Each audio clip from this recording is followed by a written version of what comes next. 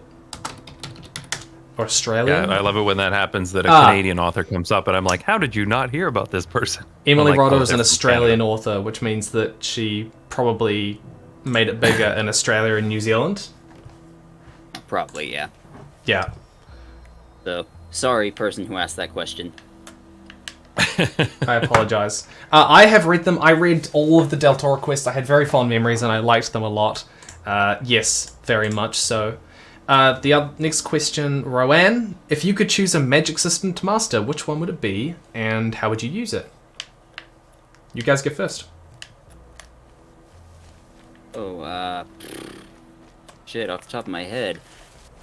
I don't know. I would want to master the magic system that I am making up right now, where I am God and I can do whatever I want all the time. Suppose you can just make one up, right? Yeah.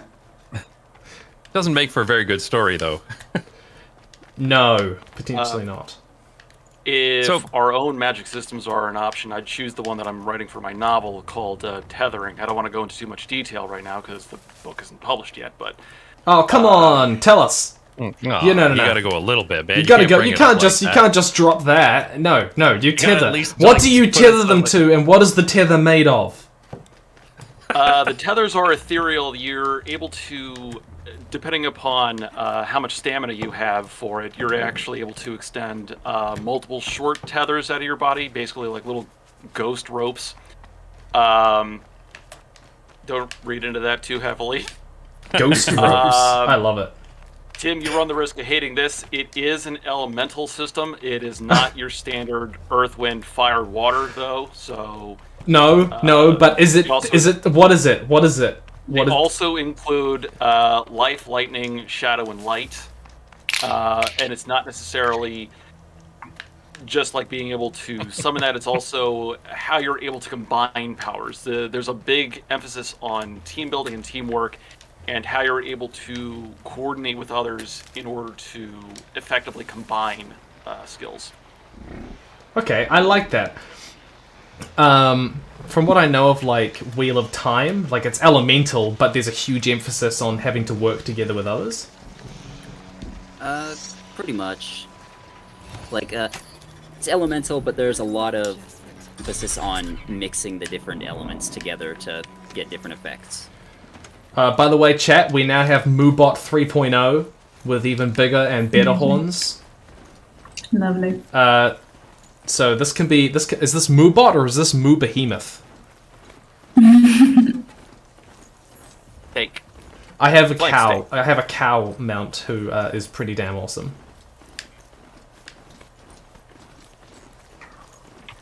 I'd probably used to go for Harry Potter because I mean Harry Potter, you can do anything.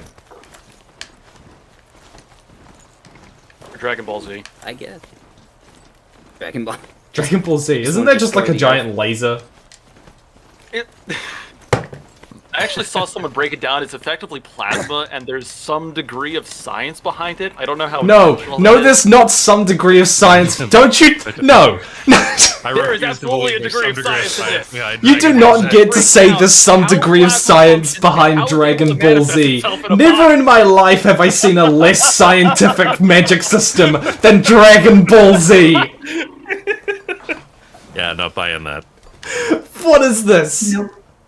What would you even do with the Dragon Ball Z magic system? Like, you could destroy the Earth. Take over like, the okay. world. Duh. And do what? And do what with it? You take over the world, and then what? Think about it. What's the meme? Destroy the world What's the because meme? The Okay.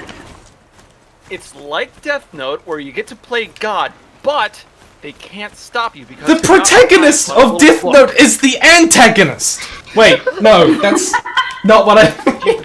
He becomes the bad guy. That's what you say. Yes. Okay, Okay, Tim. no, except you get to kill whoever you want, Yeah, and from you day can be as one. blatant as you want to be about it, and you just fling people up into the atmosphere.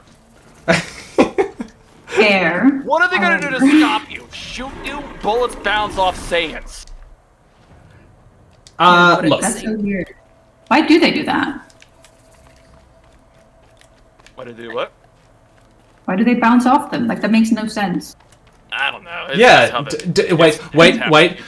Tell me. There's got to be some science behind it. Come on. Tell me the science behind the bullets bouncing off his chest. Well, you see, the muscles are so dense that the bullets aren't actually able to penetrate, so their skin and their muscles effectively work as body armor. I'm bullshitting this as a They were that dense, they would weigh like 8 tons and they would fall into the ground whenever they walked. No, but That's then. why they're so But they're so strong that they can lift themselves up by their bootstraps. Like. Because they can fly. They are They don't walk. They constantly fly. It just looks like they're walking, so they can blend in with normal people. How are they blending in with normal people if they're trying to take over the world? By the way, cows can go downstairs. I just proved it. Oh, Wow. Robo-cows can, anyway. Well talented. Yeah, no, this is Moobot 3.0.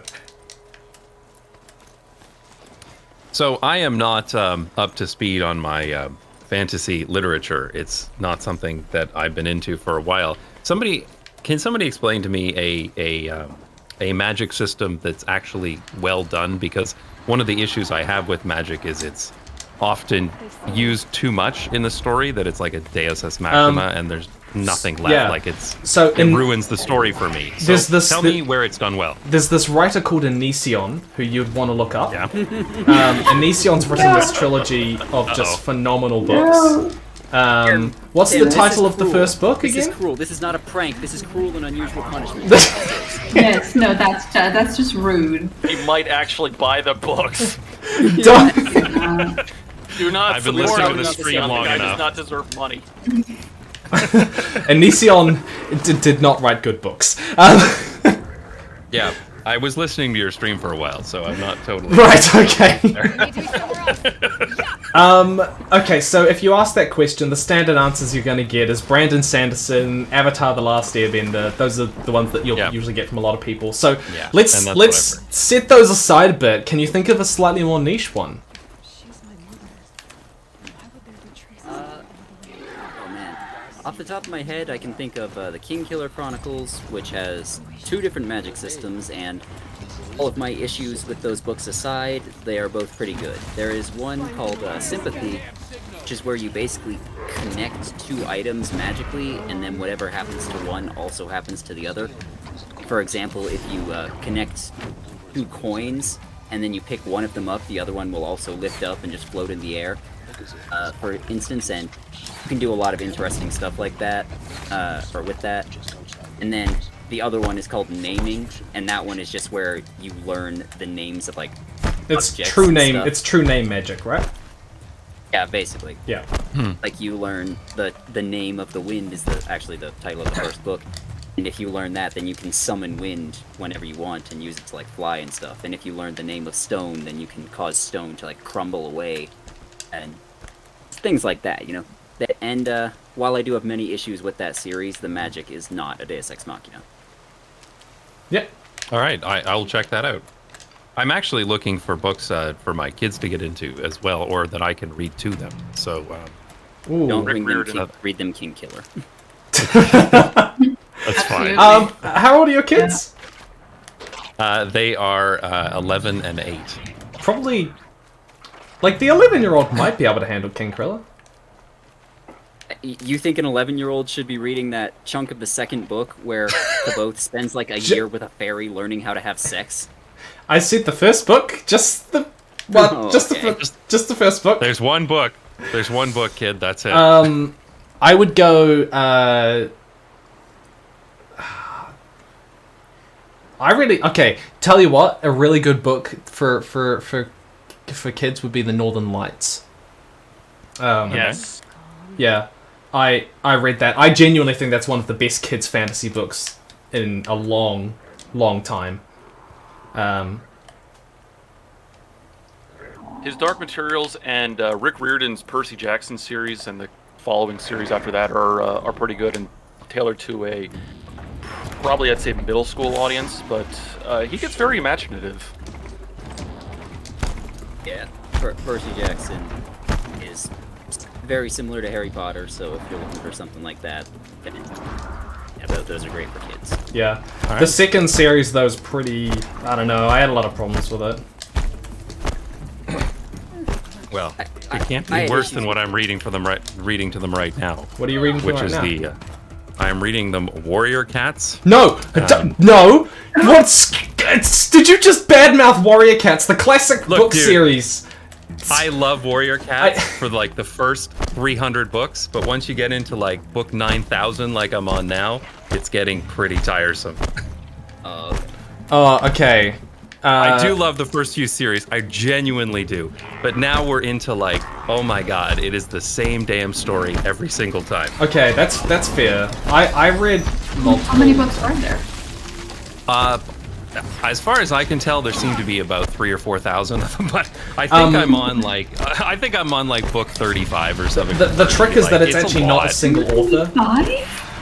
It's not a single author, right? There's a name, but it's a team of authors, and there's a lot of books, and we've been going through all of them, and I think we're at the end of my patience for there's the first series, which is actually pretty good. The second series, which is also pretty good. Third series, it goes a bit off the rails. Fourth series, I didn't even read. And then there's a bunch of spin-offs. Yeah, we read all the spin-offs, and right now we are in... I can't remember it off the top of my head. I'll have to look it up. But we've really gone down the Warrior Cats rabbit hole here. Like, you can start to tell that in that group of authors, there are some authors who are quite good, and there's some authors who are just not. See, I could not tell that when I was reading it when I was younger. I mean, not that that's surprising, but... You should read your kids' Animorphs. Those are great for kids and in no way talk about war crimes. Where am I? Where am I? I have no idea where I am right now. I don't know where you are either. I missed the first 15 minutes of the stream, so I have no idea what this game is even about. Robot animals. Robot animals. Space woman want to know who Mum is. Okay. What is something? Hello. Someone has mentioned Earthsea. I gotta be honest, I didn't like Earthsea when I read it. How about Sea Earth? Or is that not Earth of Sea what you're here for? Wait. Hang on. Yes, somebody new joined. Yeah, Blue. I was just like, it's Blue. Hello. Yeah, it's Blue and Cyan here with our bullshit. 3 seconds into joining the call, we start pulling out dad jokes. Hey everybody, how's it going? Welcome. Now all of my audience will know you because you seem to have my entire audience plus another few hundred million. And But I'm sure everyone. But do introduce yourself at least to the people who are here in the chat with us. Sure. Okay. They don't know me though. No, I'm sneaky. I am Blue. I'm half of the YouTube channel Overly Sarcastic Productions. My other half of the channel, Red, is actually in the chat right now. She'll be on the call later. But right here, right now, is my wife, Cyan. Cyan, please say hi. Hi, I'm Cyan. I'm not Red. I'm just another female. And these two are some incredible friends, great people, and you should watch their channel. They just create the most brilliant stuff. I intensely admire them. Not that I don't admire all of you, but I do admire all of you. This is. It's okay to admire some people more than others. No, it's good tip. They do really good work. It's okay. It's okay. They do, actually. It's a great channel. But who else do we have? I see one channel that I'm actually subscribed to, not just bikes, but I see some names that I'm not quite as familiar with. That's because I don't have a channel. I'm nobody. Oh, that's a mood. Hello. That I also don't have a channel. I work in a lab. Which is intensely cool. You both I'm do. writing a research proposal here. Whoa! What kind of lab do you work in? Currently the drug department of Maastricht University. I'm nice. drugging people and then I'm shoving them into an fMRI. Oh it's my great. gosh. She kidnaps them off the street for the record. Don't give her too much praise. Of course. I work in DMPK. I do mostly preclinical PK studies. Ooh, nice. Cyan is a for real scientist, which makes her very out of place on a channel with Red and I. Well, I feel like it's especially Excuse fun. you. So, Blue and Red have an editor, Indigo, who we also love very much and also is a good friend of ours. And Indigo's going to be dropping by, by the way. Indigo will be dropping by. Indigo studied film and TV, like has a degree in film and TV, and occasionally will pop in and be like, yeah, so actually, if you look in, and I'm just sitting there, I'm like, and she'll be like, yeah, so, and like, when you talk about, like, this level of, and she says words, and I'm like, I have no idea what you're talking. Like, I can barely follow the trope talks, and then Indigo shows up with, like, a 20-slide deck about, well, video spoilers for a couple weeks from now, but I'll say that. But yeah, anyway. just like, we'll talk about, like, the general structure of things, and I'm like, oh, and I thought Red knew a lot about tropes. No offense, Red, but like... Yeah, no. You sort of split your channel between history and Blue. You used to do a lot more philosophy. You don't tend to do so much anymore. Yeah, because I realized there were a lot of other channels that did philosophy better than I could because they had the patience to do modern philosophy, which I don't. So I like talking about like ancient, like Greek and Roman philosophy, like medieval philosophy and stuff, and I sneak it in where I can, but I found that I have difficulty doing a video where it's like, I'm just going to talk about just philosophy for 10 minutes. I tried it a couple times, and I just I couldn't get the hang of it, so I'm like, you know what, no, I'm just gonna do the pure history, keep it simple, so, but yeah. Yeah. Oh, wait a minute. Tim, when you were on our stream like a year and a half ago, we were playing this same boss fight. Wait, really? Yeah. I'm about to get demolished like 60 million times over. I don't have my precision arrows. I don't have any wire. This is very bad for me. I need wire. Yeah, no, thank you for pushing me not to do Hades. Oh my god, yeah. I was like, I genuinely, I would have done it if you didn't tell me not to. I'm glad I was able to be that for you, because Hades is a great game, but the thing with doing a stream, especially a 24-hour stream, is if you don't know exactly what you're doing, it gets frustrating real fast, and that is a source of comedy that a lot of people do enjoy. However, it gets extra grating on a 24-hour stream. Who else is in chat? There's James, not a bot. Yes, I am not a bot. I am James Tullos. I am a booktuber, I suppose is the best term for it. And while I have your ear, Cyan, if you are a scientist, please tell us Are the powers from Dragon Ball Z scientific in the least? Oh my god. So who was it that actually said that they were scientific? Because I can't see who's talking at any given time. Oh boy, that is a lot of stuff that I don't. This is not my stream to go into. So, Cyan, here, I can take it from here. Let me begin with a 7-hour breakdown on the history of Chinese martial arts and Tai Chi. So, if we go back to... You might need to wait for Red to get in on the stream. She'll be here in about an hour, and I feel like she has a lot to say on this topic. So, the Zhou dynasty was a pre-Bronze Age dynasty with mythical origins. All right, this chat, we've got Arula in here, and it's getting a bit crowded. It's 2 a.m. here in Amsterdam, so I'm going to drop Oh off. gosh, okay. But, well, thank you for dropping no, by that's all either way. I'm up late all the time anyway, so this is par for the course for me. But I really appreciated dropping by for a little bit. It was fun. I'm gonna just watch the stream a little bit tomorrow as well, tomorrow night, and see how if you're still alive at this time. Well, not this time, but in about 20 hours. Yeah. No, well, here's hoping. Here's hoping. But thank you for dropping by. And it's good to meet you, because this was my first time meeting you. Yeah, we'll chat again sometime, I'm sure. Yeah. You know where to find me. I will. Yeah, absolutely. Amsterdam. Thanks, Track you everybody. down. But hello. This is Arula Ratnakar. Now, this is not a YouTuber. So not amongst our kin. But someone that I've connected with recently who is a published author, very skilled writer, as well as a neuroscientist, and incredibly smart, and all of this at 22. Oh.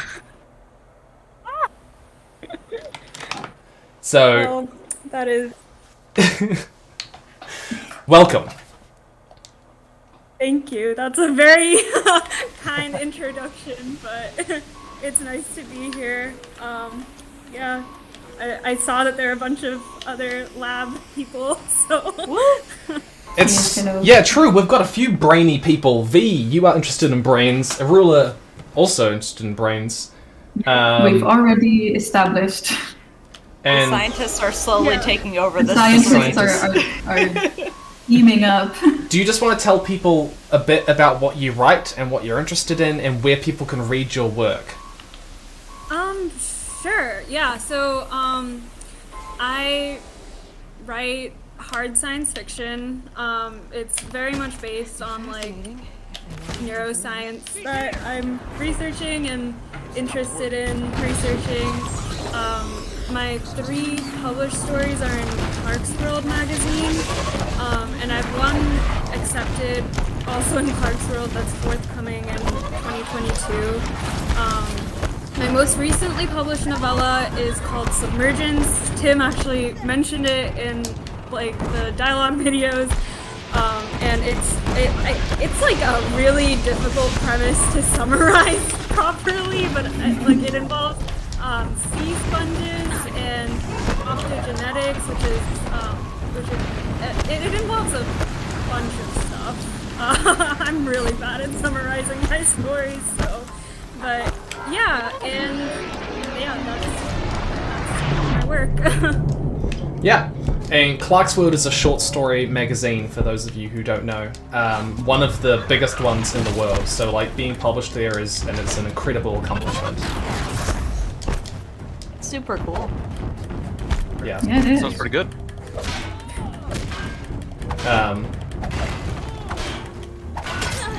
So I must ask, like, what are you currently doing, like, research-wise? Sorry, interest. Oh, yes. Okay, so I currently work in the Laboratory of Comparative Cognition at Boston, in Massachusetts, United States, and it studies a lot of stuff. Like there are projects there that are studying like neuron migration and zebra finches, like, and there are a bunch of like rat behavioral tasks, and then there are also like what's with you scientists and always using rats?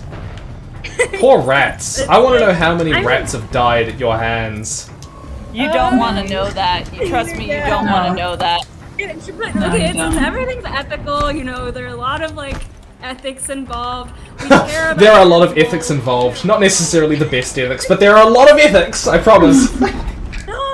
They're treated very well. You know, I mean, okay, like, honestly, like, the rats get, like, sugar water, they get, like, bedding, they get, like, They get cocaine, they get all the drugs they want. Hey, drugs are my thing. Man, but, yeah, and then my project involves mice, but yeah, but conceptually, what I'm interested in, I'm interested in, I'll talk about what I'm, like, interested in big picture. I'm interested in memory consolidation, which is, like, the process of, encoding, experience, turning it into memory, and then how that memory is, like, processed into instinct and turns into something like proceduralized and, like, that whole process is super fascinating to me. I think it involves, like, neuromodulators, which are, like, dopamine, serotonin, acetylcholine, all these, like, things. That's, like, what I'm interested in. My project currently is studying, like, evidence accumulation in mice, but I take on way too much. Sorry? I take on way too much. Yeah, it sounds familiar. Do you want gummy bears? Go on. I could have a bit of food. What do you want? Just No, a range of stuff. Is that sushi still there? Yes. Could I have a bit of that sushi? Do you want? Only if there's enough to share. Yeah, did you bring enough to share with the class, Tim? No, it's... Guys, Yes. I did not bring enough to share with the class. I don't know, just bring me something. Yeah. I have my... Yeah, and also... No, I have people who are helping me in the back, and they bring me things.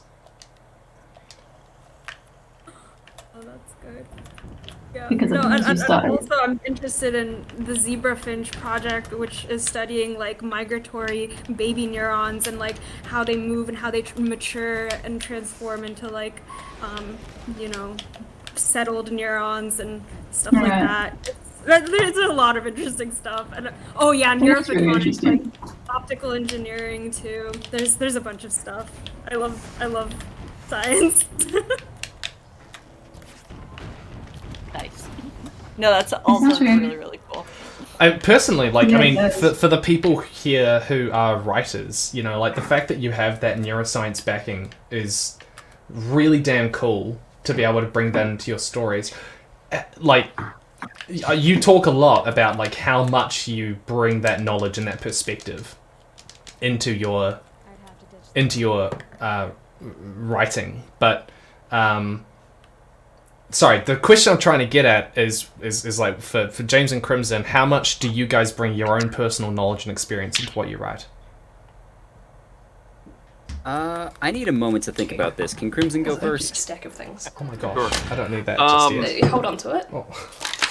As far as, like, personal experience, a lot of my own writing is based on personal interests. I grew up in the woods in Virginia, very woodsy area, and a lot of what I write about is kind of reflective of that. Very appreciative of nature, natural environments, just why the magic system is based on elements, partially. As far as, like, understanding, I've also got a lot of interest in history, probably not to the extent that Blue does, but I'm trying Depending to on tie in a what lot time of... period, you can probably blow me out of the water. I don't know, man. I don't make videos specializing on it, but fair enough. I try to tie in real-world events to certain events in the history of what I'm doing is I'm writing a contemporary fantasy story.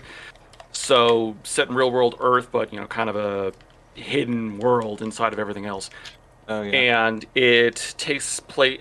It utilizes things like the Toba event from what was like 75,000 years ago. Very interesting concepts like that.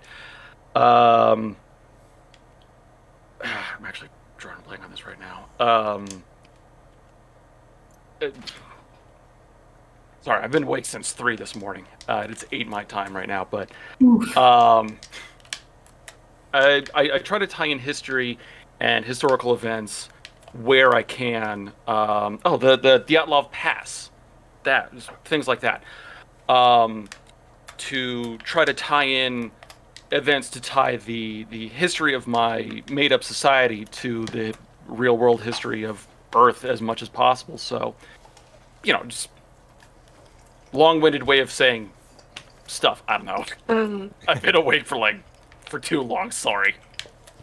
Oh boy, I feel that. That is I get really brain cool. when I'm tired. It's okay. It gave me time to think. So, as for knowledge I bring in, like, a lot of stuff I write is, various types of fantasy and sci-fi. And to me, one of the best parts of fantasy is, like, the fact that it's a different world that you can explore, and if you do it well, it feels really lived in. So, to me, looking back at history especially, which is something I'm very interested in, and that was my minor in college, gives you the opportunity to look at like a bunch of different cultures and societies and philosophies and types of governments and stuff that you can use and then alter when you're creating fictional worlds, and that just makes them seem a lot better and more, I don't know if realistic is the right word, but a bit more human, let's say. And yeah, I don't know if that's exactly what you were looking for, but that's pretty much how I bring knowledge into my writing. No, that's totally fair. That's totally fair. I think like each of your passions definitely shows through in your content, which I think is really cool. One thing that I'll say as far as like,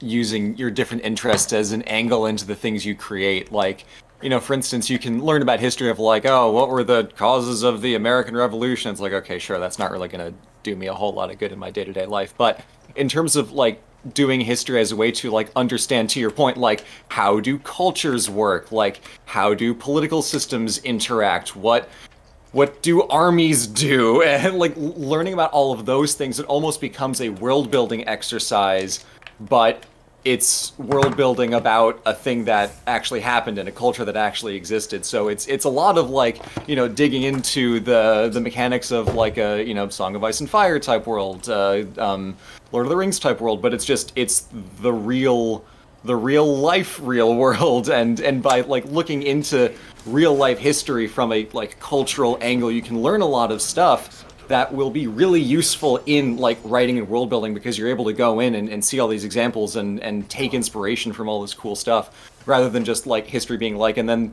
George Washington was born in this year and he flipped off his first British soldier when he was 12 years old or whatever. So I got halfway through a point and then I trailed off, but I think you guys get what I mean.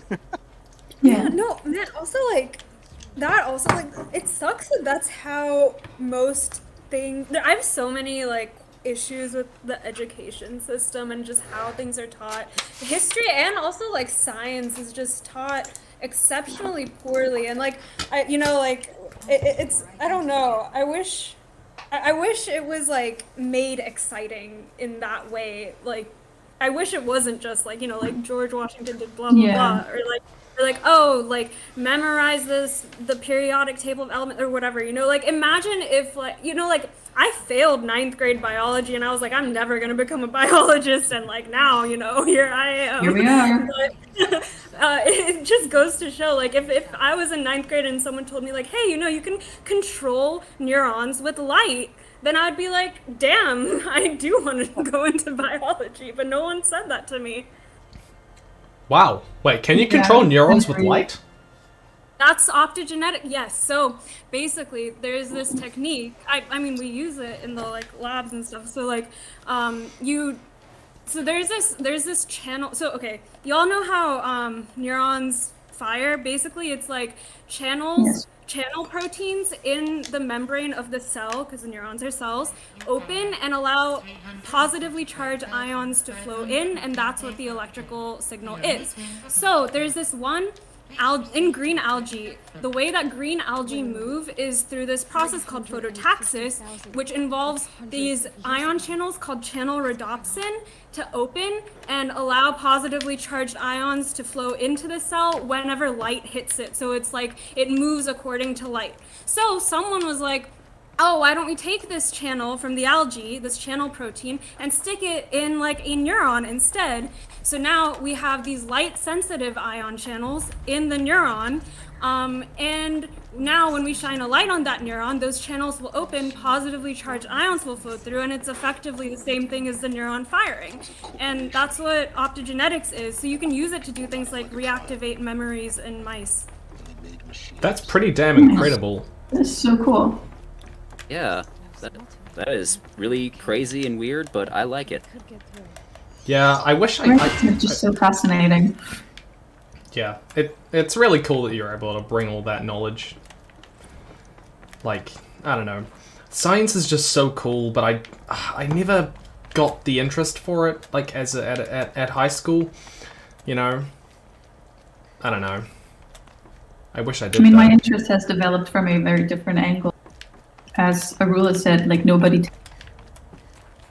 teaches you biology in a way that makes it cool, but like for saying that I went to psychology, that's why I studied psychology first and then now neuroscience. And that's just because, you know me, ADHD is the thing, like that's what I want to know about. And while that is a very little, once you start learning about other things, you develop an interest for it, but it just kind of starts on a way higher level. So like the cool stuff, quote unquote, is university and upwards. And now I'm in neuroscience, and I'm like, yeah, sure, there's way more, and way more is interesting and cool. But before it was really just, I would like to know how my brain works. Thank you.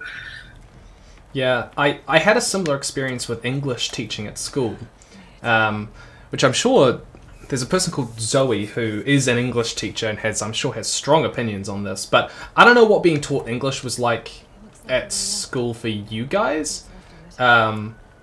But, you know, once I realized that I could study the books that I chose, like you can, like technically speaking, you're allowed to pick your own books and do essays and stuff on them. Once I realized that, I enjoyed English just so much more. And my grades skyrocketed because the teacher didn't know the books. Yeah, I think I had a pretty similar experience. Like, once I started having a little bit of freedom in the way I was able to approach things, I had so much more fun doing it. Yeah, definitely. Kind of side with Mark Twain in that, with his one quote saying, "I never let school get in the way of my education." My father's a physicist. I could have been a scientist myself if I didn't hate science as it was taught by my teachers growing up. They were dreadful, honestly. My interest in writing actually came as a combination from my parents reading to me books when I was a kid, and my roommate in college telling me about fan fiction. So you never really know where you're going to get your inspiration from. My year 10 science teacher told me the Earth was 6,000 years old. What? Yikes! No. And of course that's true, and all of you 4.5 billion years, you guys just don't understand the truth, you know? You guys just haven't... I did my research, okay? I looked at theearthisyoung.org.com, and it told me... It's .org, so you know it has to be true. It's absolutely Is it also flat? Yeah. Exactly. Yeah, the Earth is flat. It is the center of the universe. It is written in the Holy Book, which I'm sure we've all studied, the Quran. Absolutely. As we are all very devout practicing Muslims, I'm sure. Yes. You're all wrong. Like, It's not young flat, Earth, it's hollow. Young Earth is dumb. Flat Earth is dumb. Young flat Earth is the true correct answer. Exactly. But the thing is... Either one without the other misses the truth. The totality of the knowledge. Where on earth am I? No. Where on the young flat Earth? No. I mean, I'm just wandering around this tower, and I don't know quite where I am. Well, according to most maps, nowhere. Oh yeah, that's true. New Zealand doesn't actually exist. I want you all to know that. We exist in another plane, and we are an extraterrestrial being that has since come down to preside over humanity and assist in your ascension towards the greater entity. And you've decided to not do what you're supposed to do and just be a dictator instead. That's part of becoming part of the great entity. Right. Yeah. I see. But the world building implications, Tim, of your statement for Taika Waititi are fascinating. Taika Waititi really did just explode onto the scene, didn't he? It's accelerating. Like, I feel like the government of New Zealand has to be like, okay, shit, like, we were going at a clip, but then, like, Taika came along, and, like, what we do in the shadows was good, but Thor Ragnarok blew up. We got accelerated way farther than we thought we were going to be. We need to start catching up. It's true, it's true. Accelerate the process of the ascension. The ascension. Okay. Alright, where am I? Let's go. Alright, I'm nearly at the top. All it takes is a few good handholds.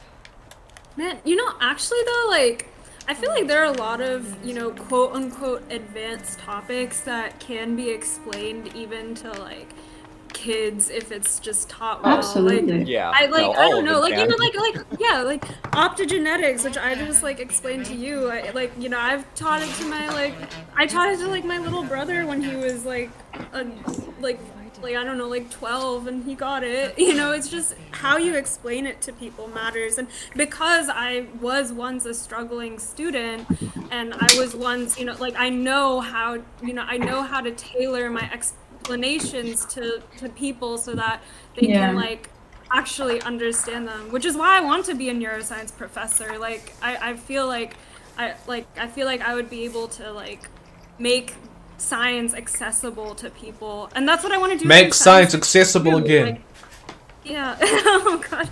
And like and that's what I wanted. That's why I write science fiction stories. It's like, you know, I talk about optogenetics and submergence too, and like you learn about like viruses, and you learn about the immune system, and you learn about like sea sponges and sea sponge biology and stuff like that. And like I did my best to try and like make the general public excited about science through my stories, and that's what I hope to do as when I become a professor too.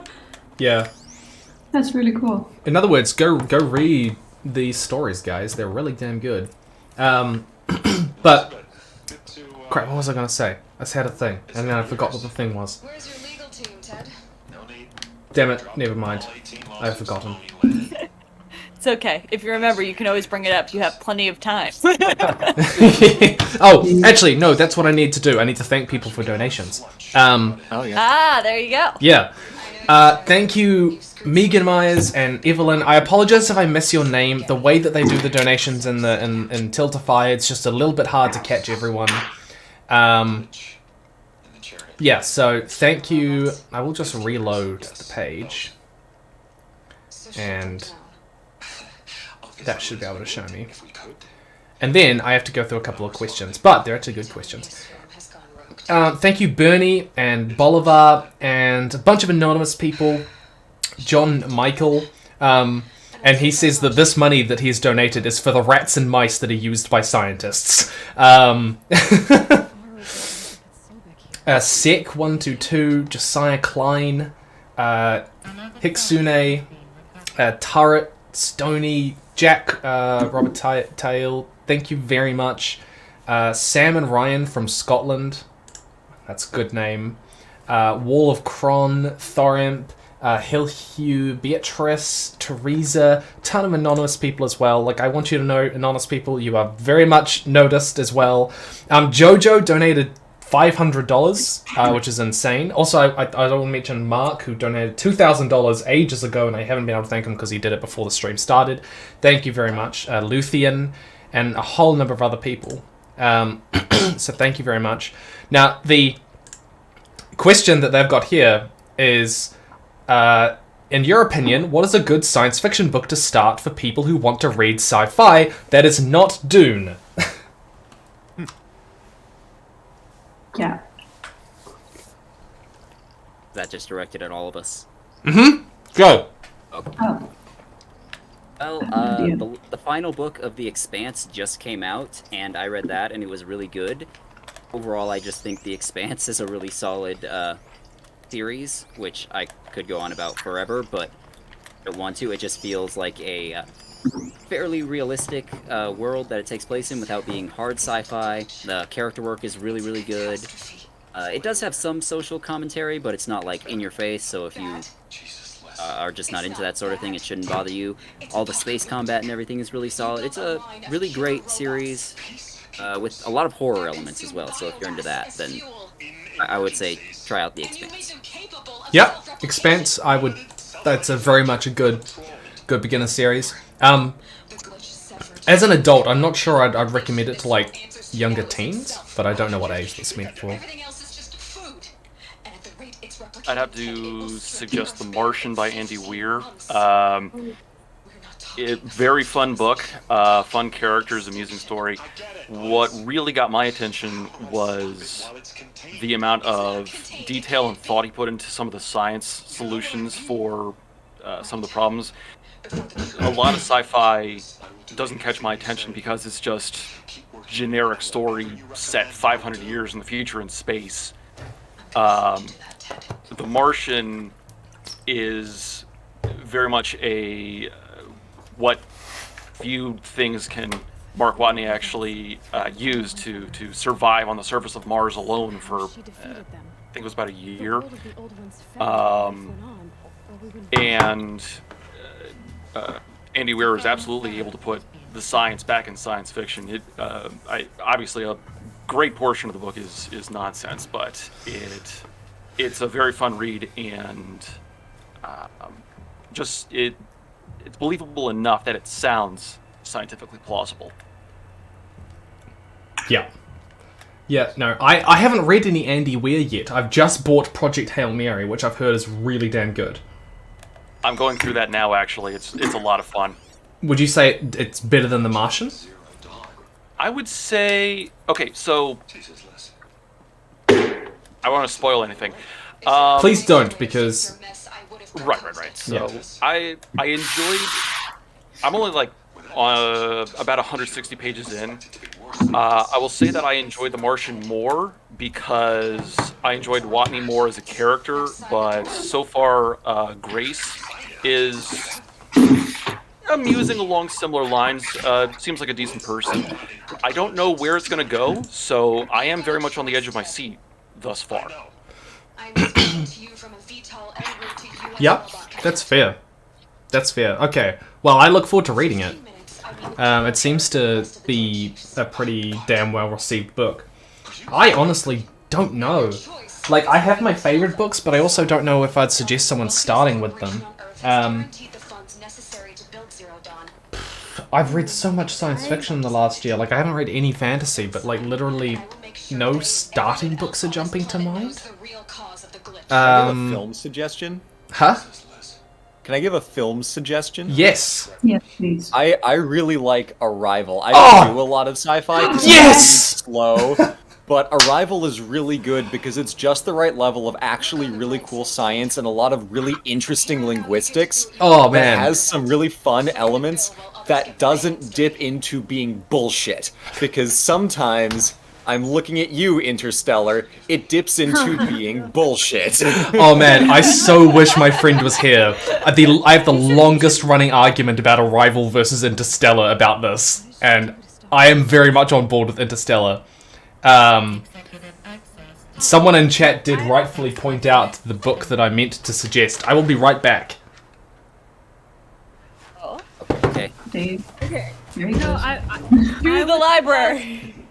Wait, I would suggest Infomocracy by Malka Older and Machine Hood by S.B. Livia. Those are two really, really fascinating and well fleshed out futures with a lot of like realistic science. And I have a feeling that Tim is gonna bring back like Ted Chiang's short story collections just because Arrival is based on that. Like, but I could be wrong.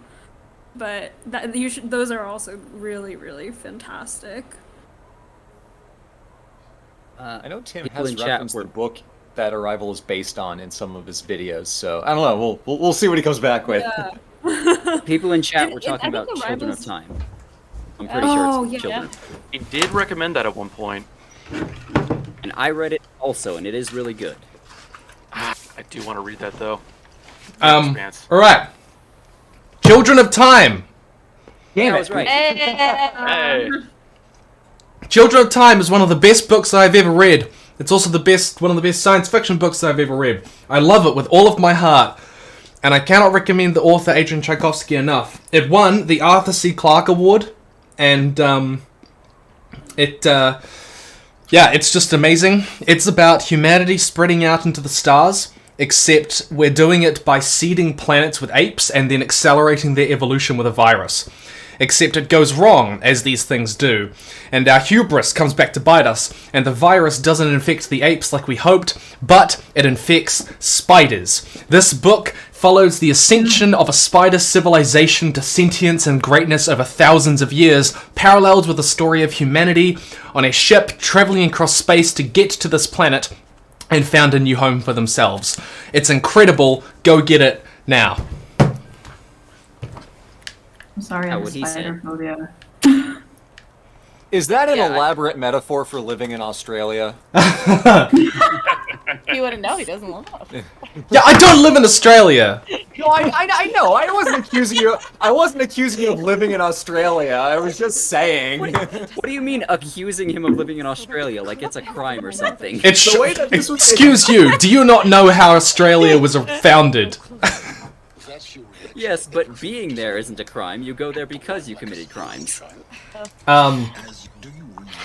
Yeah, no. It's funny when people go. People mock my accent. They go, you know, that you don't sound. You just sound like a terrible Australian. And I'm just like, gotcha. I'm not Australian, but That would make you a pretty terrible Australian then. yeah, it would make me a pretty. Either way, have any of you guys read Children of Time? I have, yes. What did you? But I have the book. Did you like it or not? Like, do you think I'm raving over it or not? I don't think you're raving over it. I think it is really, really good. I think it's definitely not for everybody. It is more of a niche interest type thing. But for what it was setting out to do, I think it about as perfectly as it possibly could have. Yeah. Also, in terms of themes, if you're interested in... no, that's going down. Oh, choosing violence! Yes. Sorry, this is a violence run. In terms of themes, it's quite similar to Speaker for the Dead, but I prefer Children of Time. Although I like Speaker for the Dead. Centuries ago, but because people are trying to kill me right now, today. I've got bigger problems to deal with. Congratulations. But Arula, what about you? What do you think? Oh, I mean, I suggested stuff when you were gone, but I suggested Infomocracy by Malka Older, Machine Hood by S.B. Divya, and Ted Chiang's short story collections. Which includes Story of Your Life, which is the one that Arrival's based on. Yeah, Tim, when you were gone, we were taking bets on whether it would be that or Children of Time, which is why when you said Children of Time, I said, damn it.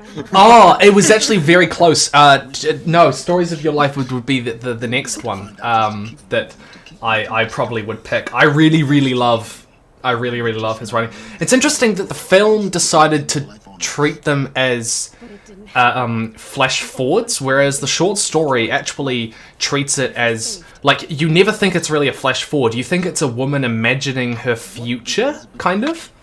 That's how it treats it in the short story. They changed the framing of it a bit.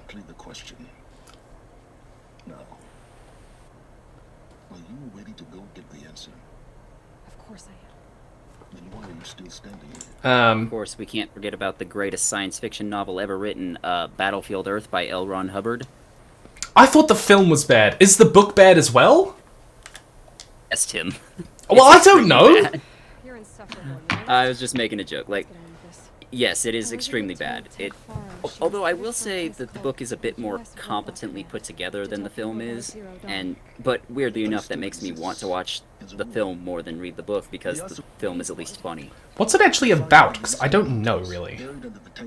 Okay, so in the year 2000, some aliens came and killed most of humanity and took over the planet so that they could mine it for resources, and now there are very few, 1,000 years later, there are now very few human survivors left, and one of them, who is this, like, muscular ubermensch, who is definitely a self-insert for L. Ron Hubbard, he comes along and the aliens literally, through their alien technology, give him all the knowledge he needs to use to defeat them, and he also defeats them by just being perfect. Like, literally, I'm gonna spoil a 40-year-old book if That's anyone cares. fine. You can spoil Battlefield Earth.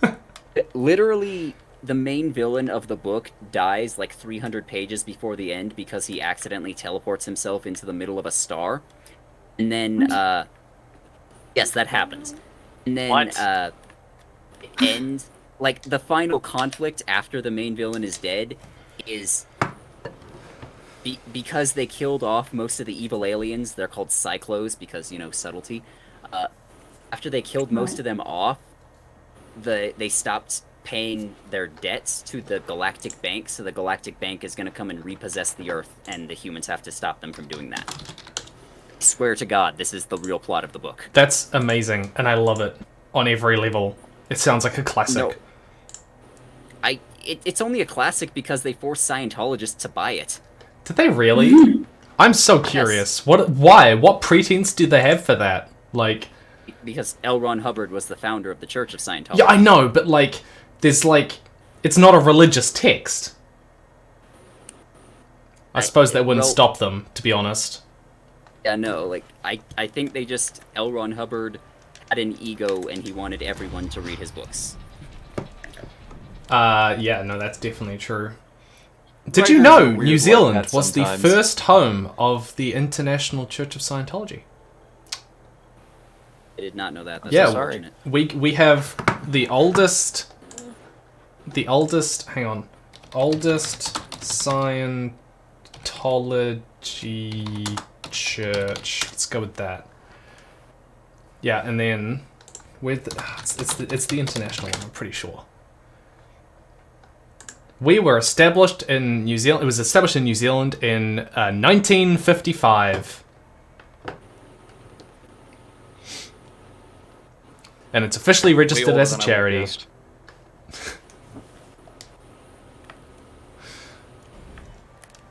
Alright. I need to buy some things. Another question that we got asked is... when I want to get into creative writing... No. This is from Tobias. When I want to get into creative writing, but I feel too restricted writing short stories, should I start writing longer stories or even a series? What do you guys think? Sure, go for it. Whatever your heart desires. Yeah. Like, follow the dopamine. If your dopamine screams for a series, like, put your mind to and that's what you're passionate about, for it. Yeah, that's my thoughts. The important thing is that you're writing. See anything you like? I would probably say do what you feel like you want to do, but don't give yourself a project too big that you'll never finish it, because whenever people come to us like, I want to make a channel, what should we do? We're always like, start with achievable projects. Start small and iterate, ramp up later, but like get the experience of writing under your belt and then like work on making the next ones bigger and better and stuff like that. Hank Green has the 80% rule, which is get something 80% of perfect and then move on to the next thing. And I feel like that also kind of applies here. So like, yeah, I mean, if you feel like short stories aren't your thing, like, yeah, go write something bigger, but don't, like, set off to write something so big that you'll never finish it, because that's not going to help you. Yeah, one thing might be, you could look into writing novellas. That's what I've been, I mean, yeah, my, like, Submergence is a novella, and my next forthcoming story is also a novella, and it's like a good length that it's like a sizable story, but it doesn't feel like overwhelming to write, and it's like, people I think enjoy reading that length too. I don't know. It's and it's like, I don't know, like if a novella, it's like an in-between length. Yeah, and novella's like 30,000 words, right? Yeah, it's like between 17,500 words and 40,000 words is considered a novella. Anything above 40,000 words is considered a novel. I mean, they're all lines that we've arbitrarily drawn, but personally, so like this year, I basically decided, I'm going to write short stories. I'm going to try to teach myself to write short stories and give it a shot. And so that's what I've been doing. As everyone said, just follow the dopamine, really. Follow the dopamine. Don't feel like you have to fit to any particular pattern. I wanted to write short stories because it gave me lots of really short ways of experimenting with a bunch of different styles. And then trying to submit them to magazines. See if they could... Because then, obviously, that's like a validation you can find, potentially. Oh yeah, I personally feel like that's really that you, no matter what you write, if you write something, a friend of yours involved and get them excited about it and have them have somebody you can rant to about whatever you're doing, especially if it's longer, because like the dopamine has to be reassured sometimes. Yeah. Yeah, that dopamine. I wish I could give advice here, but I'm honestly terrible about finishing stories that I start. That's interesting. I find it really hard to move on to other projects. I mean, I do stop some of them, but no, most of the time I stick to them. Sometimes it's just, I don't know, you go through life and somebody says something. It's like, idea must write right now. And then like, whatever you were working on, sorry, I suppose we have abandoned you, or we're coming back to you way, way later. It's just my ADHD does not necessarily restrict itself there. If I see something cool and it gives me an idea, there we go. Gone. Yeah, no, that's very much the case.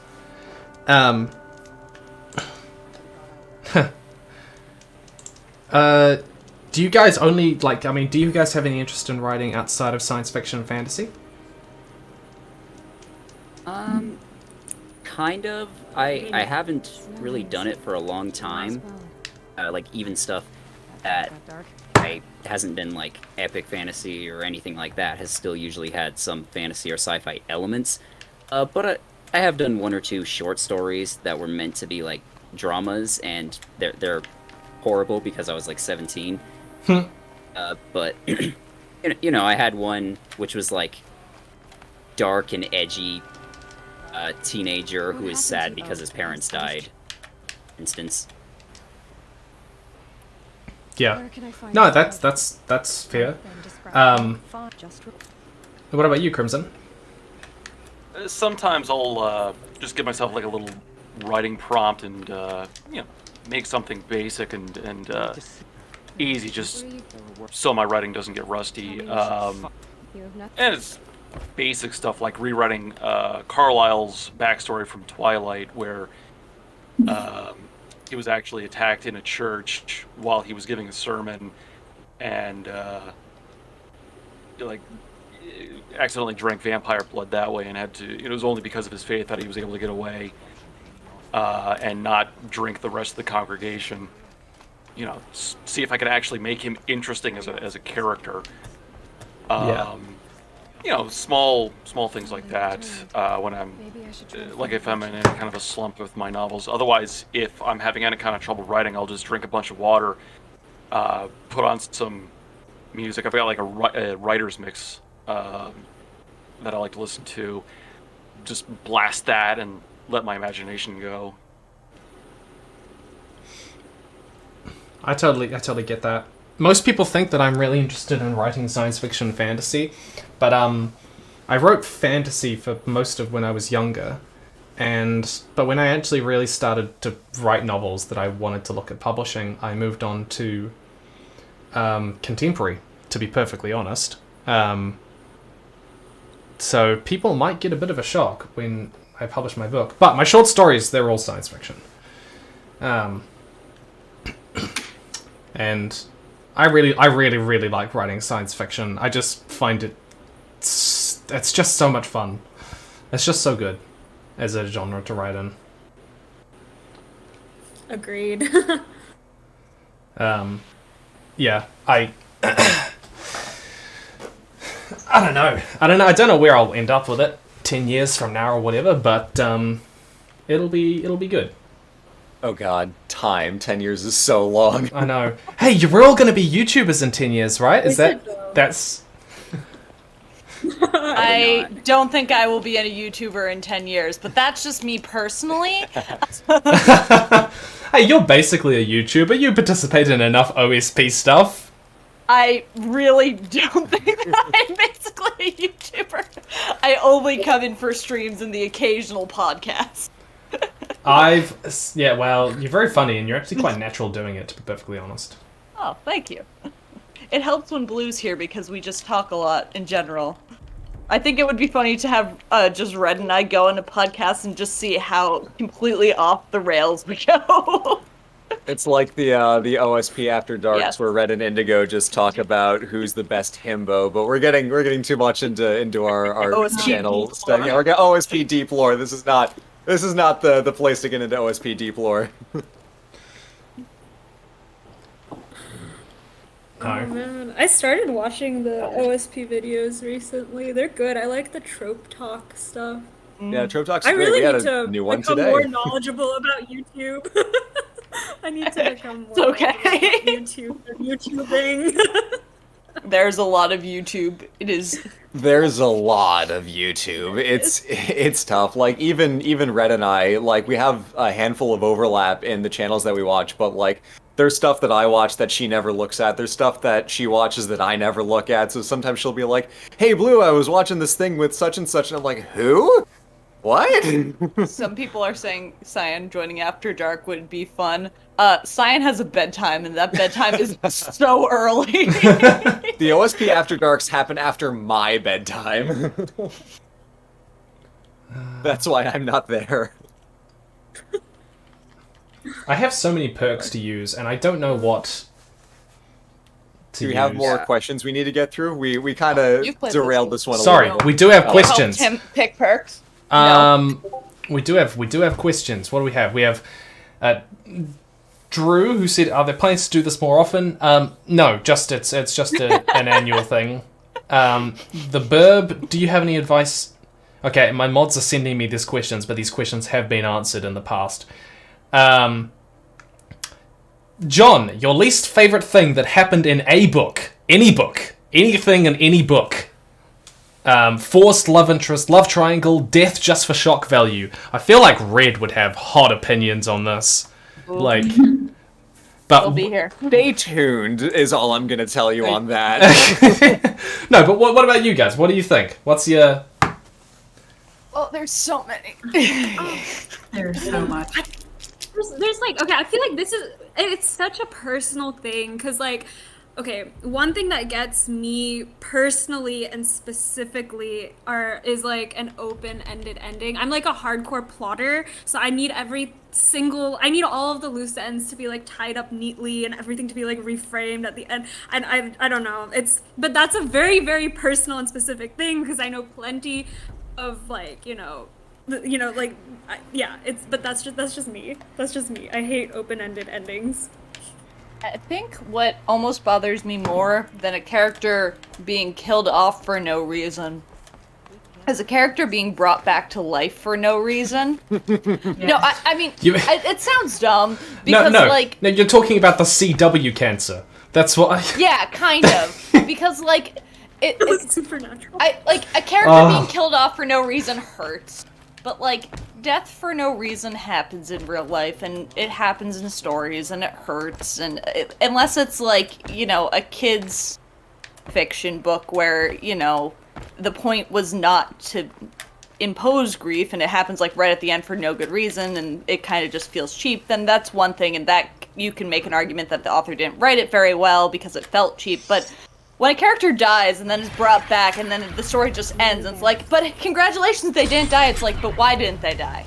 Like, why didn't you just leave them dead? It's like, oh, but congratulations, they were brought back and they lived happily ever after. It's like, but why? Like, what was the point?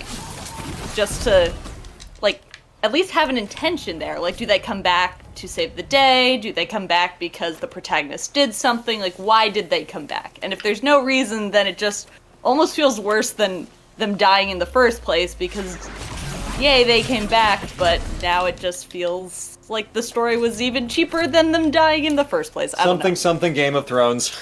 Yeah. No, Game of Thrones, they just die and stay dead. Well, Jon Snow, but anyway, I don't want to make this a Game of Thrones thing. I don't know. But that just always bothers me. Something that I suppose just I hate in general is when they take forever to introduce the antagonist. Like, they don't come in until like 2/3 through the story. That really irks me, because I feel like the antagonist is whatever it is, whether it's like a person or it's society or it's a meteor coming to hit the earth or whatever it is. Like, you should introduce that's what the story's about, is trying to stop that, so you should introduce that fairly early on.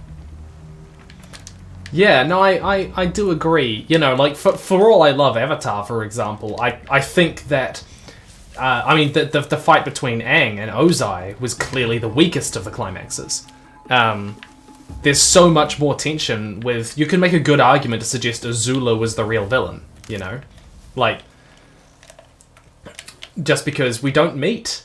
oh, I just shot my mount. I shot what is it? Moobot 3.0. Oh, is that who Muthulu is? Yeah, this is Muthulu. No, this is not Muthulu yet. This is not Muthulu. Muthulu is the final form of Moobot 3.0. See, people were saying that in the chat, and I didn't know if this was, like, a thing that I can't say out loud, because, like, sometimes people say things in chat that if you, like, say it out loud, then they start to spam it in chat. I don't know if this was, like, a dangerous thing to say. No. I do wanna, also, chat, what do you guys think? What's a thing you hate in stories? I think I personally really hate when I get really irked by stories that have that just don't like entertaining male-female friendships. Ooh, like, yeah.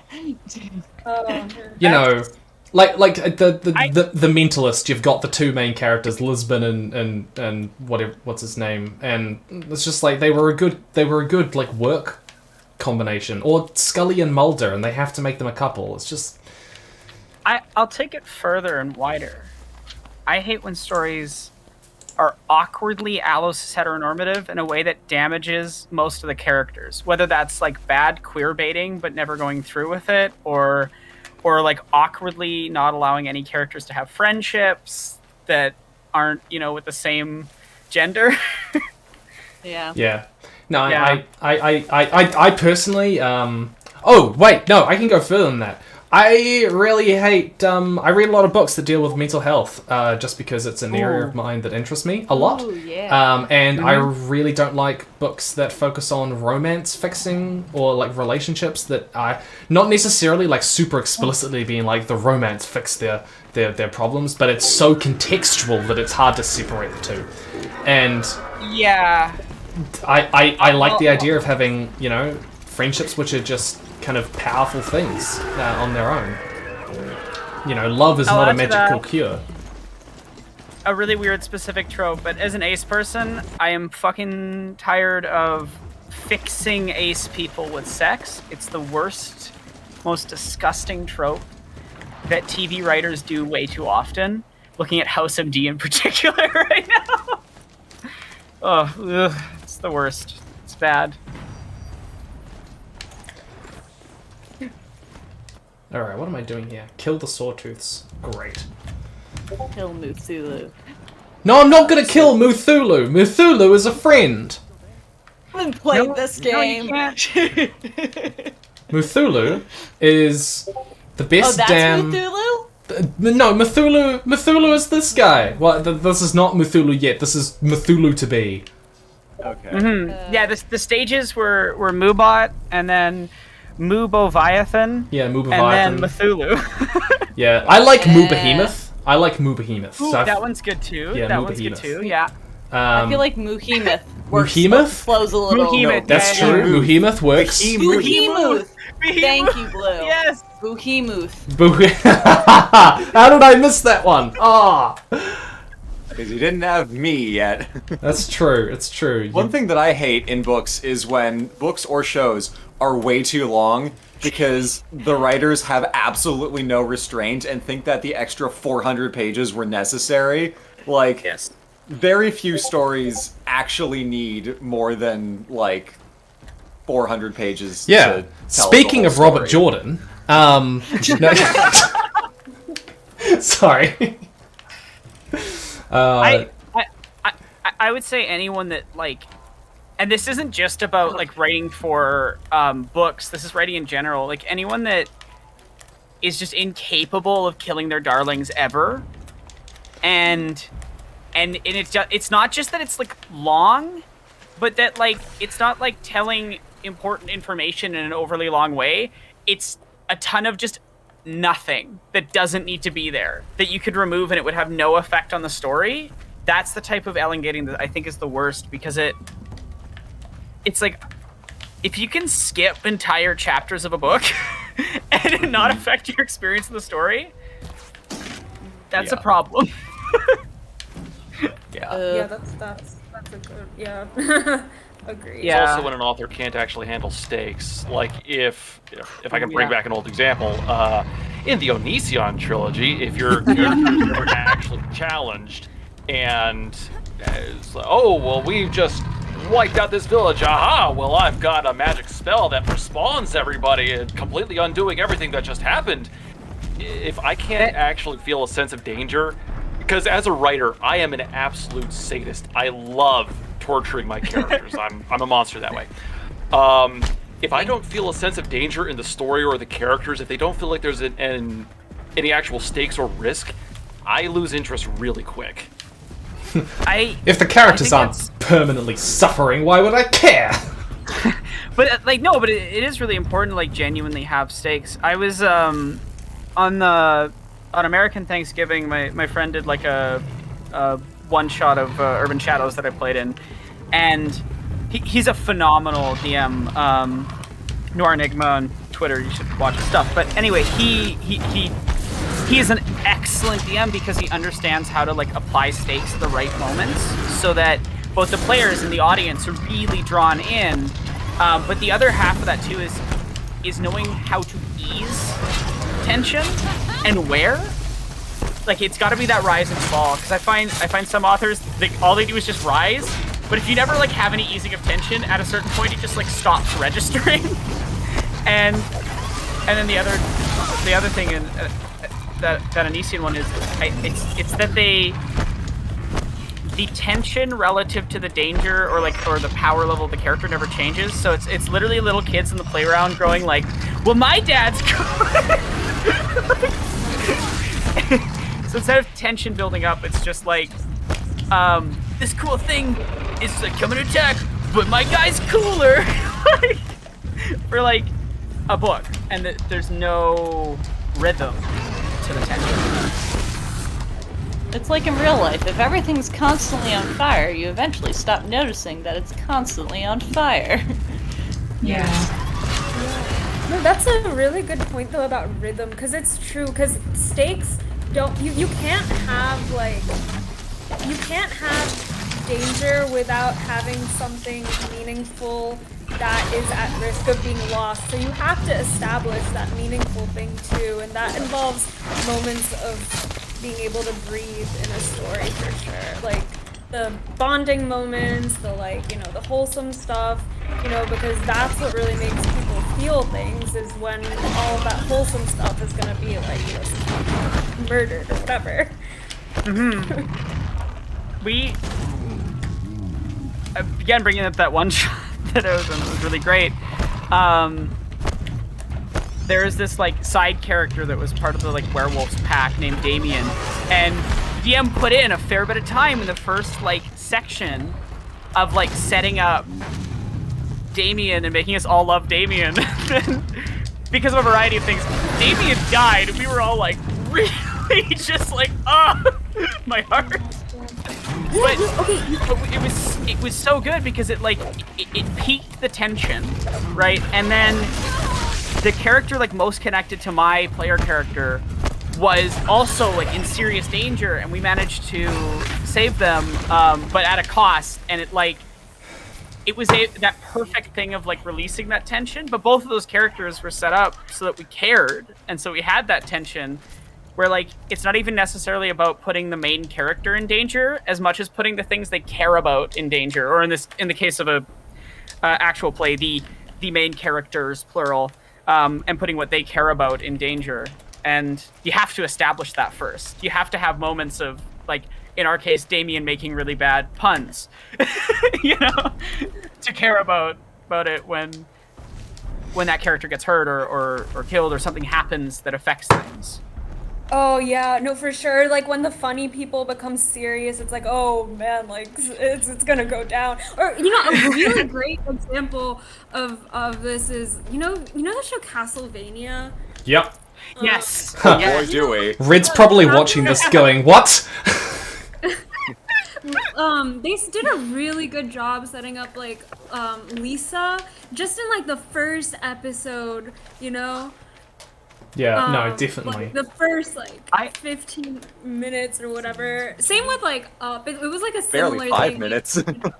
Yeah. She bites and it it's, like, fast in that show. Yeah.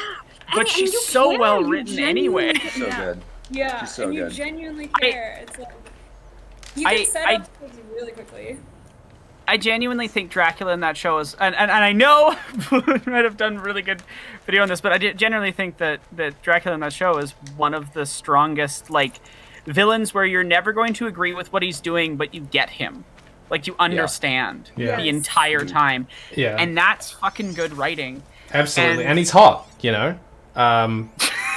Wait, sorry, was that not the direction this conversation was going? I really don't. As an ace person, I really don't register Is that not... this. I thought that's where we were all converging. I don't... No. That's not what I get. There are a lot from of, media. like, everybody on that show is drawn to be as hot as possible. I don't feel like Dracula's at the top of that list. No. No, yeah.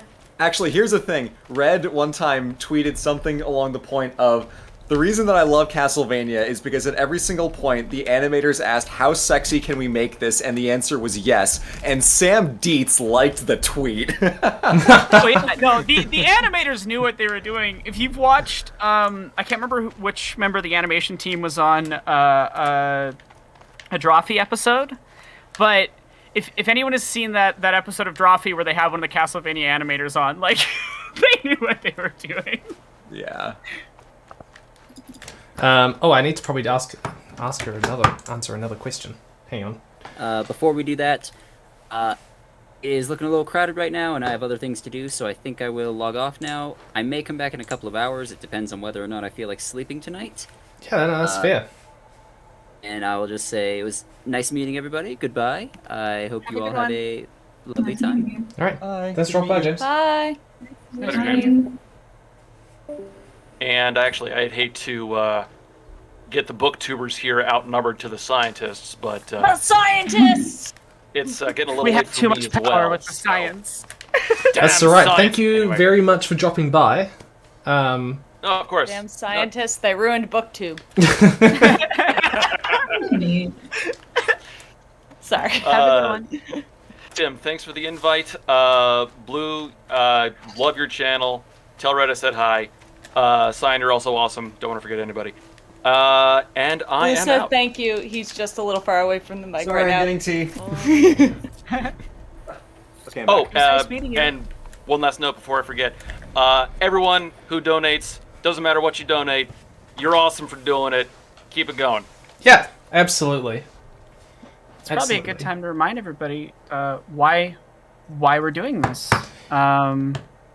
Safe Harbour is an incredible charity organization that provides safe harbor for abuse victims and anyone who needs it, regardless of gender, which is really, really important considering that a lot of shelters only don't serve men at all, don't serve trans people in general. So it's really important that organizations like this exist and are there for those who need it, especially during the pandemic when people have been locked inside more often with their abusers and situations like that have gotten worse. Yeah, absolutely. So that's what we're raising for, and currently we're sitting at $13,000, which is pretty incredible. And there are perks. If you guys didn't know, they're posted in the chat, but it's all going to them. And I tried to get one of them to come on, but I think I organised it just a little bit late. It wasn't able to quite happen, but. Yeah, I you guys picked mental health, and I thought that this sort of took elements of that in a different direction, in a new, in a different angle, because like this is providing a service to people who are struggling with a lot of that sort of stuff a lot of the time, and it's it's really important. So thank you if you do. It's really great no matter what you can give. But, yes. How many people have we got watching at the moment? Anyway, we've got 400. We have had, religiously consistent numbers, by the way. We have... We peaked at 470, and we're at 418. We have basically not... We've been on average above 400. I think there's been 1 or 2 points where it was 390. Yeah, I can see a couple of points of the drop. There's one which was a 375, and one which got to 370 something, and that's about it. But yeah, okay. I'm trying to do some side quests so I can level up and not die so many times. Our cat Cleo has popped up on the couch to join us. Can you say hi to me? Cute. Hi to her before? Yes. Say hi to Blue's the gonna cat. take a picture of her. Please Yes. I love cats so much. Yes, Cats she are is my adorable. favorite thing. We love her Besides very dogs. Dogs are my favorite thing too. much. That is honestly, you can love both. I love both. No, you can't. I know. You I pick. don't get why people are one No, or the other. I'm there like, are sides, okay? There are sides. We do not... I grew up with both. at This the is the same line time. we You can draw have in the both. sand. There's a cat. Chat, Look, Tim, chat, you get Tim. one vote. Dog or cat? Tim, where's your cat? Tim, as an ace pan-romantic non-binary, I've never chosen a side of Ooh! To be clear, identity isn't a choice. I'm just making a joke. No, but still mood. Cleo said, no sides, only treats. Oh, she gives Also, me licks.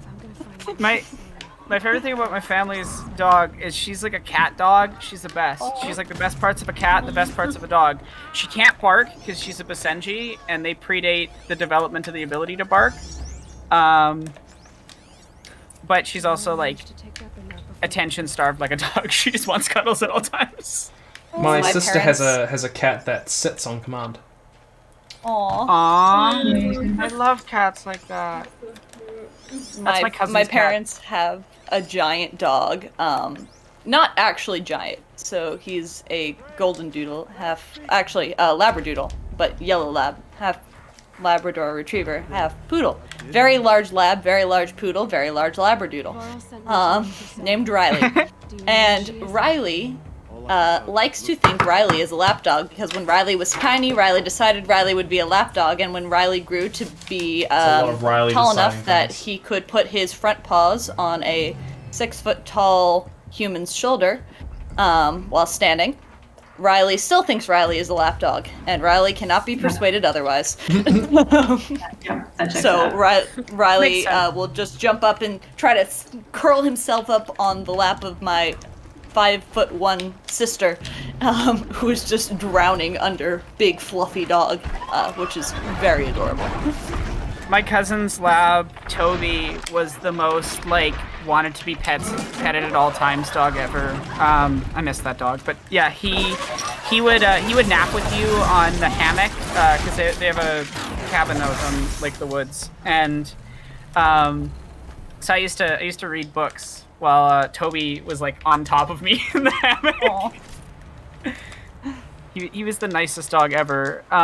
Wasn't very bright, but he was very nice. He was a very happy boy. Don't need to be bright. Yeah, he was obsessed with sticks, but the bigger the better. So he would just carry around like a whole tree, like just a tiny tree. So you would just hear as like Toby's coming along, and then just like the happiest lab you've ever seen comes trundling out of the forest with like half a tree in his mouth, like, and he's dragging it. You're like, oh, Toby, what are you doing, buddy? Cleo doesn't like the outside. Aw. Which is probably good for us. But I'm sure if she did like the outside, she would be that kind of cat. She would just like bring sticks and probably animals because she is a cat. But thankfully, she is afraid of the outside, although she has begun to explore. We live in an apartment building, but she has begun to explore the hallway inside our apartment door. Barely. She is scared of the elevator. Nice. Very afraid of the elevator. If it rings, she runs inside. That's very sweet. Our cat has to be an indoor cat because her legs are not broken but damaged. She can't jump very high. Aww. So, Oh. yeah. Well, goodbye, Cleo.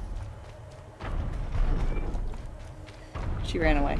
Well, not really ran away. She's just done sitting on the couch. I think I can get up on the giraffe. Ooh. I gotta remember how though.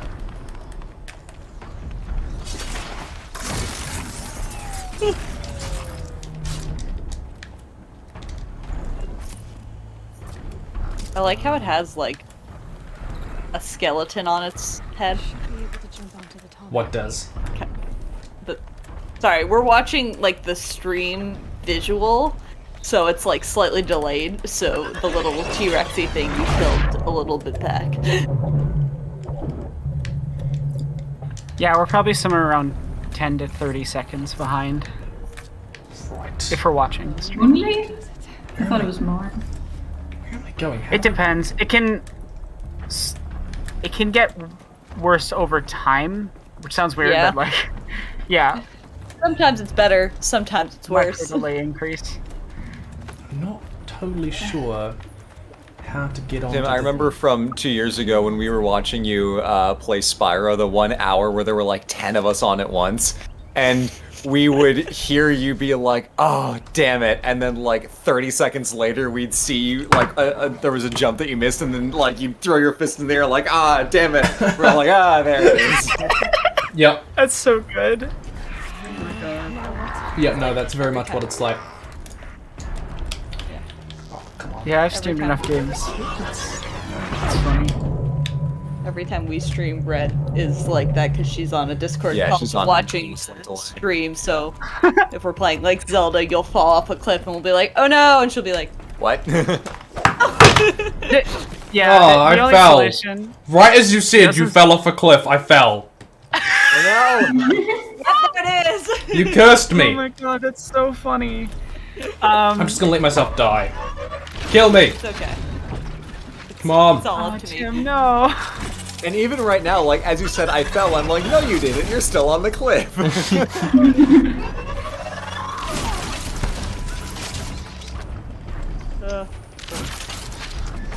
Can the giraffe kill me? Let's see. I have been killed by the giraffe. I got stepped on it once. The giraffe can freaking woof you. It's probably not even like oh my god to damage that. It's probably just like the physics. Like it's basically Oh, just wow. pretty as you getting rocketed Big into the floor. stumpy boy. Big stomp. Oh boy. It's probably even more discombobulating for the people watching the actual stream because they're on the same delay we are. Well, yes, but I'm sure the audio for them. So So us reacting to Tim is delayed by an amount. Let's call it Y. Their delay from us saying something relative to Tim's thing is about the same, so it's really confusing to them what we're reacting to. Goodness. No, apparently that is not how I can get up on his legs. I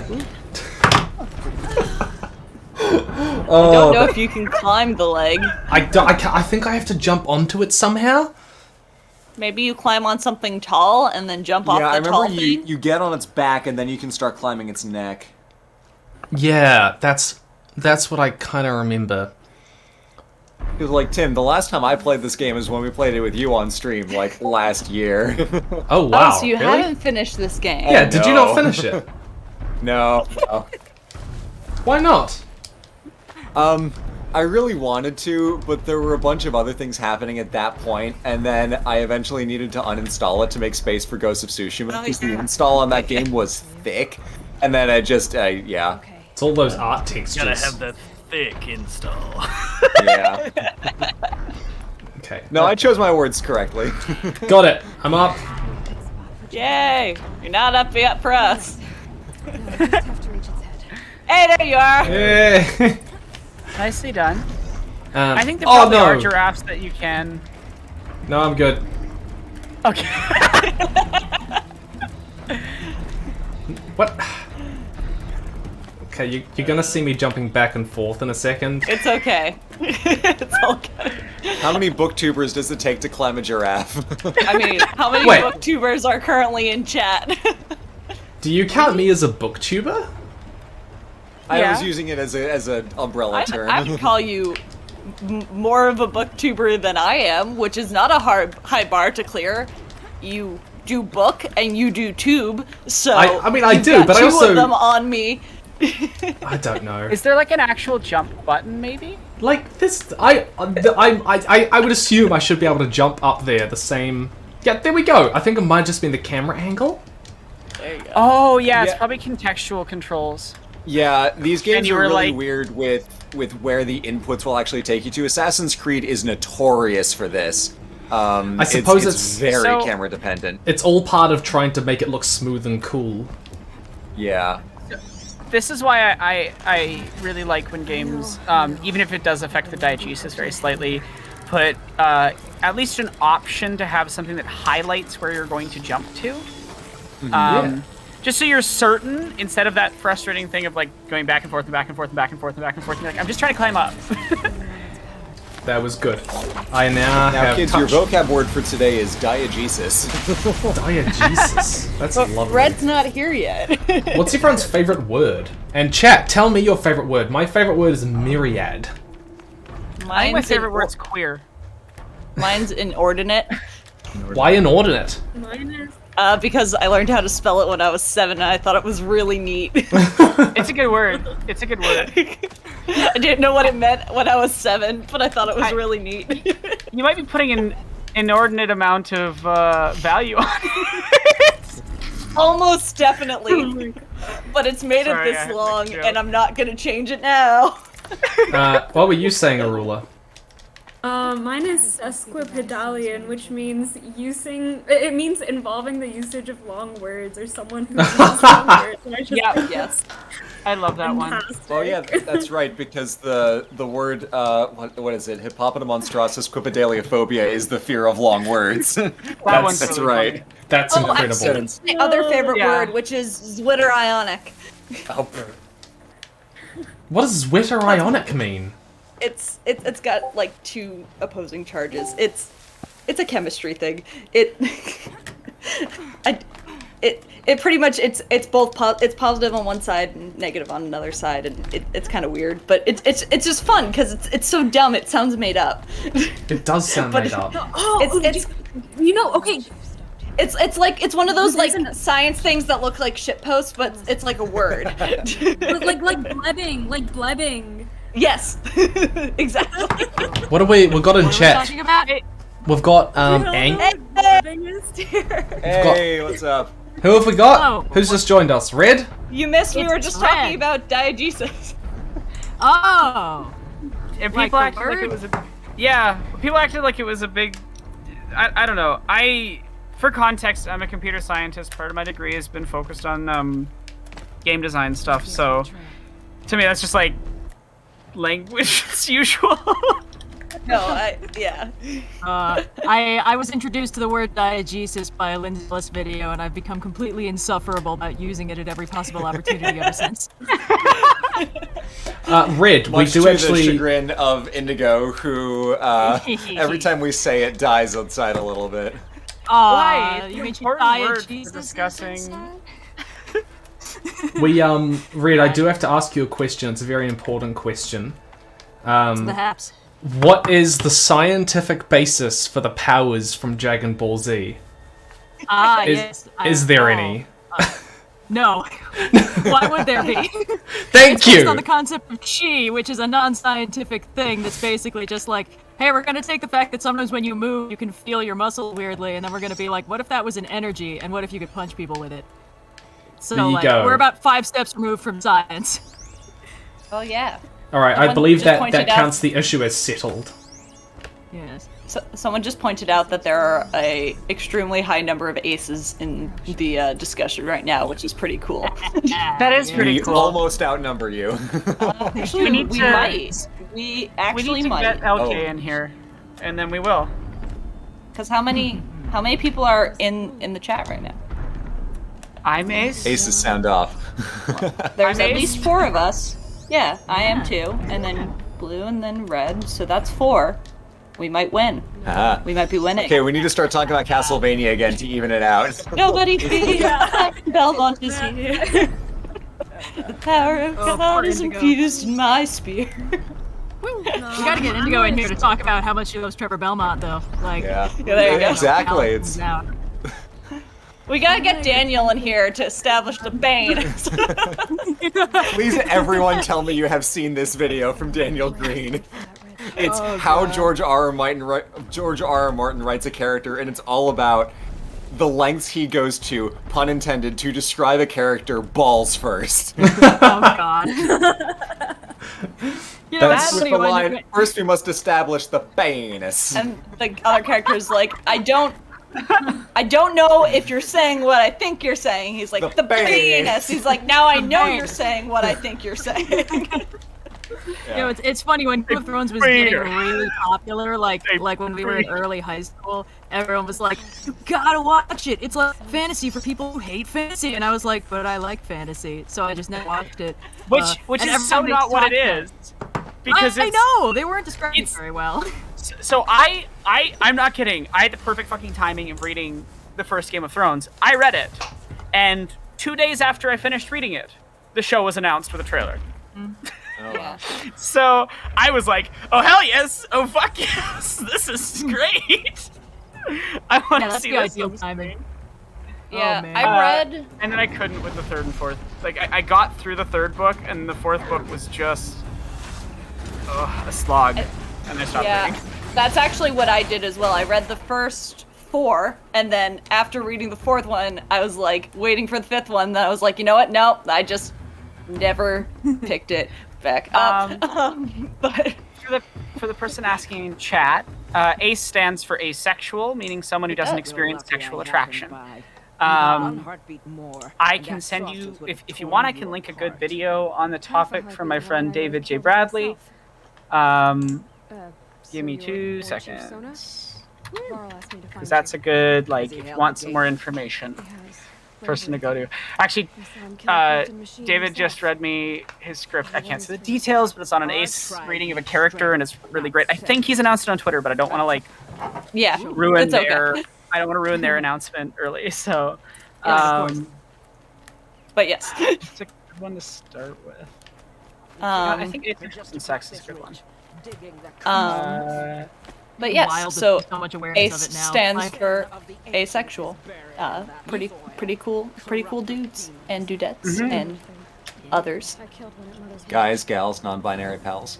and everyone else. And everyone else. I'll be perfectly honest, I really don't like those like listy ways of saying things most of the time. As a non-binary person, it's a lot of the time it feels like it's this like oh yeah, non-binary people like exist, I guess, or like, ha, we're being fun, and I'm like, you can just say people, like. Yeah, it gets That's all pretty you need to granular say. after a while. You're like, That is- guys, that's gals, probably valid. neo-pronoun havers. It's just like, I want to. That wasn't a comment about you. That was more just a general comment. Like, Yeah, like Oh, no, the no, appeal of the joking rhyme about is it. very You strong, were- but I definitely understand what you mean.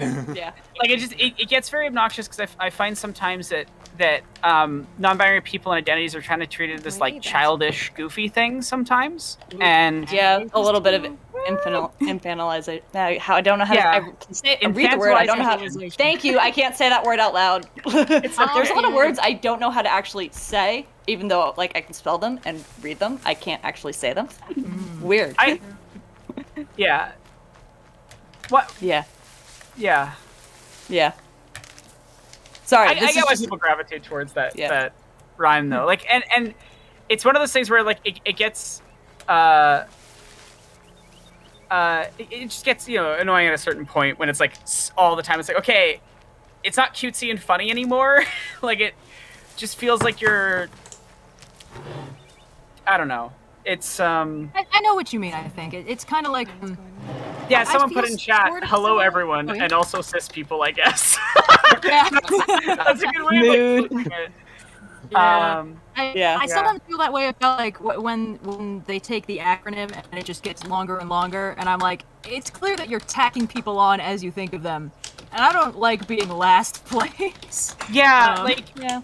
for me, earlier we asked what's everyone's favorite word. Well, I'll explain why queer is my favorite word, because queer is a connection to our history, a connection to our fight for equality, and a word that encompasses all of us rather than separating us into our into specific identities. Right? It's about connecting the community, and that's why I think it's a valuable term to use.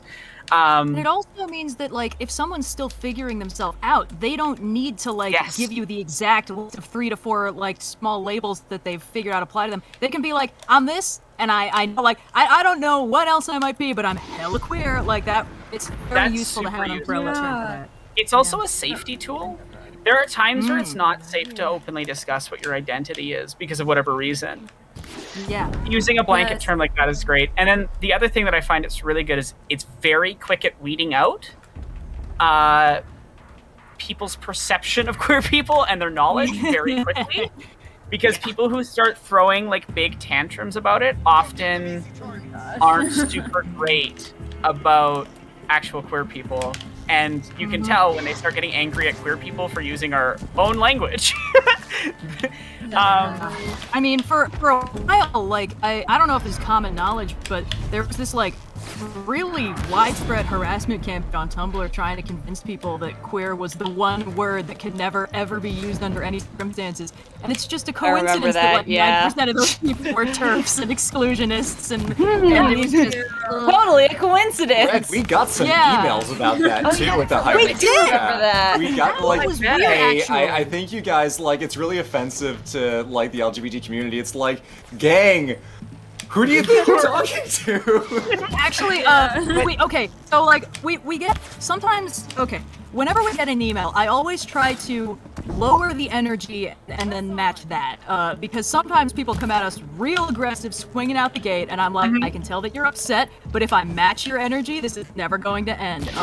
And sometimes I learn interesting things by doing this because we got an email from someone after I put out the Queer Coded Villains talk where they were like, in your video, at the beginning when you added the disclaimer that you were going to be using queer a lot and like if people were uncomfortable, they probably shouldn't watch it. Like that felt really patronizing, and internally I was like, that's because it was. But I dialed it back, I calmed it down, and I was like, well, you see, as a queer person, the idea that queer is the slur that can be used to reclaim, I'm very dangerous, etc. And basically, their response was, no, I'm not mad about that. I'm mad it sounded clinical, and I was like, now I just don't know what you're talking about. So I think it's that classic thing of some people like really don't like it when there's any form of warnings whatsoever. Yeah. That's a thing that I find happens a fair bit. I don't know. For me, I've definitely just hit a point of like I won't even entertain that stuff. I will slap queer in the fucking name of the video. Sorry, I shouldn't be swearing this much of it. Bad don't sailors. worry. I was a rower for years. It's okay. I was a Oh, rower yeah. for Yeah, years, I get and them. spend time on water, you will develop. It's the love of the sea. Yeah, I'm bisexual, and I also use queer and identify as queer, and every single time on Twitter or something, if I post one tweet that I made that got a lot of attention was if you want my speculative neuroscience, if you hard science fiction readers want my speculative molecular biology and neuroscience, you're getting my queer South Asian protagonists. And it's just amazing how, queer South Asian protagonists, just that phrase brings so many bad faith trolls, and it's ridiculous. It's man. As I said, it will tell you who people are, and it's I could avoid having to deal with these people, but also I don't want them around if they're gonna throw tantrums if I talk about my identity and existence. And it comes down to if someone identifies a certain way and then someone else pops out of the woodwork and is you're not allowed to feel a kinship with that word. I don't like it. It's I'm sorry, who are you? Oh, it's just came back. There's a certain type. Since when is queer a problem? Isn't that so? If you want, I love linguistics. I got obsessed with learning the history of this. I will be doing a video on it at some point. But so queer as a term, while its first written instance is technically able to be read as negative, I don't think it's negative in the context of who is writing it and who they're writing it about. I believe it was Oscar Wilde's father calls Oscar's relationship with his boyfriend at the time a queer relationship or something like that. I can't remember the exact wording. But one, Oscar Wilde's dad actually did support him pretty well, so I don't think that we can really take that as definitively negative. And two, just because a term was first seen in writing in that context does not mean it doesn't predate that point, because it would have had to. And for a person to have picked up on using it that way, especially someone like Oscar Wilde's dad, who knew about his gay son, right. I have a feeling that, hey, maybe deciding that this was initially a slur isn't accurate. But more importantly, for the vast majority of the written history of queer, it is a term primarily used within the community, right? That then gets picked up by people around the community as an insult, as with every identity the queer community has ever had, ever. And so what's important to note is that its first appearance in an American context was because of queer British people coming to the Americas and bringing that term with them. So it definitively, at least in the US and Canada, first starts as an in-community term that then spreads outwards. So this idea that some people have that it was always a slur is ahistorical, but it also doesn't matter. For example, lesbian, before it was used the way we use now, was a slur for women that were mannish. That's its first main usage. So, lesbian's not a bad word now. Queer a slur? What? Because this is what I'm trying to get to. Is the idea it has of been it being... in the past. Some people used it as a slur. Some people don't like using it because in the past it has been used as a slur. A lot of people use it because it is their identity. Essentially, it's today I learned. I didn't know that there used to be a slur, and I am queer. So exactly. A term having been used as a slur by some people doesn't magically make it intrinsically that, because prescriptive linguistics is nonsense, and anyone who studies linguistics will tell you this on day one. This is my best friend. This is like linguistics for 5-year-olds will tell you that prescriptive linguistics just makes no sense and is completely nonsense. But sounds right. There's this weird thing that a lot of people have with language where they feel that it sprung up out of nowhere, basically like Genesis in the Bible type stuff. And which you actually can track a lot of that belief directly to the Bible with the Tower of Babel and the idea of all languages being made then. But if we actually look at the history of language, it doesn't exist that way. As an example of this, singular pronouns So there it is. The singular they predates the usage of singular you by several hundred years. Within written record, within consistent written record too, not just like a one-off. And the singular they's usage within written record increases consistently over the last 600 and... Oh, I should really be able to remember this because I've done this research several times. But around 680 years. It's only once you get into the 1500s that you start seeing the singular you. And actually, during the 1600s, there was this big angry push by certain people. There was like literally a society for like the exclusive use of you as plural or something like that. It's like really funny. It's like just stuffy, rich British white men who have nothing better to do with their time getting angry about a word.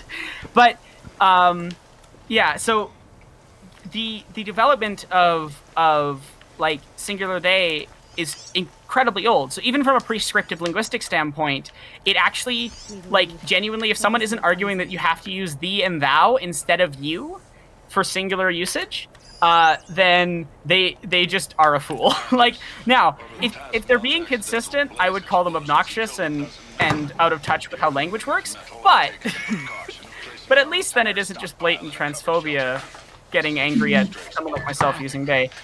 But the other layer of this, and the importance of neopronouns, is there are languages with no neutral pronouns, like French. And French is the reason why the original neutral pronouns in English disappeared, and why they was introduced later on, because Proto-French came in and mingled with English during the Normandy invasion.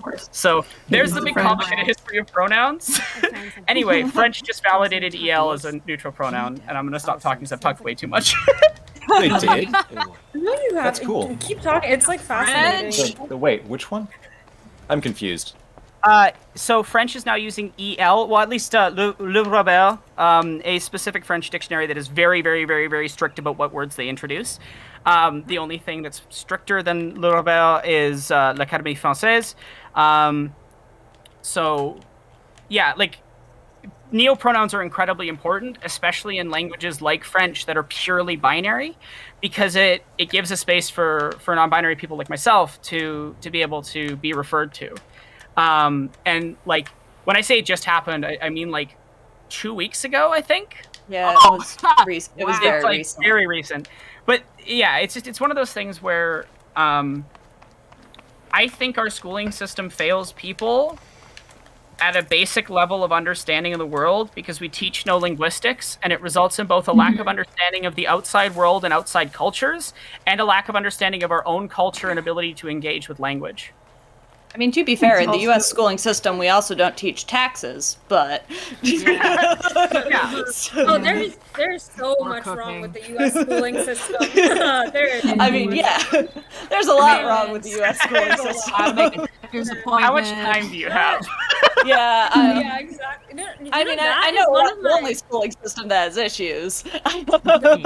That is one of my life goals, is to take down the academic establishment. Like, yes, please. I think, okay. How many people are here doing their channel stuff because they were failed by their schools? I am.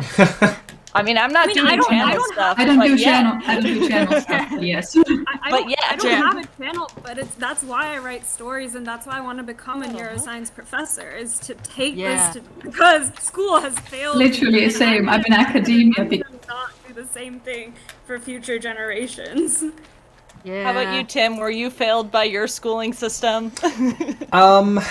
Like, my high school system, my high schooling was actually pretty good. I had an English teacher in year 9 and year 13 who was the same person. She got lifted up with us, and she was the sort of person who I wrote an essay for her, and then she sat down. She said, she looked me in the face and she said, "Tim, this is awful. This is terrible." Ooh. And then she said, "Go away and do it better." And then I went away and I took it back, and she said, "This is great. Now, the grading system, the top mark in New Zealand is excellence." And so I got an excellence, an E8, the highest mark, and I was thinking, great, okay, good, fine, I'm done, I don't know. She turns around and she goes, "Okay, yeah, it's good, but you can do better than this, and you know you can." And so she was the sort of person who basically said, you don't don't think about the grading system. We're teaching you this sort of stuff. So I had an exception in that particular thing, in that particular subject, and of course I talk a lot about English stuff. But I mentioned this before on stream. I did an arts degree, and I have an English major, and part of what my English major was doing creative writing. And I decided to skip first year creative writing because I felt that it didn't look like it was going to be very complicated. So I went straight to second year, and I started attending that class, and there was an assignment where they said, all right, guys, can you do a short story, 300 words, 500 words, that's a hero's journey styled story. And I was going, you're kidding me. This is what we're doing in second year university creative writing. So I, as a joke, decided to write the lamest, most boring hero's journey cliche nonsense thing. And what made me realize that I needed to just stop going to that class is that after I did that, my teacher came to me and said, hey, your piece was really good. Can I use it as an example for future years? And at that point I said, okay, I'm done. And I stopped turning up to class. And then I started doing creative writing stuff on YouTube. Tim, don't you know that satire requires a clarity of purpose? Yeah. So yeah, like, I mean, I wasn't failed, but I definitely felt the stuff that I do online is very much me going, I don't feel like we teach kids in a way that's particularly interesting, even at a university level. Yeah, definitely. So I'm going to add some context. I've worked as a professional coach. I was actually the youngest certified coach in my province since I was 13 years old. So I'm very odd. Like as you were pointing out, like, oh, you're explaining this thing nicely. It's because I spent a decade and a bit developing lecturing ability, basically, and nothing else. Magnificent.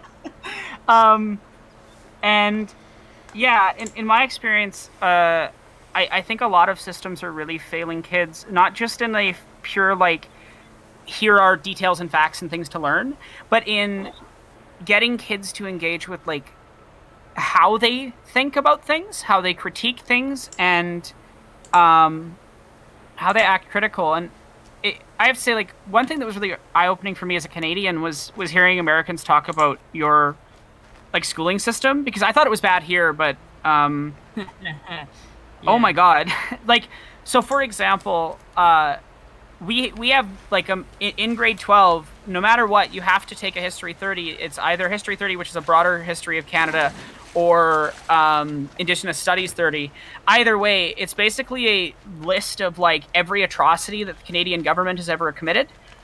In the case of, like, History 30, it tends to be a little bit broader, so it's not just covering Indigenous people. It tends to cover things like Japanese internment camps during World War II, mistreatment of queer people, like a bunch of different topics. But the euthanization of disabled people at different points in Canadian history, because eugenics is just something this country really loves doing.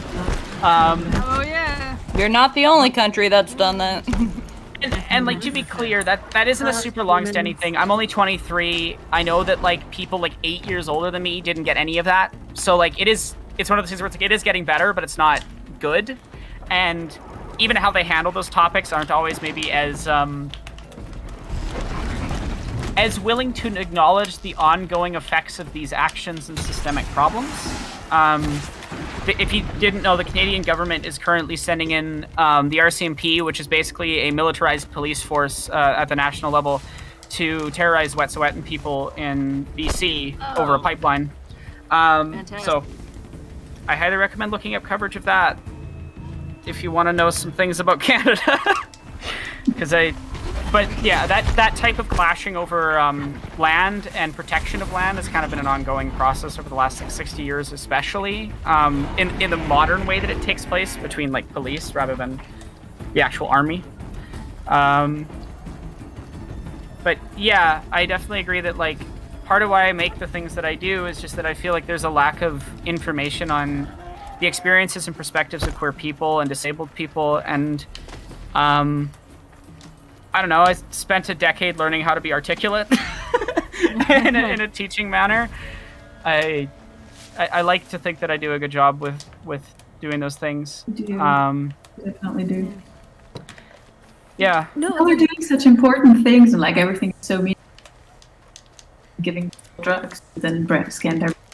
and that's it. It's important for the But that's rats. still important. They find it important, I'm sure. It's not rats in my case. I drug very much. Yeah, I drug the rats. Hey, people are rats too. Rats too. But it's actually interesting because it's supposed to help with, there's a very, very wrong perception of some substances because it was just misused for ages. So I do have a funny story about drug testing. So back in the 60s, professors started experimenting a little bit with LSD. My grandfather, who is actually the head of the computer science department that I'm currently in at one point, he's I want you to picture this like older English gentleman, like British, but he left England because he was like sick of classism there. He was like that. He's literally like that like story character that's like super smart and gets scholarships and like gets out of poverty. It's like that ridiculous thing of pull yourself up by your bootstraps type thing. But yeah, he takes this LSD and he thinks he is like discover the secrets of the universe, and he's recorded it on a tape recorder. And he comes out and he goes to my grandmother, Helen, it's absolutely brilliant. You've got to see this. And I'm not kidding. All it comes out is just like like mumbling and like incoherent statements and like the sun. Amazing. Well, I think the problem is that your brain can produce the feeling of, oh, that makes sense, in complete isolation, which is why you can have dreams where it's like, oh, that makes sense. Yeah, so like you can be doing anything and your brain's like, I've done it, Watson, and it's just, It's fascinating that there is truly no one dumber than the person who thinks they are incomprehensibly, immeasurably smart. That's like a thing, like it's an AI researcher. Intelligence is bullshit. Intelligence is bullshit, but you know what's really fascinating? Sorry, I should specify. Intelligence, at least when used correctly, is a term referring to capacity to complete a task, and it can only be used relative to that task. All measurements of general intelligence are basically taking a subset of the infinite task space, like all tasks that are possible. You take a subset of those and you go, these are the most important tasks. Take IQ for existence, which, by the way, was not fucking made for single people to be taking. It was actually meant to be used for testing large groups of people to see major differences in environmental factors like food, sleep, and stress. The person who invented it decried it later in his life, and everybody who's misused it since has no idea what they're doing and is genuinely, well, to use the proper term of intelligence, unintelligent at the tasks they were trying to achieve. Most of intelligence tasks are mostly working memories. If you train working memory, you do the thing. Tasks that they're trying to achieve. Sorry, I'm gonna mute for a second. Friend just got like really good news, so. Oh, that's good. Oh, woo. Yeah. Good. So long. Farewell. Lovely. Now, Tim, you've been quiet for a while. I know you're playing. I would say if there's anything that you've like had on your mind, this would be a good time to like give you back the floor again, since this is your stream. Oh no, I just your bar down there is getting pretty full. I don't Hey. necessarily have anything to say exactly. I just don't necessarily have that much to say on those topics. What topics do you have a lot to say on? Well, I don't know. What do I like? Have any questions? You can't ask me that in front of 420 people. That's Here. I got an easy way out. Tim, have you watched the show Arcane yet? I literally just finished it. So good. Okay, so we can all talk about Arcane. Yeah, we can talk about Hold Arcane. on, wait. Sorry.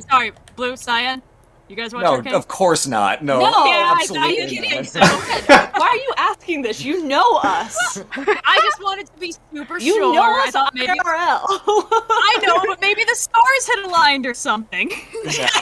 No. I'm gonna. We are clawing our way back to like normal sleep schedules after like dipping into severe long-term sleep debt from the wedding. So yeah, no, if you guys want to talk about Arcane, go off, but we will not be able to partake. Oh no! I'll touch on a couple of quick things. So please just talk about it. It's fine. There's this. So when I was in high school, everybody played League of Legends. So I played League from basically first season, like before it was even like really a thing and people liked it. I played it since like first season through until I think like season 8. I don't know. I got sick of it when I like wasn't around horrible toxic people like I was in high school. Because it's a horribly toxic game. But I did love aspects of its world and lore. Also, as a side note, fuck Riot. That company is horrendous with its treatment of its workers. I highly recommend looking at any ways that you can assist workers inside of the game development industry who are looking to unionize or looking to fight for better worker rights and treatment, because the problems are pervasive and systemic, and it's oh no, Tristan, I just had a bad problem. I played it on and off in the last couple of seasons. But anyway, League of Legends is not a game I recommend playing. No one should play that game. Do not play that game. I played it for a week. It was the worst experience of my life and nearly broke a friendship. It brings out the worst aspects of human beings who play it. I don't know why. There is something about it that's this like, it's like an infectious poison. Anyway, Arcane's the exact opposite. Arcane is this lovely, it takes all the best elements of the lore, it improves them, and it makes it way queerer. And we'll see if they decide to make it fully canon next season. The head writer's queer and has been very clear about her excitement about writing Caitlin and Vi. Caitlin and Vi are canonically partners in the lore before the show was made. Partners could mean a lot of things. No, like dating partners. Okay, in that case, I'm sold. I'm glad. I was worried. We should riot if they don't do it, but like, to be clear, the writer knew what she was doing. She's talked about it on Twitter. I've seen her tweet about like how excited she was when the animators understood her subtext when she just left in like something about when Vi sees Caitlin inside of the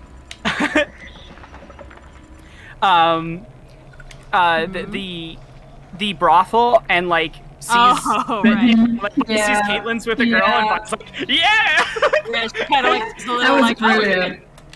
and the writer has openly talked about how excited she was about that scene and how happy she was that the animators understood what she was writing. So like, the show is definitely doing blatant queerness. Also, as a side note, because I have to read queerness and everything. Jinx is blatantly queer. Her color palette, particularly in the game, is a blue, white, and pink color palette matching the trans flag. She reacts negatively to being dead named consistently. It's a major part of her story arc in the first season, and also is one of the few times I've ever seen a complex piece of mental health done in a slightly fantastical way that wasn't shit and didn't make me feel horrible about myself as a mentally ill person. I had some thoughts about that actually, that I thought was really interesting because so for context, for those of you who haven't watched Arcane, Jinx's character is consistently portrayed as having some sort of mental health difficulty that's clearly greatly exacerbated by isolation and stress. Oh no, we lost him. Uh-oh. What? Guys, he got Ian. Ayla's just looking around like, hello? Or he just really assumed that we'd be able to fill the airtime for the next 6 hours. We'll get him back soon. Silent. So sorry, so like Jinx everyone be quiet. her... Just have him come back to dead silence. It'll be hilarious. I'll be quiet the instant I see him walk on screen. Fair enough. Go ahead. So Jinx... No, Jinx is not Dollar Store Harley Quinn. She's her own character. Like, she is well written and developed, and she's a character, like, it's one of the first times I've ever seen, like, a visual representation of PTSD dealt with in an interesting manner. Well, it's very well done. I was so impressed because it's so easy to fuck that up. Oh yeah, the number of times that and it doesn't make her seem incompetent either, which is very important. Yes, that her depiction of her issues and her struggle are shown in a way that also portrays that, okay, this is very dependent on how people treat her. It's very dependent on what she's surrounded by, and it doesn't make her any less. Like, this isn't what makes her incompetent in any way. If anything, it gives her drive. And also, on that note, it's not used to make her quote unquote scarier. Which No, is absolutely not. In a Absolutely lot of not. fiction, It's so not scary mental villainizing illness. her. Like, yeah, and the first time we see grown-up Jinx, when she's like completely in control of the situation, when she's wrecking shop on the boat, it's like, yeah, that's cool. Then when she's messing with the jewel, and she has the flashback, suddenly it's like, oh, this is incredibly tragic and sad. Not, oh no, she's having hallucinations and that makes her scary. Exactly. The important thing is that all of her moments of vulnerability are connected to that stuff. And her moments of like being scary to other characters or having power and strength isn't using that in that sort of problematic way that most shows do. I just finished watching Star Trek Discovery, and that is a show that has one of the best turnarounds in quality I've ever seen in any show. But it was because Lady Night kept telling me I had to watch it. So I was like, okay, fine, I'll watch it. And so I watched through it, and the entire time I'm messaging with LK, like, you know, my thoughts, because we talk about anything we're watching, we talk about it extensively. And I'm just like, I get through the first season, and there is so many ableist tropes in that first season. Like, it is, and just irresponsible handling of like PTSD, about like a lot of the things that specifically was nice to see Arcane handle well. And that continues for a bit into the second season, unfortunately, too. But like, I'll tuck that away. I think the reveal's been spoiled. Hi, Tim. Welcome back. Wait, what? We were purposely trying to be quiet when you got back. But everyone else couldn't be quiet. And the stream's on a delay, Everyone so couldn't we stop didn't talking about Arcane for like 5 seconds. I really like Arcane. Also, I do just want to mention that we are at $14,745, 98% of 15,000. And once we get to 15,000, I will reveal to you my United States tier list of the objective ranking of every state. And I will also, as demanded by chat. Have you personally been to? I've been to 2. Which one? Been to Hawaii and California. Yeah, no, that makes sense. Those are like. You've been to the 2 with the most mild weather. And mild weather. I went to California. It was awful hot.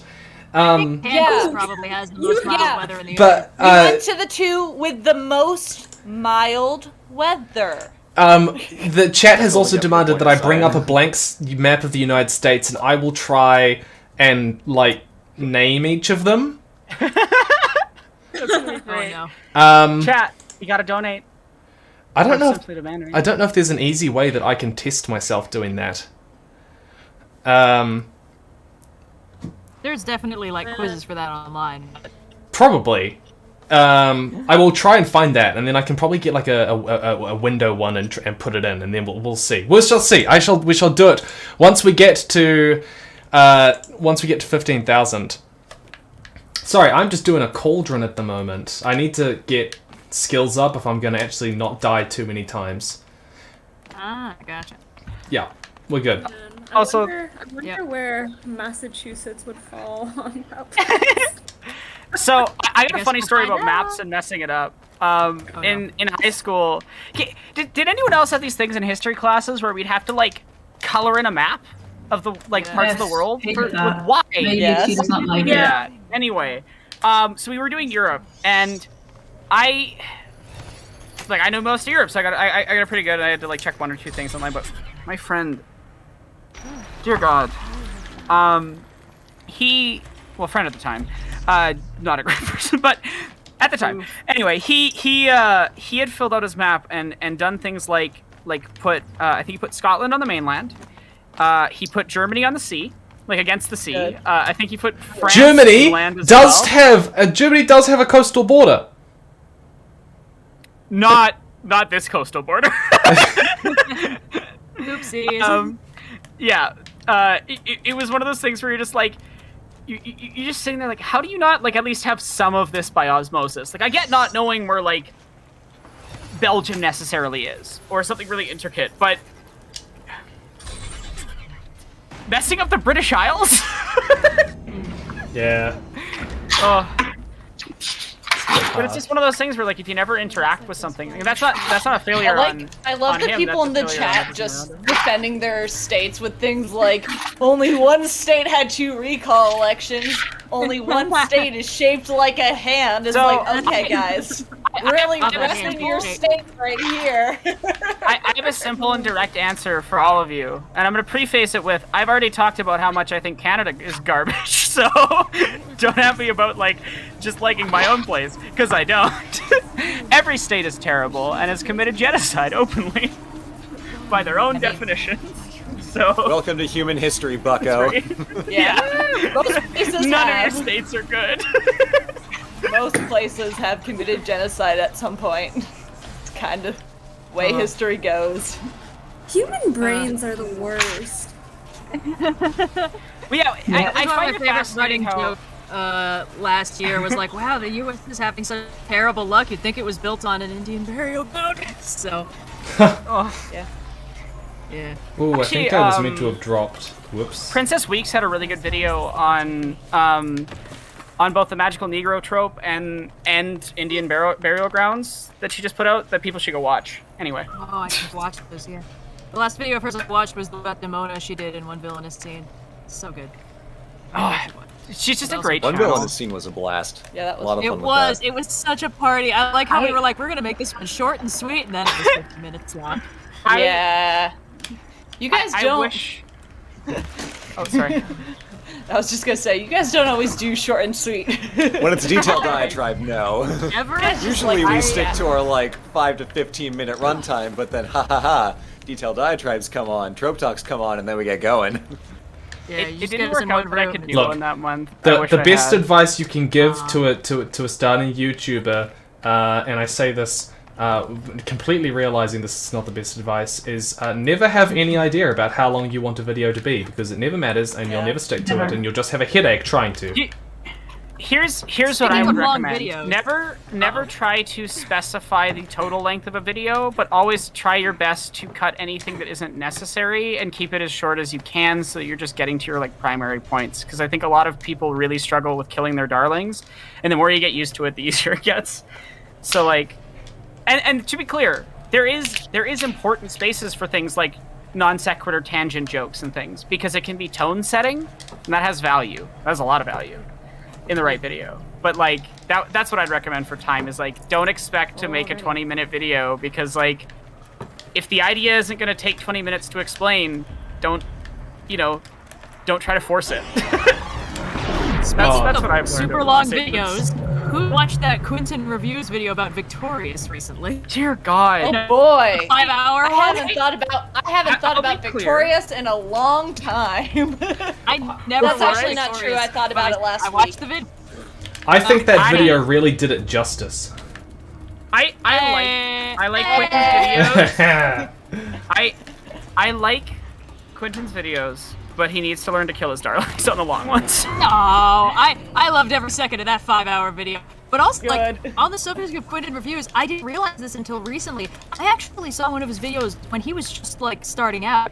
When he was starting on, when he started on Fallen Titans. Like the second one he did was about Channel Awesome. And I was like looking up stuff about that as it was happening, and he had a video about it, and I was like, oh neat. Oh, I wonder what this guy's deal is. Wow, his channel's really small, but this is really polished. I hope he does more. And now I'm reaping the benefits. So I've been watching Quentin Reviews under 200 to go, Tim. You're doing good. Like a year before he did Fallen Titans. Oh, we're getting close. We're getting I've real been watching close. Quentin for a long time. Nice. Like, I don't even know how long at this point. He's good. Yeah, I think I definitely started watching well before Fallen Titans started, because I do remember when he started that series. So I don't know when that is. I kind of want to check. Okay, I found an online 50 states test. Oh boy. Oh hell Let's yeah. go. Oh, it's gonna ask me We're not quite there yet, though. You've got. No, I've got it up. I'm just gonna. I'm just gonna add a scene. Can I add a scene while I'm on stream? I don't know. Yes. You should be able Yeah, you to. should. Yeah. But it will. I think it'll automatically switch you over to that scene for a second, but No. no one in chat's gonna mind. Do We can all I keep do I chatting. want browser Your source chat, or do I close want your eyes real quick. display Yeah, capture? close your eyes, count to 10. I'll tell you when to open them again. Okay. I would go with browser source probably, or Let's like go window browser source if you have like window. Yeah. Okay. Add a source.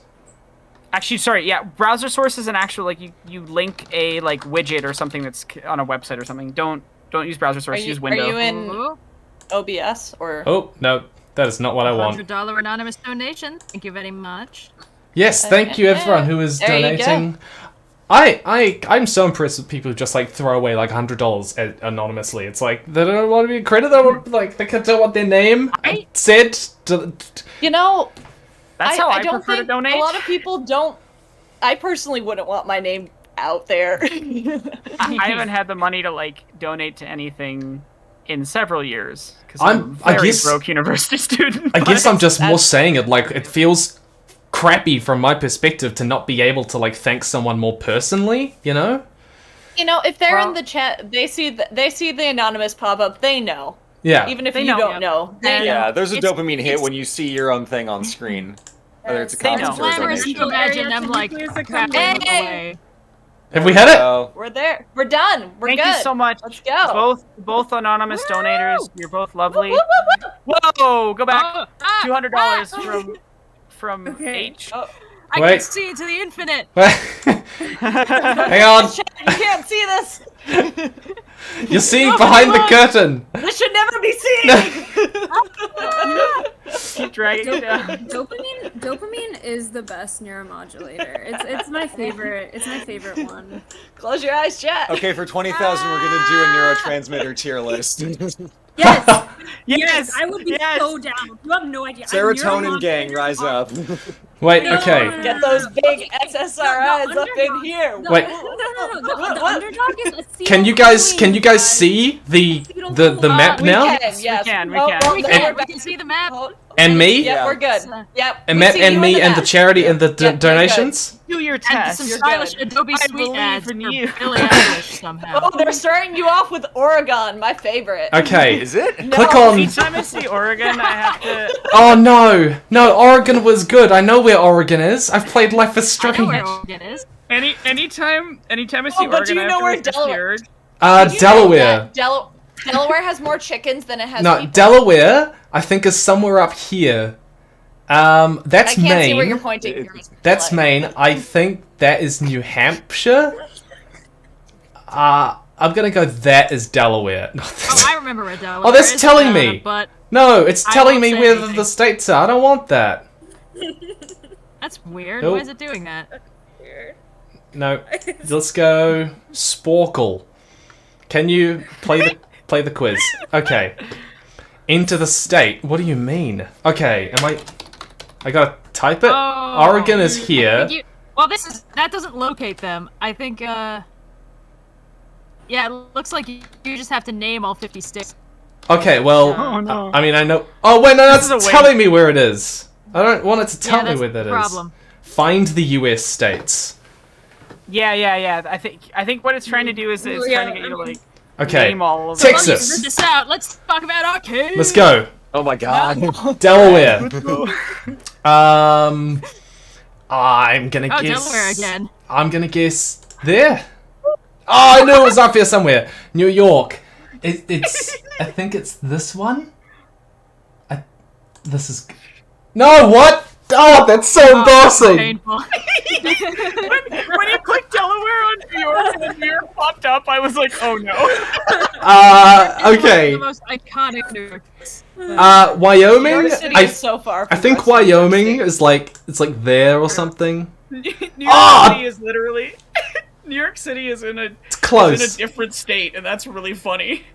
I mean, He's not in a no, different it's state still from New in New York, but it's It's just just the real corner close of to New New York. Jersey. Yeah. This has had a Yeah, bad the, start. I want to be New clear York- though. I got The within. Statue of Liberty. I got is right in New next to Jersey. it. Virginia. Now Virginia is west of. No, it's got to be east of West Virginia. But where's West Virginia? Virginia, mountain That's Kentucky. take me home. I think I'm gonna go. Country road. I'm gonna go. That is. Oh! I've only been. West Virginia's not very good, actually. When I was To stuck the there on a train at one point, I had that stupid fucking song in my head the whole trip. West Virginia, mountain mama. I want you guys to recognize that I am at least getting close to each of them.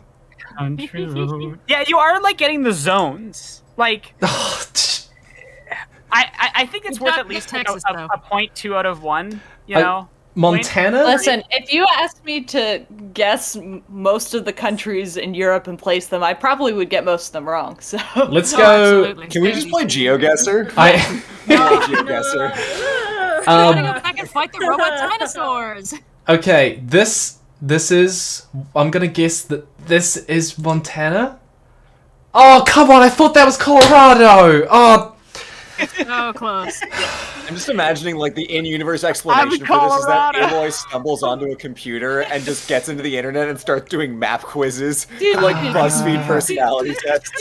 New Jersey. You got this. You know where New Jersey? I'm gonna guess. New Jersey. Come on, you got it. Yeah. That's not how they sound. I'm gonna guess. No, it's not. Yes. Go on. Alabama. Okay. Alabama. Alabama is somewhere around here. I think it's inland. I don't think it's coastal. You gotta go faster. Oh, it's close. God, there's a time. It has a tiny bit of coast. California, Tennessee. Oh, it's like there or something. Oh, come on. You're the only 10 You're I the only see. 10 I see. Damn it! Hey! Cyan with the snipe. Just taking it right from under me. How dare? South Dakota. Jesus Christ. New Mexico. It's a swoop! I swooped the rug out from under them. It's just a very silly sound effect you My chose. disappointment is immeasurable, and my day is ruined. Was everyone being serious about the neurotransmitter ranking? Because I would 1,000. Oh my god. I am so in for that. I'm sorry, I I don't don't know. know dopamine and serotonin. Tim, I don't know Wait. if Tim knows enough neurotransmitters for it to make sense for his stream. I sure as hell don't. Well, it's not your stream. I mean, Blue. yeah, but Alright. Wait. Listen, I just needed to say my entrance that I also don't know. South Carolina. I'm I gonna actually guess don't it's know that anything one. about neurotransmitters. And then everybody in chat, Washington's sound up off in on the the corner. topics you don't know anything about. Louisiana. Carolina. I just know that my Apparently- brain doesn't produce melatonin or dopamine properly. I mean, Ohio. most. That's fair. Is Melatonin's the is secret. Ohio next to Serotonin? Pennsylvania? Melatonin? No, my body just does not have melatonin properly. Gotcha. Oh wow. That is the I sleepy have to one, take right? supplements. Yeah, that's the one that. At least you can buy them. Awesome. Is Ohio Yeah, no, next to I- Pennsylvania? every night to If sleep. your brain doesn't make the neurotransmitters, store-bought is fine. Yeah, it would be a little bit For cool any if of we them. could get like serotonin If your gummies. brain doesn't make the right hormones, store-bought is fine too. There you I go. read it on HRT. That was. I thought. Tim, you're doing great, sweetie. I am not doing great. You actually are doing really well. You're doing better than most Yeah. Americans. You're doing better Yeah, I agree. than most Americans, and I'm not kidding. The only reason I remember so many states is because when I had to learn them for a high school quiz, my mom had me memorize this like mnemonic song she made up, which worked ridiculously well. Every single time I keep on hovering over the right answer and then I click away from it. Oh no. I've only got 1 minute left. Where the hell is Massachusetts? That doesn't even exist. Ooh. I live there. No, Who's making up these states? I can do it. am just British people. Go. Oh no, I knew where that one Only was. the ones on the right. Some French. The That's rest of them were Arizona. John Statesman or the Dimsdale Statesman. Again, that's North Dakota. Minnesota. Owner of the Dale Dimmadome. Minnesota. Minnesota's Not one of the right. boxy ones, isn't it? Holy shit. It looks like you can't find the states. It gets easier as you run out of. Oh, was there? Oh yeah. Now, is Don't feel Nevada, bad, I'm pretty Nevada sure and nobody ever goes to Utah? Minnesota. I think Nevada's the one that's not next true. to California, 1 minute. and then that means that Utah has to be the one a little bit over. People keep asking why the U.S. has so many states. It's because we really liked how that many stars looked on the flag, and we went, yes. And every time we get a new state, we remove an old one. It's recycling. Where the hell It's is... actually in the Constitution that when Puerto Rico becomes a state, North and South Dakota have to merge. Into just one big Dakota. Yay! Also, I think a Fairly Odd Parents quote. I really want it to just become Thick Dakota. You can get Thick Carolina. Thick. Okay, guys, there you go. There is my... You got over 50%. You passed. I think you passed. Now, I want to be clear. There were a couple which I misclicked on, and I would have gotten correct. Yeah, you passed. You get technically. Tim. As I said, you did better than most Americans. All right, let's hear your trees, baby. Let's. That's not a C. Let's. But Now, do you want my my tier list? Give us the tier list. Yes. Okay. Hang on. I've got to find it because it's on the Discord. I think it's pinned.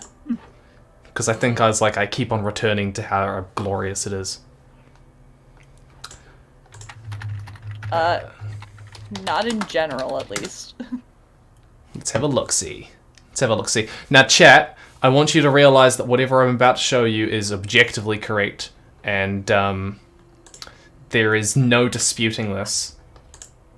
The scientists in the call will be the judge of that, because people have this idea that scientists talking about fields outside of our field of expertise are magically good at it. Scientists are always generally confused. Any scientist that says they're not is lying. Yeah, that's my science advice for you today. We're always confused.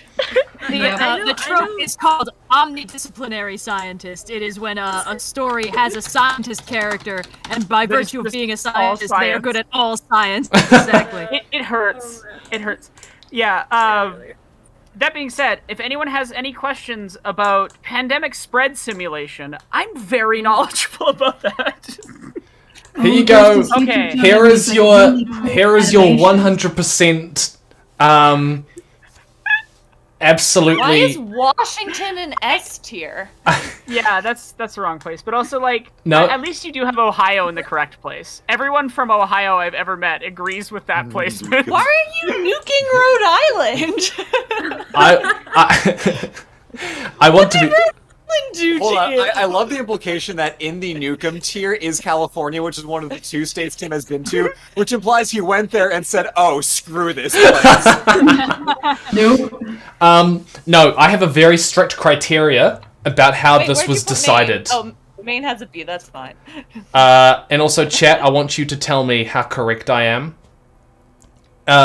They're not going to. They're going to no. They're going to say, Tim, oh, your wisdom is unsurpassed. How could I ever question you? My favorite thing is the people agreeing that their states deserve to be in the Y and Nukem territory. We are no. I organized these based on how beautiful the states are. No. My Chaos Twins here. Hello. I'm here. Who have we got? I have arrived. Hello. It's Ladyknightthebrave. Welcome. Woo! Yay! Welcome to the party. Oh, we're doing voices already. We were just ranking all of the United States in the absolute objective. I'm always doing a voice, mister. We had no. I think you'll find. Sorry. Well, Florida is last. I can tell you from personal experience. Florida is in the Y category. Florida is indeed in the list. Florida should really be in the Nukem category at the bottom, but Why is below Nukem? Why is below? Why is we wouldn't even expend the millions of dollars it takes to create a nuke to get rid of them? Yeah, why is you don't want to put that in the air? Yeah. It's not worth the fallout to get rid of them. Oh my god, yeah. That's accurate. I can't believe you don't like Oklahoma, where the wind comes sweeping down the plain. No, but I ranked my these. only take on Oklahoma is the musical, which is the weirdest musical ever. but So I can goddamn start. It is something. Oklahoma, Oklahoma.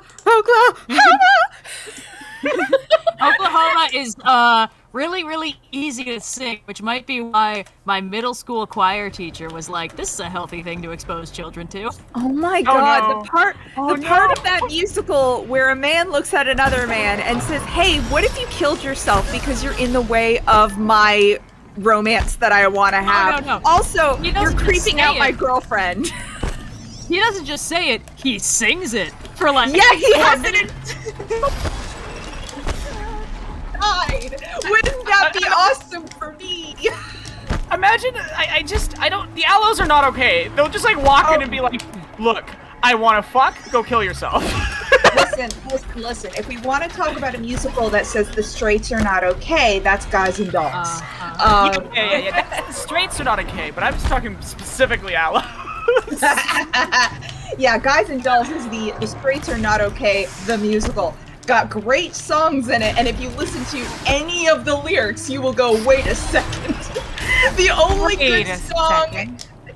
good song that's a good song is Sit Down, You're Rockin' the Boat, and it's just because it works in text. It's a made-up, like, shenanigan being told to, like, you know, trick some temperance union assholes. So, Yeah. that's the only one that works. LK played me that song the other day. I think it was the Titus Burgess version. It's so yes, good. from the Tony Awards. It's amazing because his microphone wasn't working. I have heard the song before. Okay, so Titus Burgess, right? Microphone's not working on his head. This was the Tonys. Yeah. Oh my god. This was the Tonys where everything went wrong. There was a dude who beamed himself on a piece of set during the opening number, and you can see it. You can see it. It's, I believe, the 2008 Tony Awards.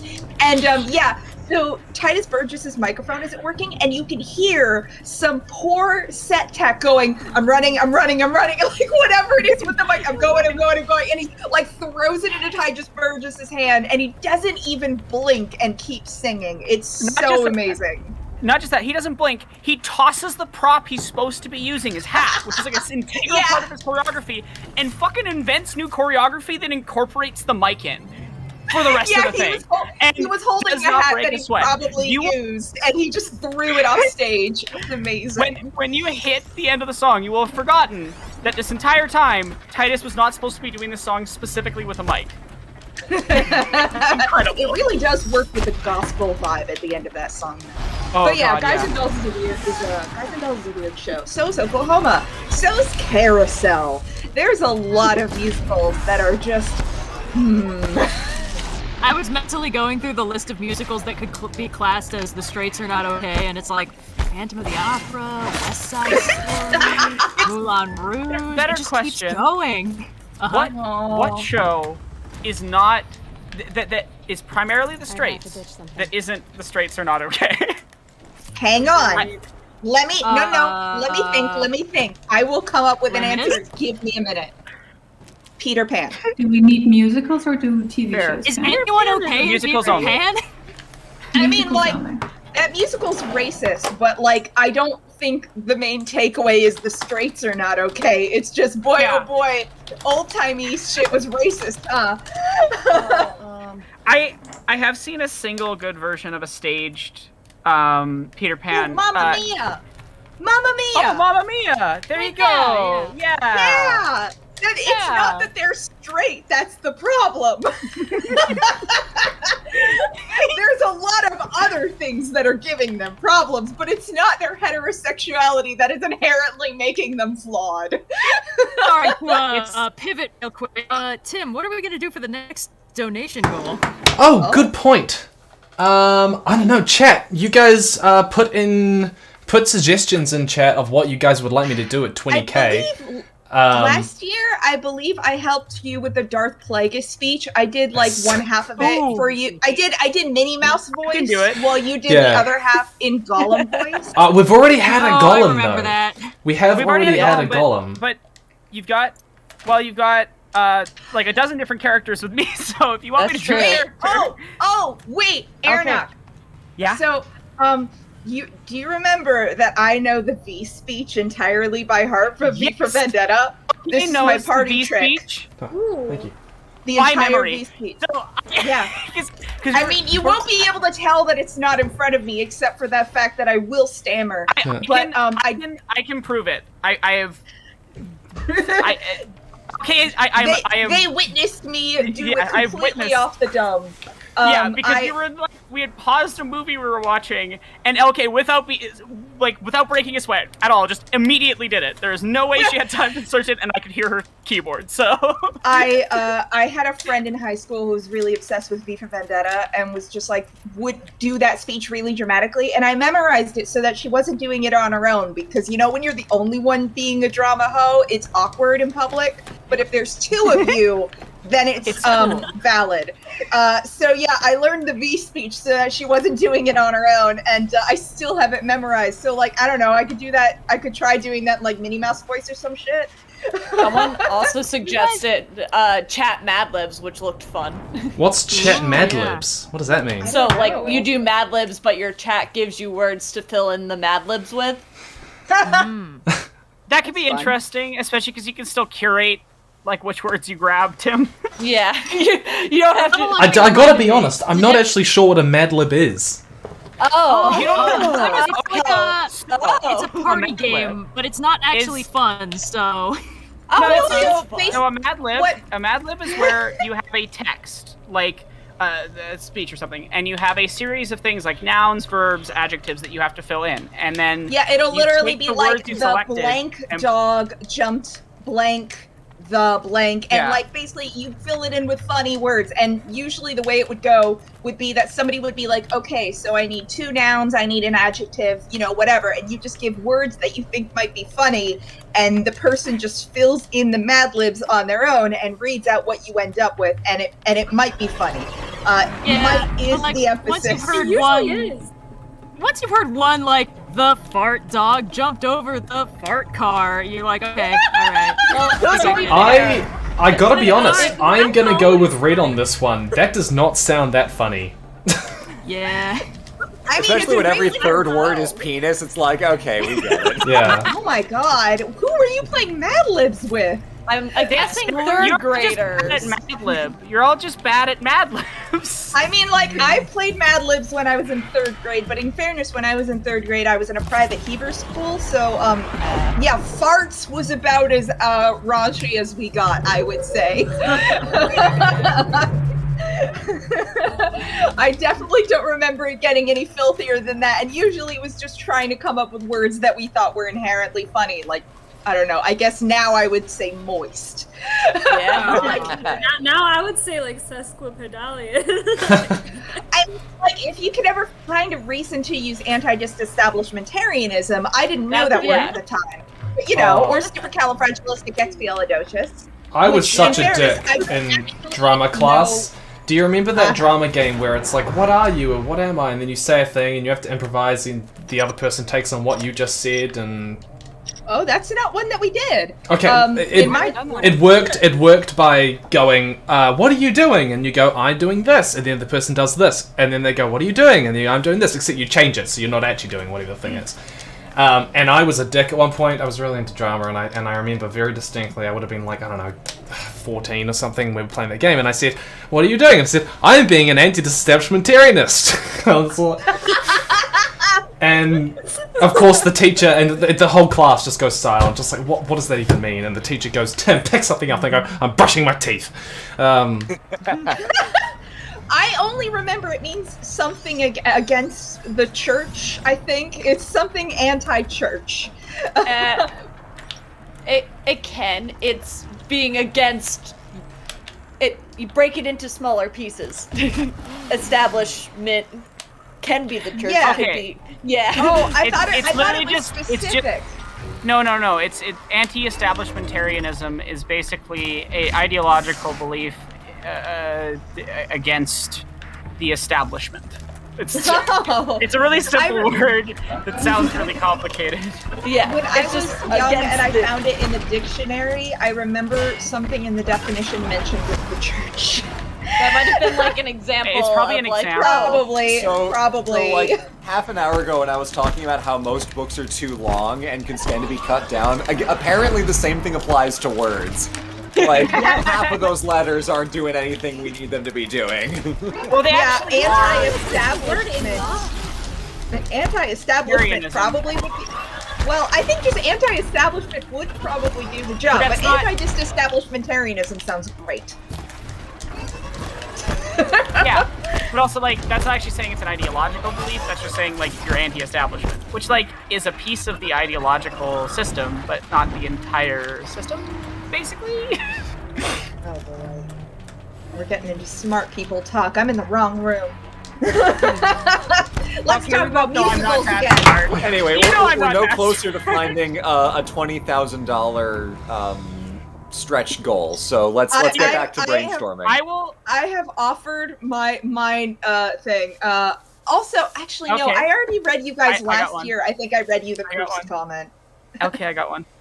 Okay, we can do the Smith and Neo scene, and you can be Neo as some voice of your choice.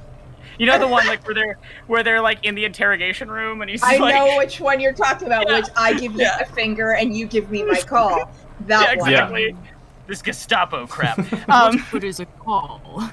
When You're living two lives, Mr. Anderson. In one life, Thomas A. Anderson. Aranock really loves this voice because they're good at it.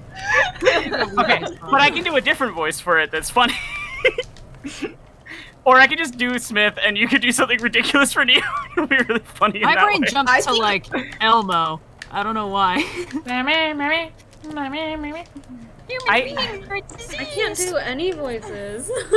I'm trying to think of like which voice I should do. I'm good at There's like so many. Disney voices, like Mickey and Minnie and Goofy and like Disney Princess. Spending too much time playing Kingdom Hearts. Yes! Yes! Yes! It's true! We have power Call because it. of it. The only thing I know about Kingdom Hearts is that it has like Mickey Mouse and murder. Do you want me That's to all tell you more about Kingdom Hearts? Are you opening the Pandora's box? No, we are not going down this road. We're closing it. We're closing it. I believe Pandora had quick reflexes today. when me and Aranock first met on a stream, I was insistently ruining people's lives by explaining Sleepy Boy theory.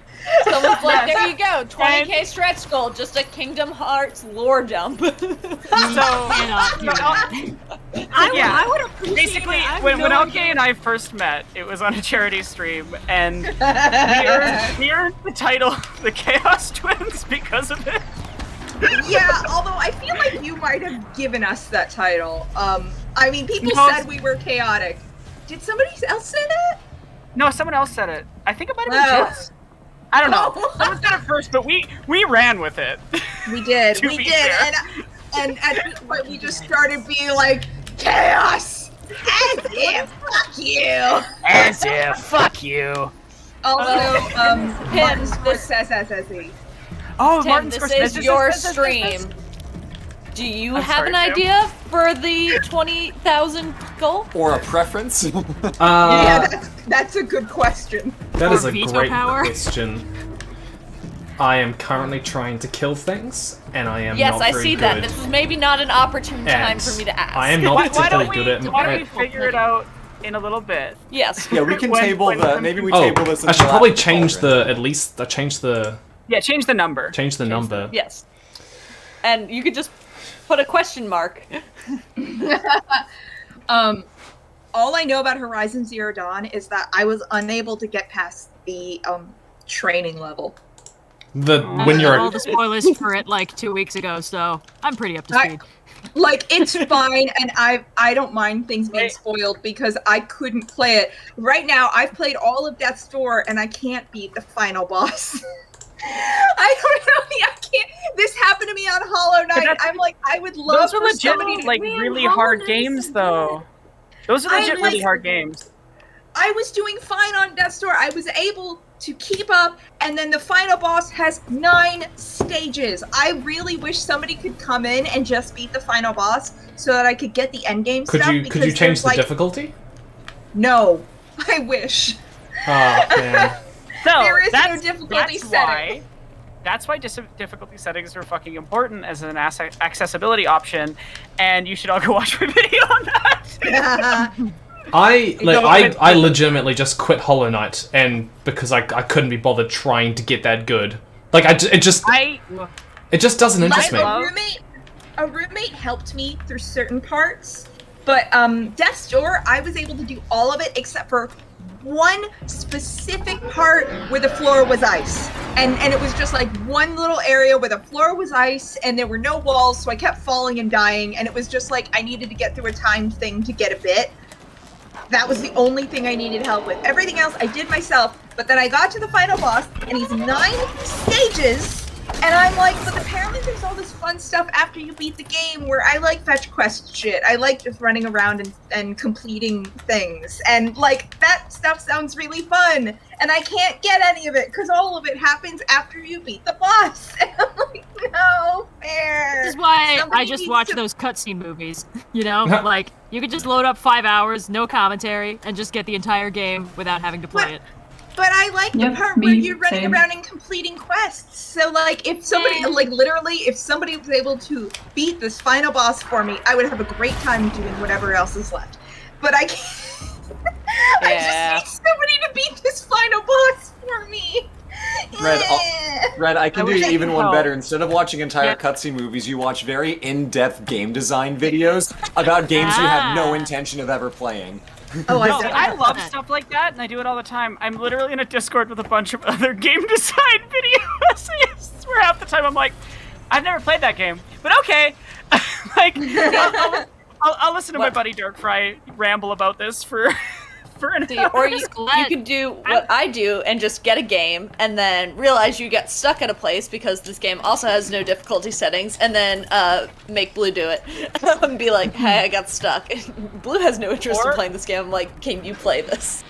Or, this is my experience with Dark Souls, or you can get the game, try it, hate your experience and get to Sen's Fortress, quit, leave it for 3 years, come back, play it in a completely different way that is technically way harder, but way more fun, and then bash your head against the wall for like 2 months and realize that it helped you with your depression.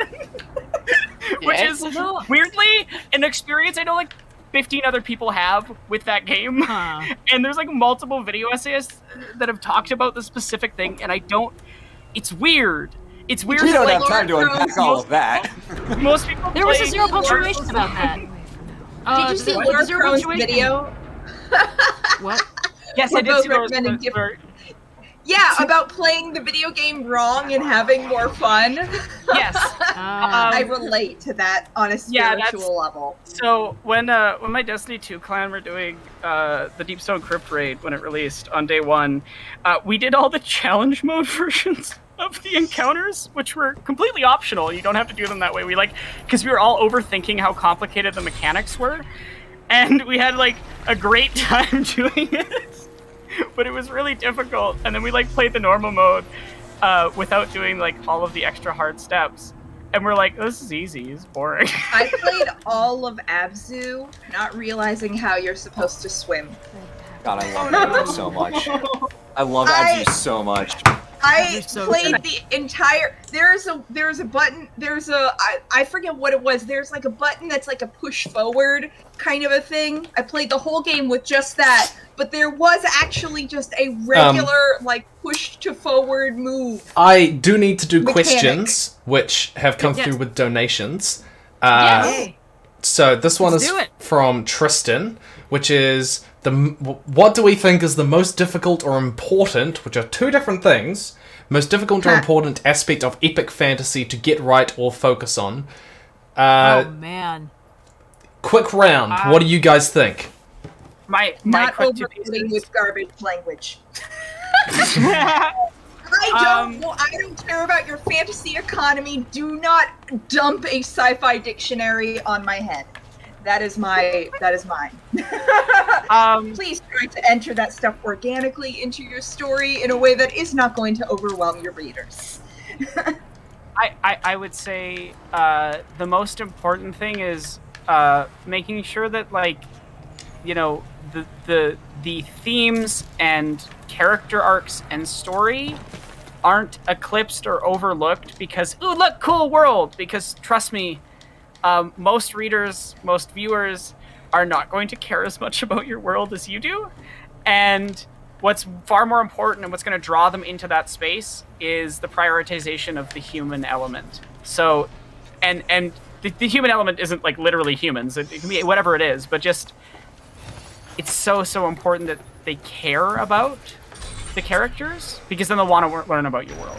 And then that said, no, go ahead. Sorry. I think most difficult is probably just conveying your world in a way that isn't overwhelming, which is basically what I was saying. But yeah. Yeah. Don't do a Dune and dump a sci-fi dictionary on my head. I disagree. I loved Dune. But Zendaya dumped a sci-fi dictionary on my head, and I could not follow it.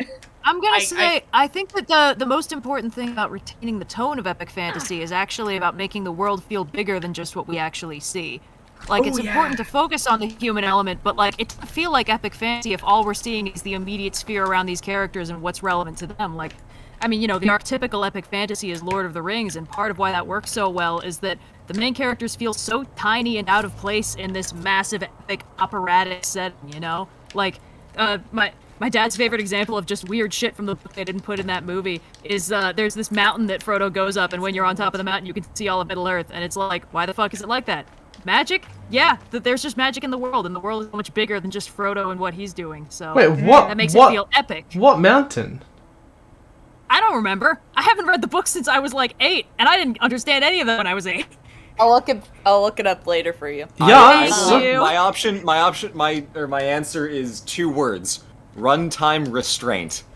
That's it. See, I would say kind of similar to what's been said, but I feel like you really need to flesh out your side characters because your protagonist might be the coolest dude, but if he's just a dude alone in the universe, it's gonna feel like a really boring universe.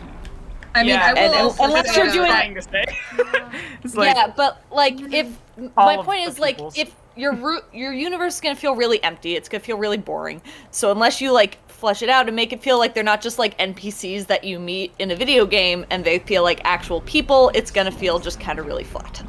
If they feel like an Elder Scrolls NPC, it's a failure. Also, wish me luck, guys. I'm about to embark on my first real boss fight. Oh boy. Good luck. But no, what I was gonna, a lot of fantasy that I see has the problem of the side characters are more interesting than the protagonists. That's a thing that I see constantly. Yes. Really bland protagonists. Okay.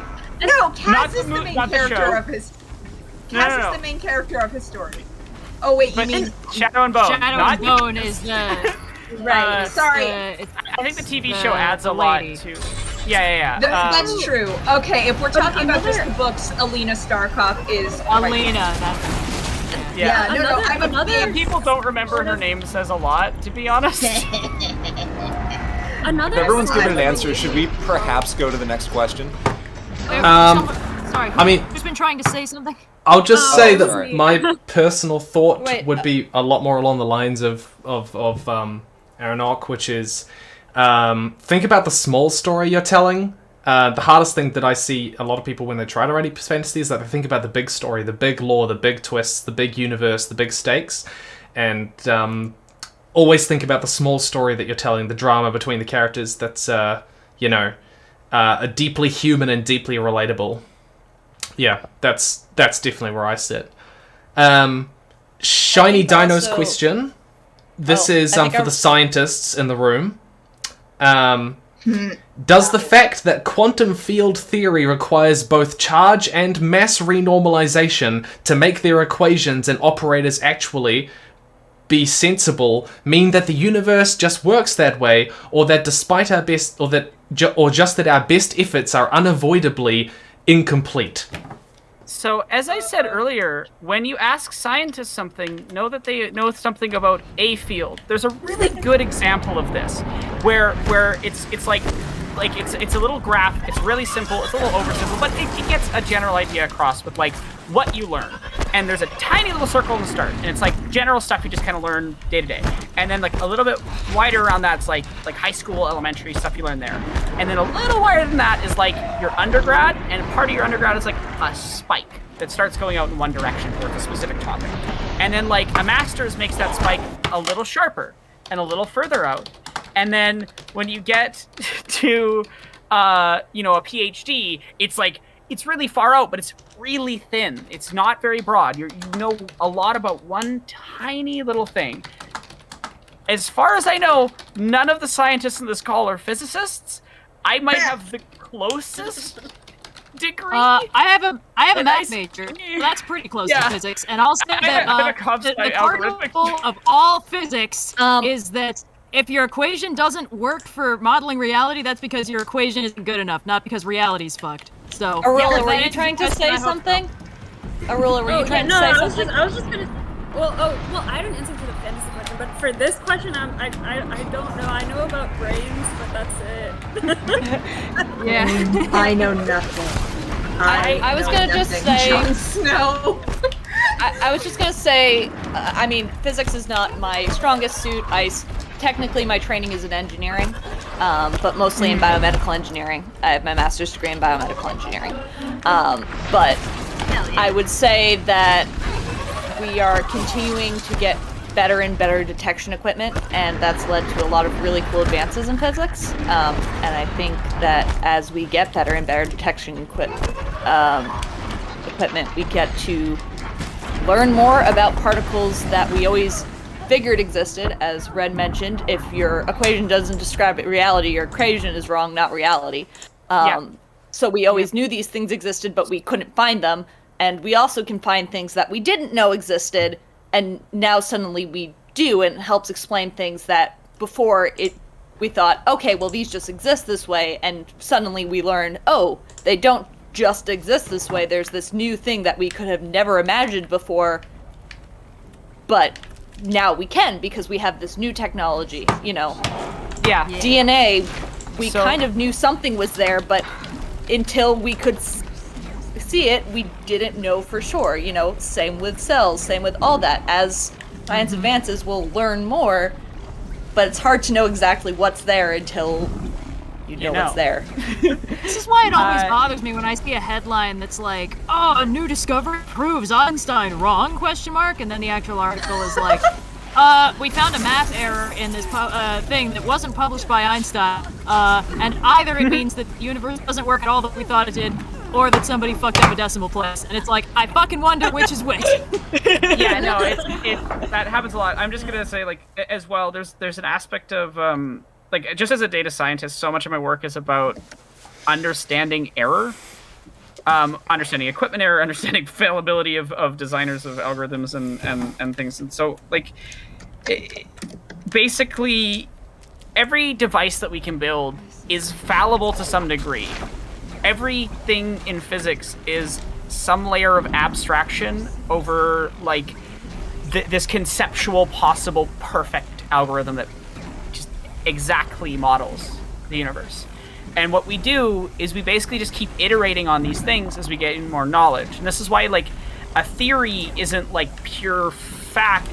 It's the closest that we can get to that piece of knowledge. And so, yeah, it's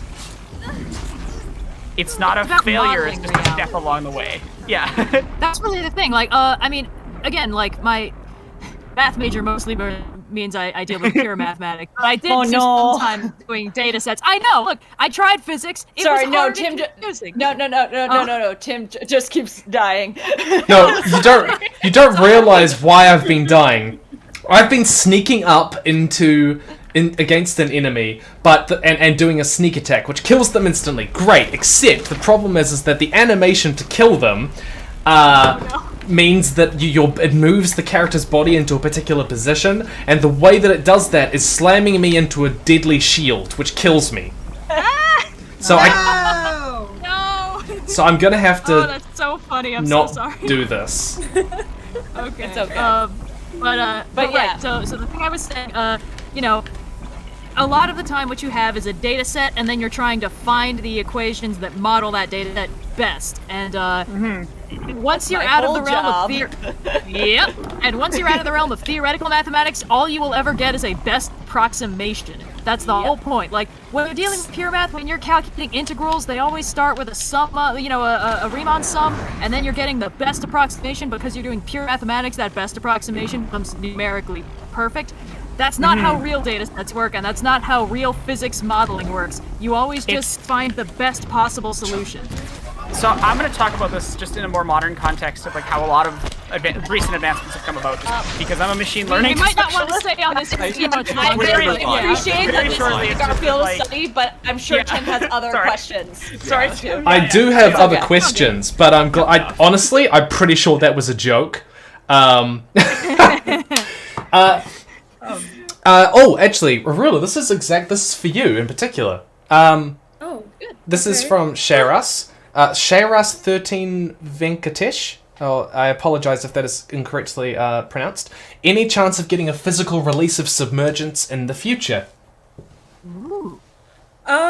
Okay, so it was published in a magazine, so you can get like a physical copy of that magazine in print.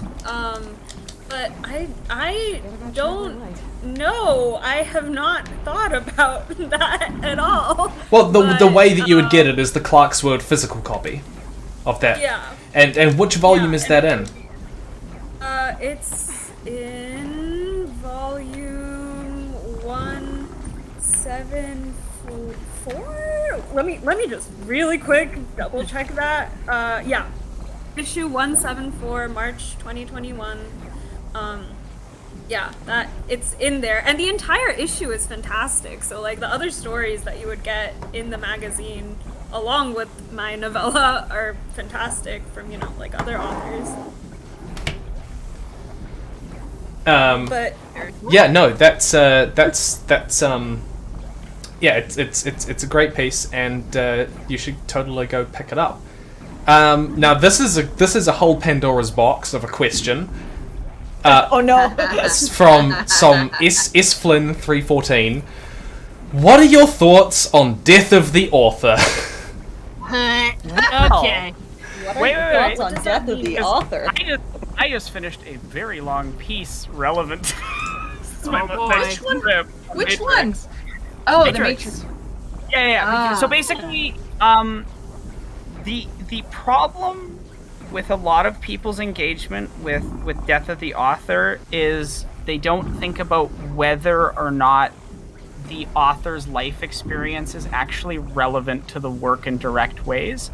For example, like I want to be clear that doesn't mean like you have to have a Death of the Author reading of something, but this idea that like you can completely ignore everything about an author when it comes to a work kind of falls apart once that author's worldview becomes intrinsic to the work in a lot of specific ways, that even if you ignore the author, even if you don't even know anything about the author, you should still, if you're paying attention to the work, find a lot of the details from that author's intent anyway.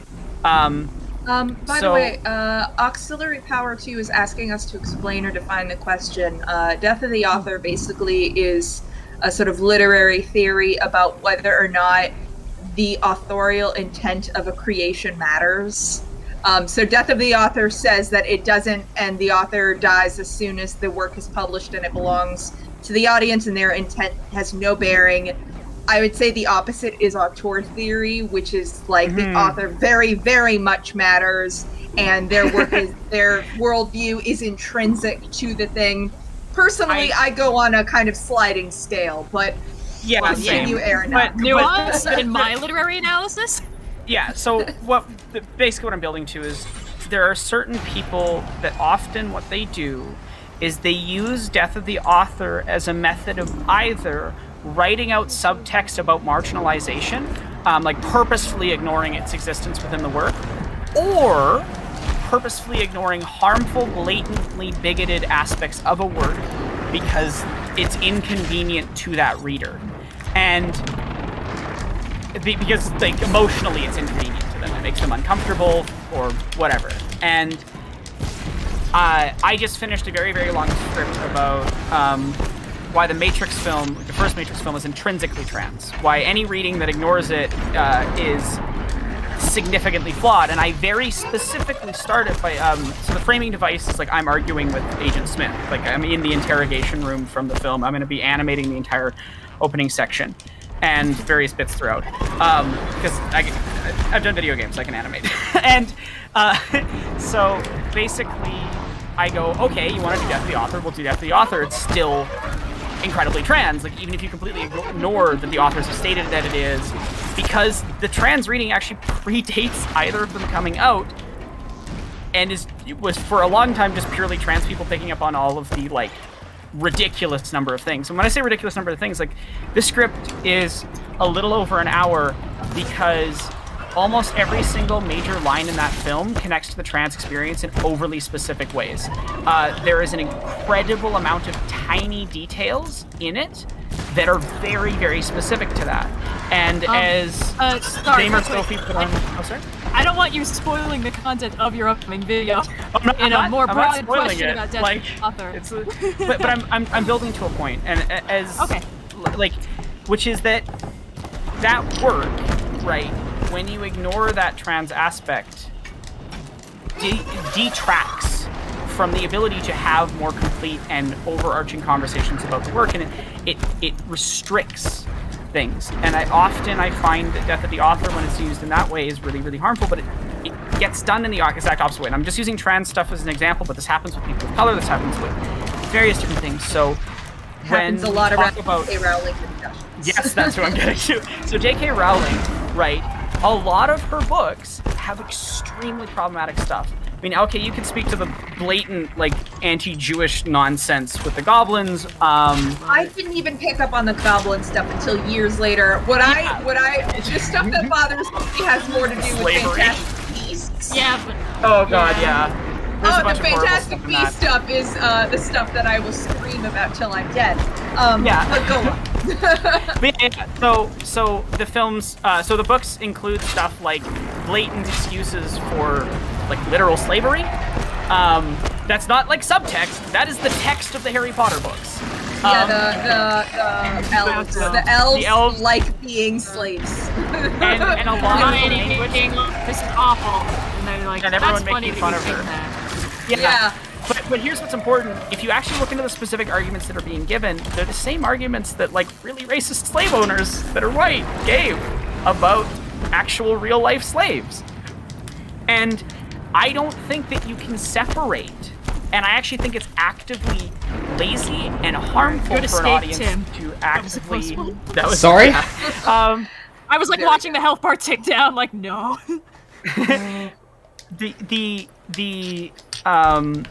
The fact is, if you try to engage with that author's work while actively ignoring that her ideological views and viewpoints on marginalized people affected her writing, I think you are failing to engage with the work completely, and you are failing to listen to and respect the perspective of marginalized people affected by that work. And this so is why it's often, a sliding scale. Yeah, it needs to be a sliding scale. Yes. A good example of someone that, like, I think you almost always need to engage with his intent is Mike Flanagan, who is very open about his intent with his work and discusses it. I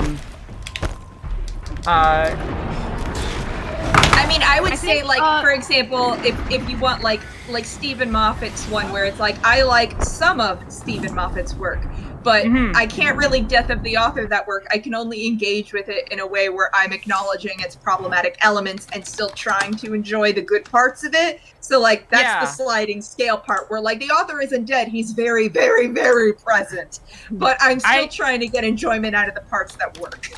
Yeah, exactly. And I think there are lots of works where the author really isn't present, or there is no information on the author's viewpoint. There's lots of works that are, you know, that we can absolutely ignore the author's intent, and I think it does need to be a sliding scale. And I think often auteur theory has similar problems, but in the opposite direction, where often harmful ideas will be justified because it's the auteur.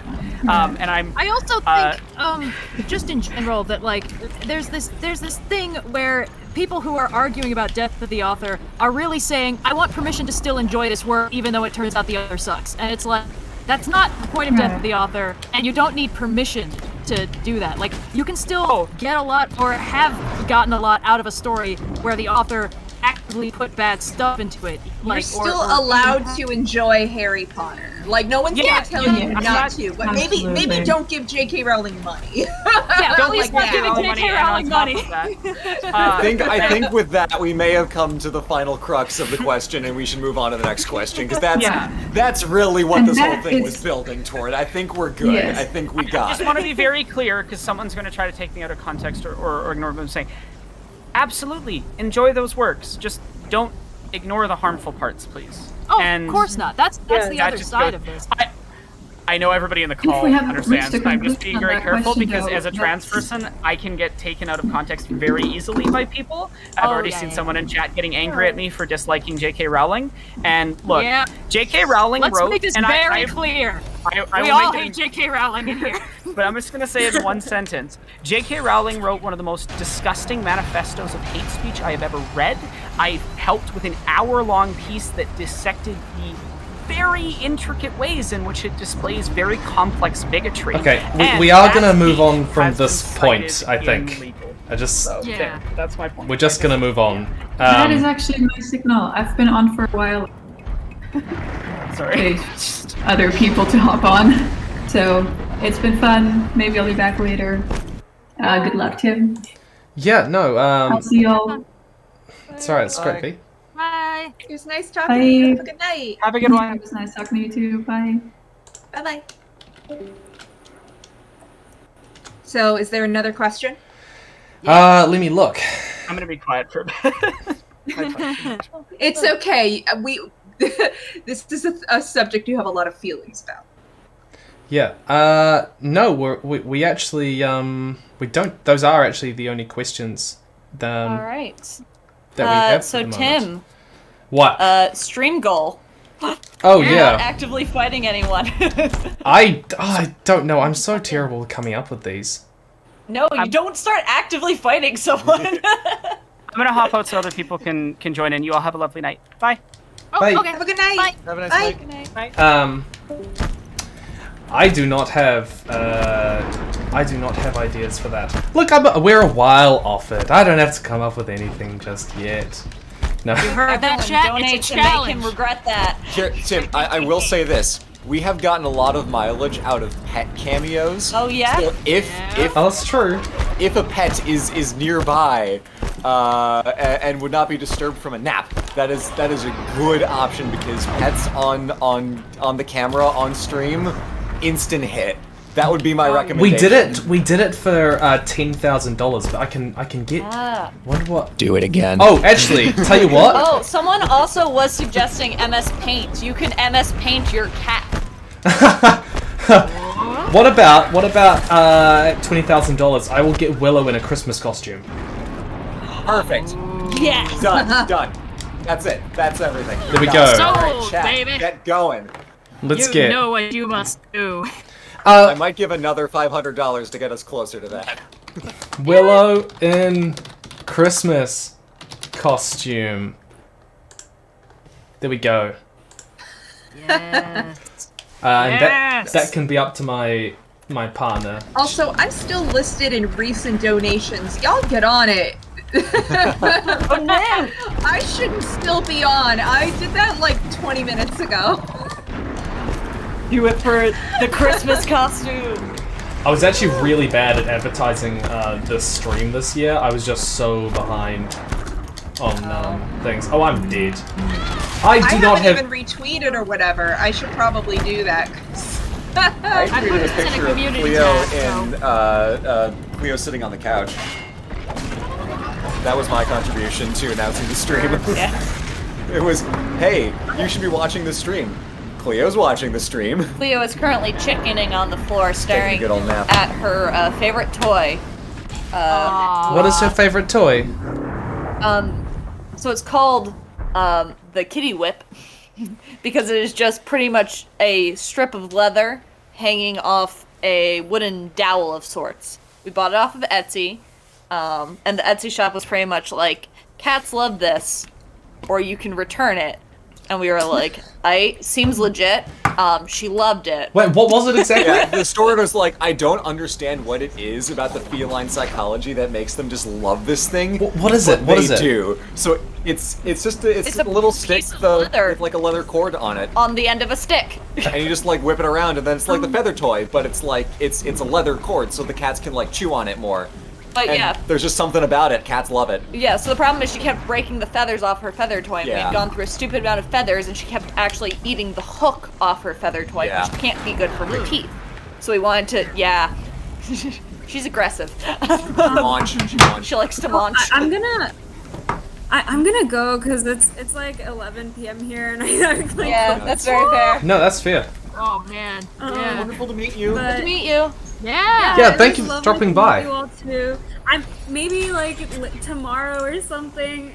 Yeah, it's gonna be still going tomorrow. Yeah, that's. It was nice talking to you. Yeah, it was nice to meet y'all. Come back if you want to hear a dump about Kingdom Hearts. Yeah, there you go. It'll happen, I'm sure. It'll happen. I'll come back for because like I genuinely want to understand the premise of the show. Like I just or not the fact that you called it a show. I'm so tired. Okay, have a good night. Go bed. Go sleep. Good night. Okay, if I die again, I think I'm just gonna put it down to easy difficulty because I've got a fire creature and I only have fire arrows. I think one of my problems with this game is that you can't just hit things to make them die. You can. You can. You can. You the can, way you but were constantly rolling away. because I thought you... because the combat system doesn't really motivate that. It's not really based around close combat. See, that's the problem, is I do need to be able to just run up to things and hit them until they die. That's how I play video games. I button mash my way through everything. Genuinely, like, there's a point in that, because one of the really interesting things about the way that the combat works in Horizon Zero Dawn is that obviously it's a bow game. It's very puzzle-like because you're laying traps and trying to spring them, but because it's not just like, oh, I can hit this with my sword until it dies, it's like I will eventually run out of arrows.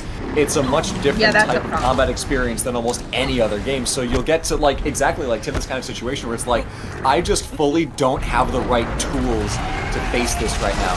Which is interesting from a gameplay perspective, but difficult for speedrunning. Yeah. Sorry, I just saw in the recent donation someone's name is Jesus. Cheesy Jesus. He's a cheesy Jesus. Thanks, Brie to God. Sometimes I like saying Jeebus Krispies or like cheese and crackers. I just like saying other things instead because I'm Jewish and just, you know. Yeah, no, that's a move. Yeah, sometimes I just will be like, Jeebus Krispies. I got into the habit of saying Jesus H. Christmas as a result of one of those Code Met videos way back when. Yeah, and but it's that's never gotten out of my vocabulary. Christmas. I know. I was having a whole conversation with somebody recently because, like, there are Jewish people who technically celebrate Christmas. It usually comes from assimilationist habits and, honestly, not great stuff that leads to a Funny Jewish story family. about that. My dad is Jewish, and we celebrate Christmas mostly as a favor to my mom. Oh, well, that's different coming from a mixed family. That's a thing. That's a thing. But, like, there are families that are, like, all Jewish and still celebrate Christmas because of, like, you know, like, somebody's grandparents were forced to go to a Catholic school, you know, 80 years ago. And different story. Like that. Yeah, and I think this game has tripwires. Yeah. And I'm just like, everybody's traditions are valid, but I'm very, very sick of seeing Jews who celebrate Christmas in media. There's not a lot of Jews actually celebrating Hanukkah, literally anywhere outside of Rugrats. That's the only one. I Like, think I saw even them doing Next Gen Evolution once, but I think so. I think in the Christmas episode they show Kitty Pryde home with her family for the holidays, lighting up a menorah. And I remember being like, "Holy fuck, really?" Yeah, like the bar is so low, baby. Like just Annie making a joke in Community about bringing a menorah to a Christmas party. The bar is so low. That was spectacular. So I got into a conversation with people about like, I'm really, really sick of seeing Jews celebrating Christmas. Because Kate Bishop might be Jewish in the new Hawkeye show. There is a menorah in her aunt's apartment. And it's just in the background of scenes in the kitchen. There's a whole scene with her in the kitchen and the menorah's right behind her head. And I'm just like, there's a menorah in her aunt's apartment. Are you gonna give me any more Disney? No? I mean, this is the kind of media where it's like, we mention the word uncle and then the internet's running wild with theories. So it's like, it's the similar kind of like, oh, well, we can unpack every single pixel of every single frame, so... Disney shows are weird like that. Marvel especially. Good job, Tim. Oh, it's dead? Yay! I killed it. I killed the crocodile thing. This is also the story that took Pietro and Wanda, who are supposed to be Jewish in the comics, and then Jewish and put a little Romani. cross on their wall, just to make sure that the know. audience didn't get any ideas.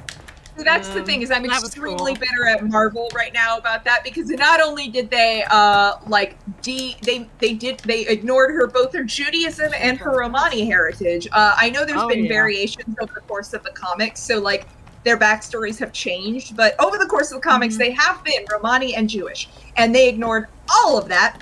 And then just to put salt in the wound, if you remember that weird fascist redhead girl from Falcon and the Winter Soldier, she just has a funky chamsa in one scene. It's that little symbol with the hand. It's a funky looking chamsa. It even gets a close up. It's like that scene when she's like with some elderly woman who's dying and she's sad about it, but I don't understand who that woman was. I was really distracted by the close up of the chamsa in her hand, and I'm like, you gonna do anything, Disney? You gonna give me anything? I didn't finish like it would be Falcon and Winter Soldier. I never watched it. I felt no interest in it.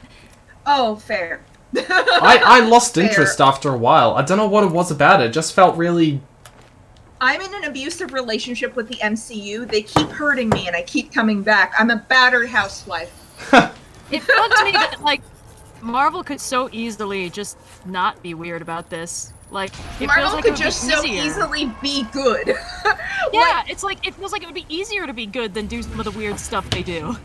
I'm like, I am very pleasantly surprised that they are actually giving Hawkeye a hearing aid and having characters doing ASL in the new show. Like, I was so ready for them to throw that in the trash can because they're Marvel and they suck. Wait, was there any sign of his hearing issues in the original Avengers at all? No. Well, canonically, they just he just lost his removed hearing that. due to like all the explosions and stuff. Yeah, they literally have a very funny sequence that's just like, how'd you lose your hearing? And there's just like a montage of explosions and him All falling the off buildings, and explosions he's and shit. like, it happened, which is very funny. But because it's a thing that began in the Matt Fraction comics run in basically after the first Avengers film. That was when we got hard of hearing Hawkeye. Wait, And there's a was Hawkeye not deaf before the films? I think he might have been in the comics for the films. He had been in certain I believe comic the runs. comics that introduced. So there's like a comic way back when where I think he got shot in the head one time, and like that did a thing temporarily, and then it got ignored. What canonized it was the Matt Fraction run, which started after the 2012 Avengers movie. But it's not like it's reference. It's the thing where the comics have a weird relation to the current films, where they are kind of almost extra canonical to them. So it is like both kind of referencing the 2012 Avengers film and kind of doing its own thing. But in that one, they have a whole backstory about how he's been hard of hearing since he was a kid. He like refused to learn sign language a lot when he was a kid because he like was basically shamed by his parents about the whole thing, and came from an abusive household. It's a really like the Matt Fraction run of the comics, which the Hawkeye show is so heavily borrowing from. Like David Aja has literally tweeted about like, man, it would be nice to get paid, because if you look at just the marketing and everything for the show, just look at the cover intro of one of those animation, comics. it's so much. Yeah, everything. They just lifted. Oh, you're saying this is a bad thing? Well, it's a I good mean, thing if they would pay they should him. pay the artist. Right, okay. Like, just pay the artist. It's good for art. his It's a work. good comic run. It's just they're not. I don't think Right. they're even giving him the standard $5,000 pittance they normally give people when they edit their stuff, because they're like, "Oh, Yeah, are no, we he's adapting just your comic? listed as That a- would be strange." Right. Yeah, like I'm happy they're adapting it, but like literally all they get is a mention in the special thanks column, and that's it. And yeah, no, Rough. they're not getting paid for the work that they've done. That is basically the building blocks for this show. Disney didn't Which make sucks. this much They should money get paid. paying people. Anyway. That's a yikes from me. Yeah. It's a pretty big Yeah. yikes. It's unfortunate because Hawkeye's actually quite a good show. It's like, I would like it so much more if they were paying people about it. I'm waiting for them to shit the bed the way they have on all of the shows. They always shit the bed in the third act. I'm just waiting for the point where Hawkeye's... Yeah, WandaVision shit the bed too. Do you remember when a black woman looked at WandaVision and went, "It's okay that you've been mentally abusing an entire city. You were sad." I'm assuming. Let me just real quick jump in and say that we're doing this stream to raise money for Safe Harbor, a shelter for all victims of domestic abuse. So just while we're on that subject, let's just remember donate, charity stream. donate to this charity. It's doing good work. But yeah, I'm just waiting for the point in the Hawkeye show where like Hawkeye's going to look this indigenous woman in the eye and she's going to go, "It's okay that you murdered my indigenous family and also all of those Japanese people we're not talking about. It's fine." I'm assuming that's going to happen. I feel, well, the only reason I'm not confident in that is because I think Echo's supposed to become a superhero. So like, I mean, good for her. I love her. Honestly, would die yeah. for her. That actress who is IRL deaf and has a prosthetic limb. So like that's not CG.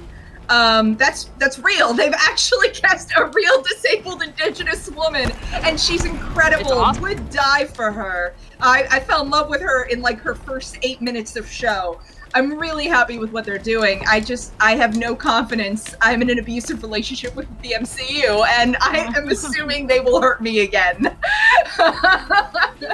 Again, we're raising money for Safe Harbor, a shelter for victims of domestic violence. Yes, Yep. we are. Please raising donate money money. for Safe Harbor.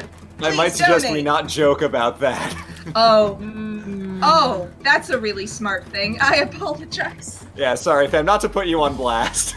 No, that's okay. I've been making that joke for a couple of months, and you know what? yeah. Very fair. My apologies. That's teasing me with talking about leverage, but I don't think we've unleashed that right now. Sorry, I'm just trying to... Jumping back, have a conversation topic, I feel like I've developed an ultimate strategy for consuming media, which is people tell me I need to watch a thing, but then I wait for it to be done, and then by the time it's done, it's bad, and I no longer have to watch it. I out-juked Red trying to get me to watch Voltron.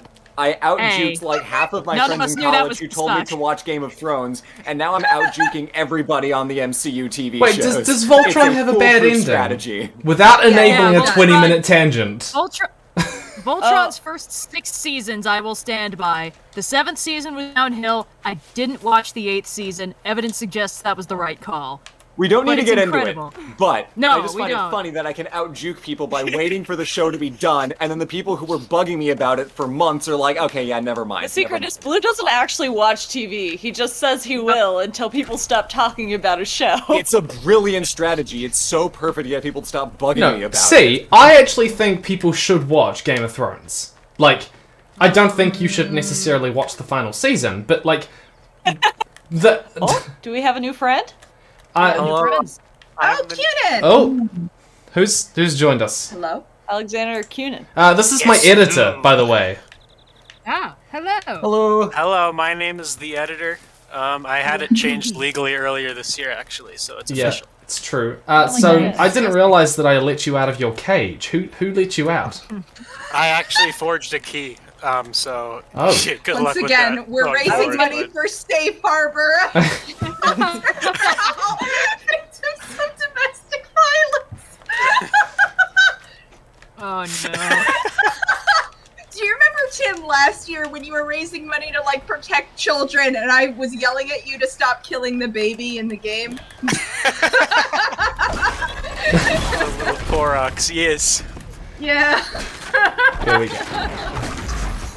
There are a few things more funny in Zelda Breath of the Wild than when you like are about to get hit by something, but you trigger the Korok start animation, and then the Korok's like, yeah, and then you press the A button to continue, and then whatever calamity was hanging over your shoulder just comes right on in. Like, I've been smashed by stone taluses, I've been guardian blasted, but then there's just that little window of safety when I'm in the little Korok text box cutscene, and then as soon as I'm out of that, I'm exploded. It happened on stream actually a while ago with a flashback in Hyrule Castle, and it ended up screwing us because it didn't save the progress on getting the memory because I got zapped as soon as the cutscene ended. That's wonderful. And then the Korok makes its little sad owie noise. So context for audience. Alex has been my editor for a couple years now? A few years? I don't know. 2 years. 2 years. That's right. So he puts stuff together, does a great job, and yeah. Then Put together all the videos you like. You buy me all the Legos and I build them. Exactly. Amazing. But I'm actually so impressed actual that Legos or Do you have, like, theoretical Legos? Do you have a favorite set that you've built somewhat recently? No, I think Speaking of these are opening the floodgates. Well, it's hard to pick a favorite set when they all feature Tim's face. No. We're talking metaphorical Legos. Oh. Like building Imagine blocks in a video. real Lego set that was Oh. just Tim's face. Lego Tim. Never mind. Sorry, I Lego thought we future were. me. I thought we were actually talking about like exchanging editing service for Legos as payment. I thought that was the joke. Hey, that's no For joke Lego, to me. it I just will perks right accept up. Lego as payment, as well as Bitcoin. I mean, We were some friends and I actually went to a movie theater recently, and there was this really dramatic advertisement that was like talking about like the future of humanity and this with and that. Matt Damon? With Matt Damon? Yeah, Matt and Damon, it's like yeah. NFTs or Bitcoin or something, Yep. and then like at the end of the ad it just says like buy Bitcoin or some shit, and me and my Fortune friends favors out the brave. out loud, me and my friends in the theater went, "Are you fucking kidding me?" Oh. The entire theater, No. the entire That- theater burst out laughing. That reminds me of all those adverts which do this like real incredible, like, you know, you watch migrants crossing continents to get somewhere it's safe, the and then at the Levi's. end of the advert they go, Oh, everyone deserves Rexona deodorant, and then they're like Oh yeah. putting Oh yeah, they do that all the time for Yeah. like car advertisements and perfume advertisements. I would say are some of the most dramatic advertisements you will ever see. But like, I've been yeah, getting, no. What have you been getting? I've been getting two kinds of ads.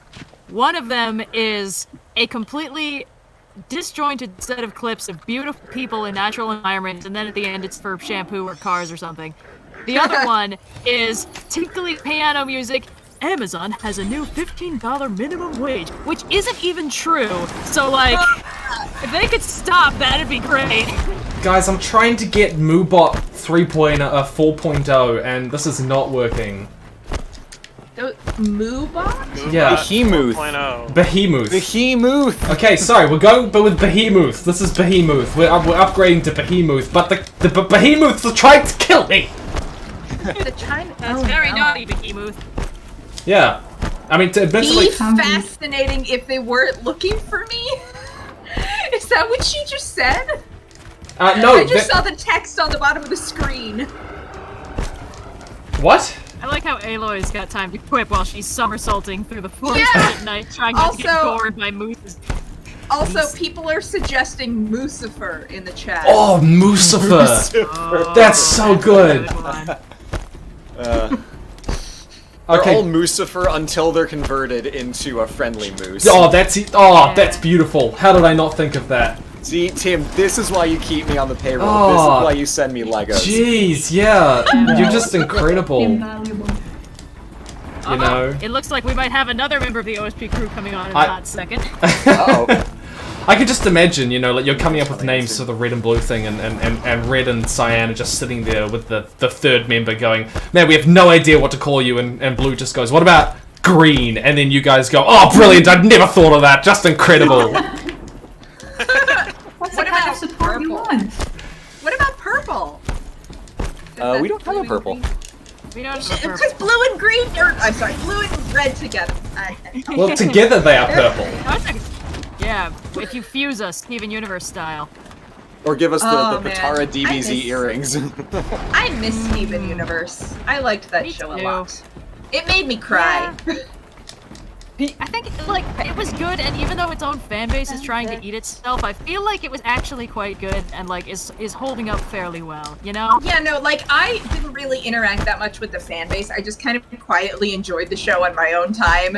And that's the way to do it. Yeah, like there were other shows where I got into the fan base, but Steven Universe was always having just the discourse, so I just never really engaged, and eventually just started watching the show on my own and really enjoying how wholesome it is. I recently actually Aranock had only watched the first couple episodes, and they stopped, understandably so, at Cat Fingers, which is a terrible episode.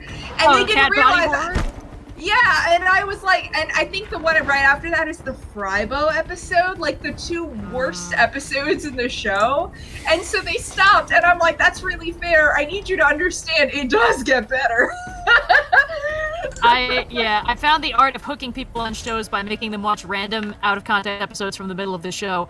For Steven Universe, my entry point is Bismuth.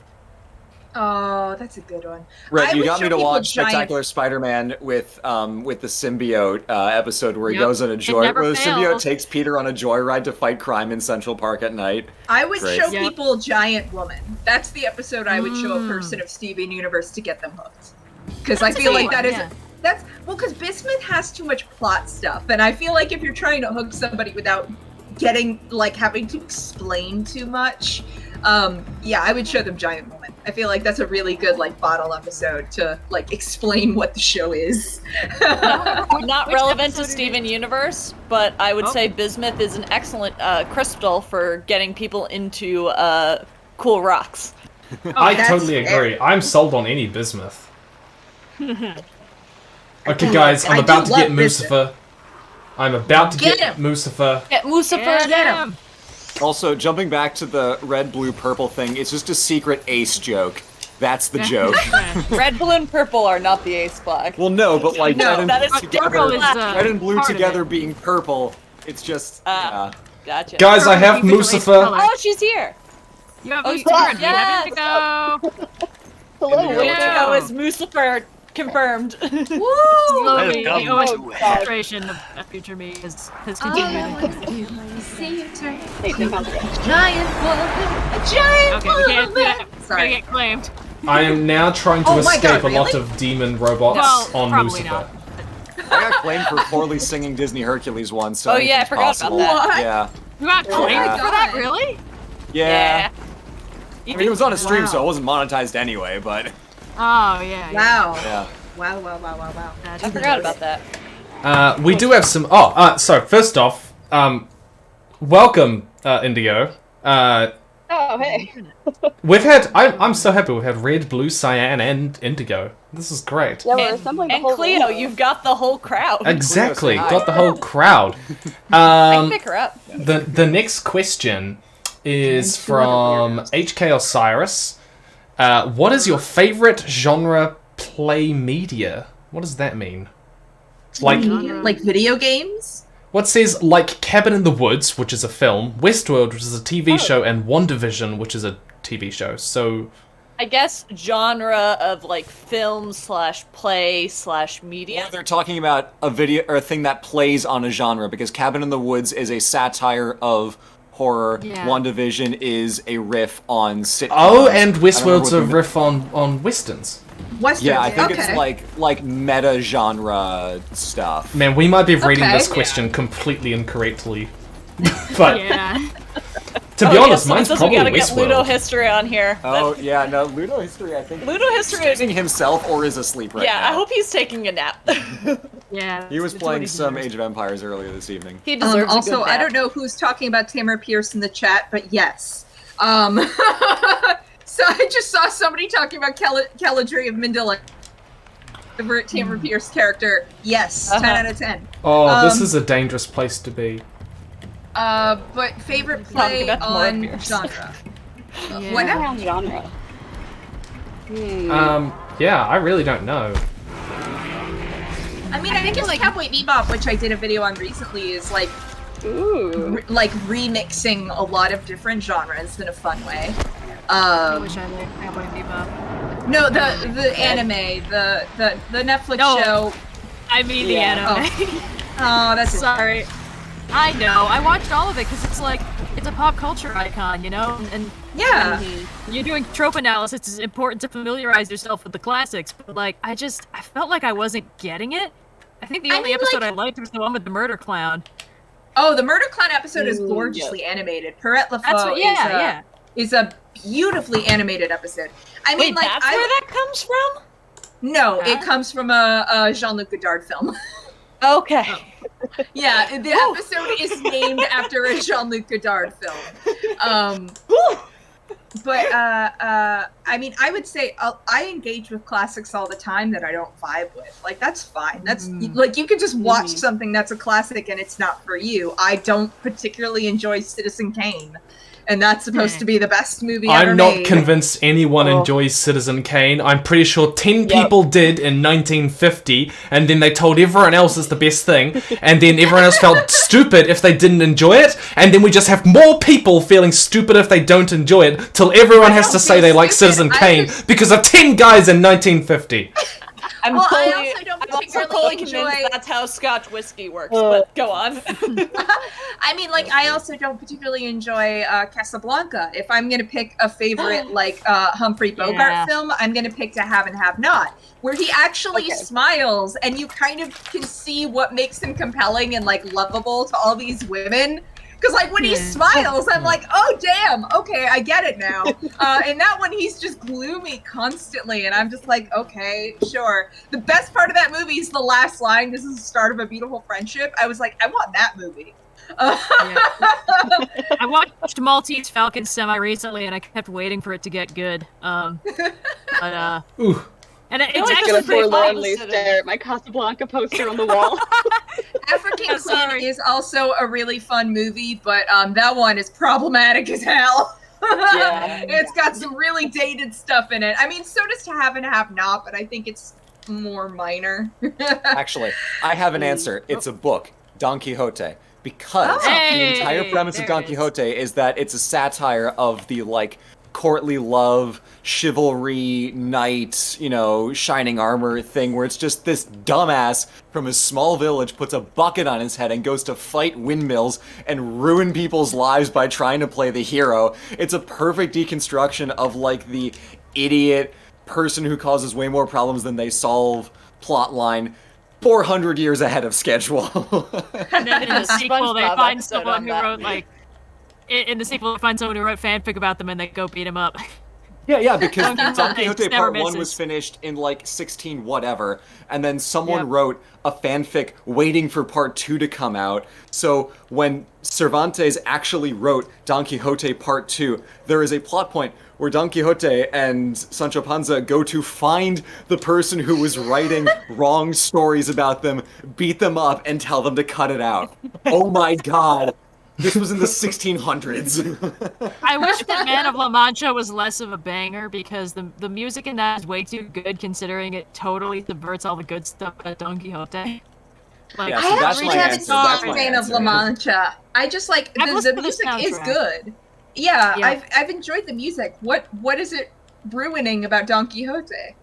Well, the problem is that Don Quixote is not supposed to be sympathetic, and you're not No. supposed to think it's No. heroic of him to go off on this quest. You know, the whole gist of, you know, the unreachable star, it's really kind of entirely about the opposite Nando's of the here. point of the book. Oh, hey, Nando, what's up? Hi.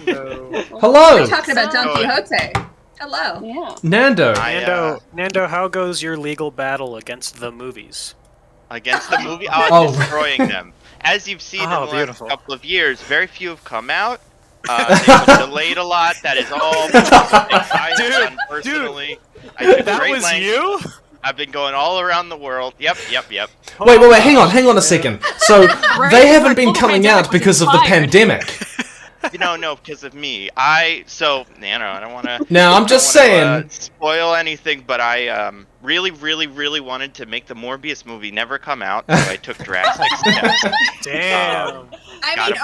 Fair. Symbolically, and then destroyed the whole global economy and stuff. It was all just so we never had to watch Morbius. Fun fact: Nando is an anagram for COVID. That's true. That is. Don't check it, but it's They're true. Literally the same. Don't check it. Yeah. Yeah, don't check it, but it's true. Sorry. With all the bullshit anagrams that have been coming out lately, that one just got me. That was really funny. Anagrams are great. What did I watched something the other day with an anagram. What was it? Oh, it was Young Justice. They had an anagram. Nando. Not nanogram door Ovid. I do want Nando. Do you want to tell the audience what you do? You know? Oh, absolutely. Yeah. I don't think I What's even your did focus? Sabotages the global economy. AKA That's what. Nando. Yeah, I'm some sort of international super criminal, but also in my spare time, I make videos about movies, and usually it ends up being the most popular movies, which ends up being Spider-Man and stuff. So that is probably what most people know me for. But hey, in a different world, it's 1950s, and I'm making movies about westerns and stuff. But fun. Not today. Well, okay, not westerns here. are difficult, but I do like westerns. I like westerns, but they're problematic as hell. Can you imagine like one small change, the good, the bad, and the ugly? Yeah. Oh my god. Haven't you guys seen the one with Kang? What's it called? The Harder They Fall? Like The Harder They Fall is so good. Yeah, they're making cool westerns. Oh my god. They're doing their thing. Like I enjoy a lot of modern westerns because they're able to do a lot and just kind of excise a lot of the gross stuff. Like even I really like this one western, Silverado, which is from like, I always forget if it's the late 80s, the early 90s. And for that era, the best way to handle Native Americans was just don't talk about them, because the other stuff coming out then was Dances with Wolves, and honestly, probably better off that they just weren't in this movie, because they would have messed it up. So they're just not there. We're not racially stereotyping them. They're just absent. I think there is a teepee in the background of one shot, and that's it. And that's fine. That's so funny because I'm looking at the cast list. Kevin Costner was in that in 1985 or whatever, and then boom, Dances with Wolves in 1990. He was like, "We are gonna correct the imbalance. We did too good of a job." Fun fact: Silverado is the only movie I've ever liked him in. Silverado is the only movie where I've ever liked Kevin Costner. I think he is unbearable in most things. Have you watched all the baseball movies and stuff? I like him in like. Okay, I haven't seen Field of Dreams. But like I've watched him in his other westerns, and he has done a bunch of them, and he is very, very annoying in most of them. Although the best thing to come out of what was it, Open Range? The best thing to come out of Open Range is a very young Diego Luna, who plays like one of his like cattle hands, and there is a scene where Kevin Costner is shitty to him and says something about like speak English, because he is playing like a Mexican sort of cattle hand. And so as Kevin Costner is shitty to him and walks away, Diego Luna just very quietly goes, "Shit, fuck." It's the best part of the whole movie. That movie is just stupid as hell. Oh no. That's I the would say best scene in it. Kevin Costner, he's a weirdo. In terms of like some of the movies he picks, because he did that Robin Hood movie where he did a bad accent and stuff. He was in... I actually really like Robin Hood, Prince of Thieves, but that's in spite of him. He is accidental comedy fodder in the middle of a very good movie. Everybody else is doing some of the best work ever. Not to super interrupt this conversation, but oh yeah, Tim, yes. Did you have any other questions? Unless anyone else had question for movie trope subversion. Hang on. I think we might still have a list to get through, Okay, Yeah. well, I will answer the question, what's my favourite genre play media, and I would probably say it's Westworld. I really, really loved Westworld. I have not seen season 3. Me neither. Yeah. The third season Jesus is asks, interesting. there is a lot of discussion about cats and dogs, but are there other types of pets that you enjoy or feel are underrated? Oh. I feel like I know Yeah, people they're that love funny. rats really love rats. Yes, actually. I knew someone in college who had a couple pet rats, and they were very cute. Anyone who has a pet bunny is like winning at life, because it's like objectively, I knew that you could have a pet bunny, and yet somehow it never clicked that you could just actually like have a pet bunny. You know? I feel like that's if I had a personally pet bunny, why. I would be constantly worried they were living out their own like little Watership Down adventures in the background, and I'm like, I couldn't live with that pressure knowing that like that level of literature might be happening in my own home, you know? Yeah, that's a I completely feel like reasonable anxiety. Yeah, I feel like goats are like the size of dogs, but the destructive level of cats, and I feel like I want that in my life. I'm gonna categorically veto that right now. We live in an apartment. You can't keep a goat in an apartment. Exactly. That's why I'm categorically vetoing. So I also had friends who had goats growing up. So Okay. like, I also know that I would probably do a bad job of raising goats because I've spent a lot of time around them, and also am allergic. Weirdly enough, you can be allergic to goats, and I am. But I think it would still be fun. One very small anecdote. My mom grew up in Greece when she was very young, and her family had a pet goat until one night when they had lamb for dinner. Really? That's shocking, Blue, that they had lamb when they had a goat. No, they had a. It's all the same fucking animal, man. No, it's not. They taste. No, goats are not cheap. Well, maybe we read too far into It's a different it. Maybe animal. that just happened on the same It day. is late because they aren't here. the same It is animal, late where you we know? are. And I did know wake what you I- up stupid early today because I do have a normal 9-to-5 job, which is actually I love the an idea 8-to-5 though. job. I love the idea of having a goat in a small apartment, and like whenever the landlord comes by, the goat's just like on top of the cat tree or like the bookshelf or something, and they just don't notice. I just Like put Ace socks Ventura, on yeah. Tier's. I'm like, it's a dog, and they're like, that is not a dog, and then it's like, bah, and I'm like, it's bilingual. Also, Tim, were we supposed to, when we join this chat, like say what we do? Because I think I Oh, just yeah. went straight into yelling with Aranock. Yes, we will do that, but first, I just need to thank the recent donations. Do it. I'm just gonna... Let me just get it up.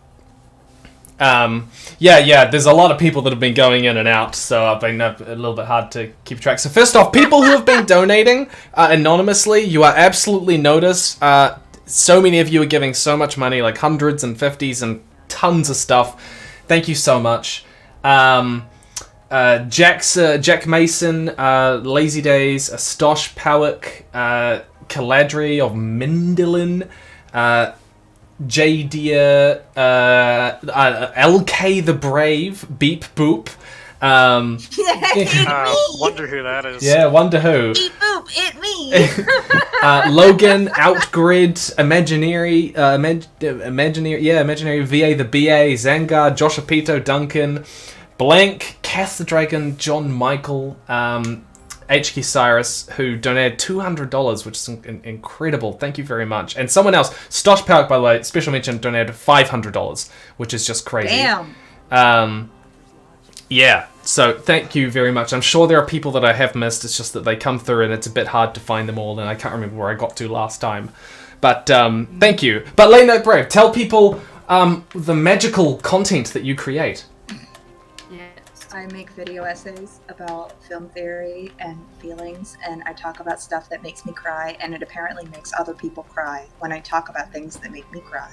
It's true. That's what I do. Yes, this is true. Reports have stated, just according to my comments section, most people cry at my videos. This is not a thing I do intentionally most of the time, but it is a thing that is my life now. Okay, here's a question Sorry, for you I was guys. talking quietly over this. Before you ask the question, Benji also might need to introduce himself. Oh, hello, Benji. Hello. We have a full house I'm at late. the moment. I suppose it's all the Americans. Gang's all here. Yeah. Yeah. Regular party. Benji, my good friend, please I'm late, but I have a really good excuse. Tell other people what you do and who you are. Tonight I'm a man who plays video games and forgets about the charity live stream for like And doesn't text 30 me minutes. back. What's that about? But usually I Benji? pretend to be a robot on YouTube over on talefoundry, which is a very nice Woo! show about writing and storytelling and fiction and lovely things of that nature. And Cuenin over here helps me make it. Yeah. If you guys were to get people to check out your channel, which video would you want them watching? Oh, that's hard. Jojo Rabbit video. You choose. I choose. Okay, let me pull up the Okay, so Jojo Rabbit video. Do you want to just give a little bit of a PSA about that? So it's a video where I had a real axe to grind about the representation of Jewish characters in a lot of Holocaust media, and I specifically focused on why I think Jojo Rabbit and the novel version of the book Thief do it right. Cool. That's it. That's good. Cool. And it is a fantastic Jojo video. It's Rabbit actually the video that I first found you on. Unless you did the Last of Us video first. I can't remember. No, I'm pretty sure I did that after. Right. Yep. The Well, Jojo that's nice. Rabbit video made me watch the movie. Oh, good. It's a great movie. You should watch it. So good. I didn't. I mean, when I first saw it, I was like, "Yeah, this looks fine. It looks novel." But the video like made me see why I needed to watch it. Aw, that's nice. I'm actually really annoyed that I went into watching the film knowing the red shoe spoiler.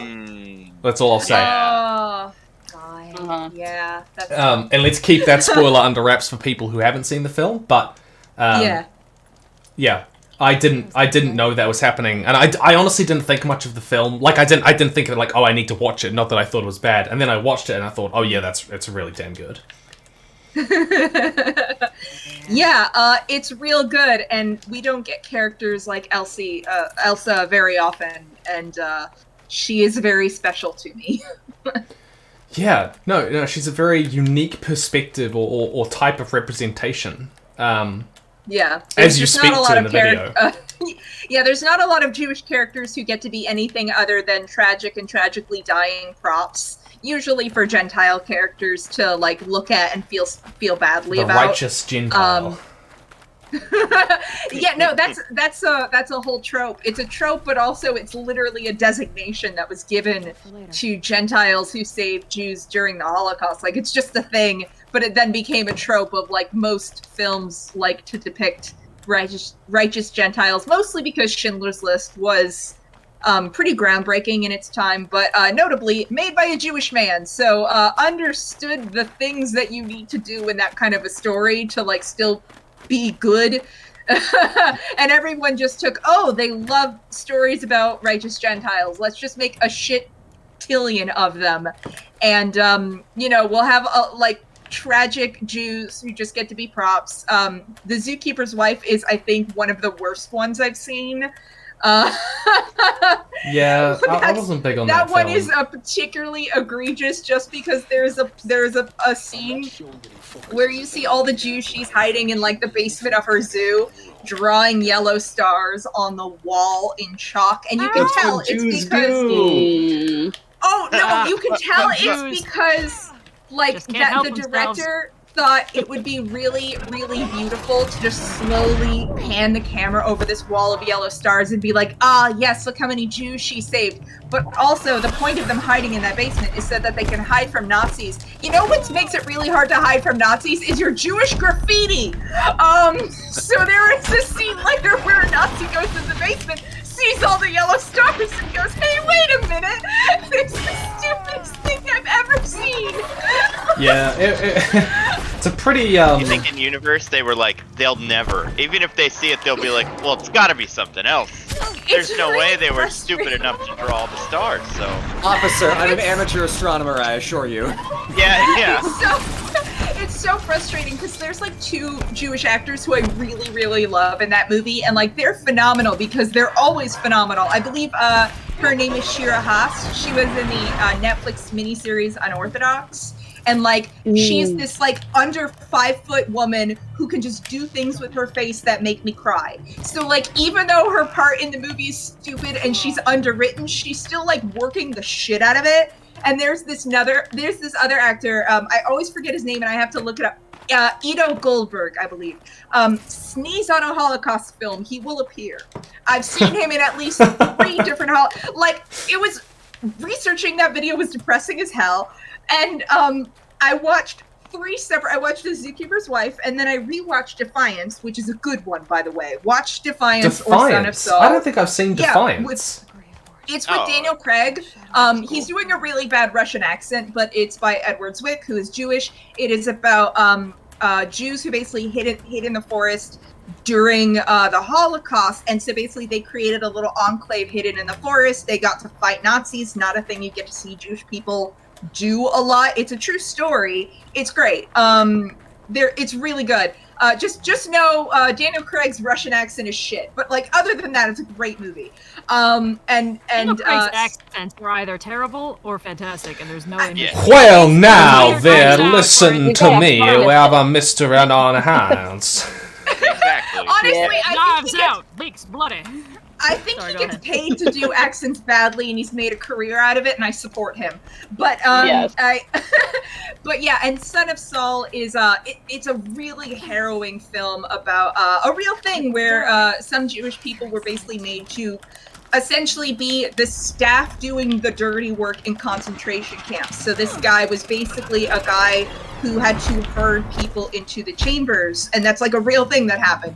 And it's absolutely harrowing. He finds a child's body and is convinced that it is his son, and he spends the entire movie trying to arrange burial rites. How much What is your should we question? be talking about this on like a fun charity stream for? Because like I'm getting sort of the generational trauma shakes for this one, so it. Oh no, might be I'm fun sorry. to see. It's okay, but you know. Well, those are the good movies. This is the short version. Watch those. Don't watch The Zookeeper's Wife. It sucks. But I was really bummed after watching that movie, Son of Saul, and then I saw Ido Goldberg in 3 separate things in the span of a week, and by the 3rd time, it just made me smile to see him in these really sad films. That's the end of that story. Love it when there's an actor.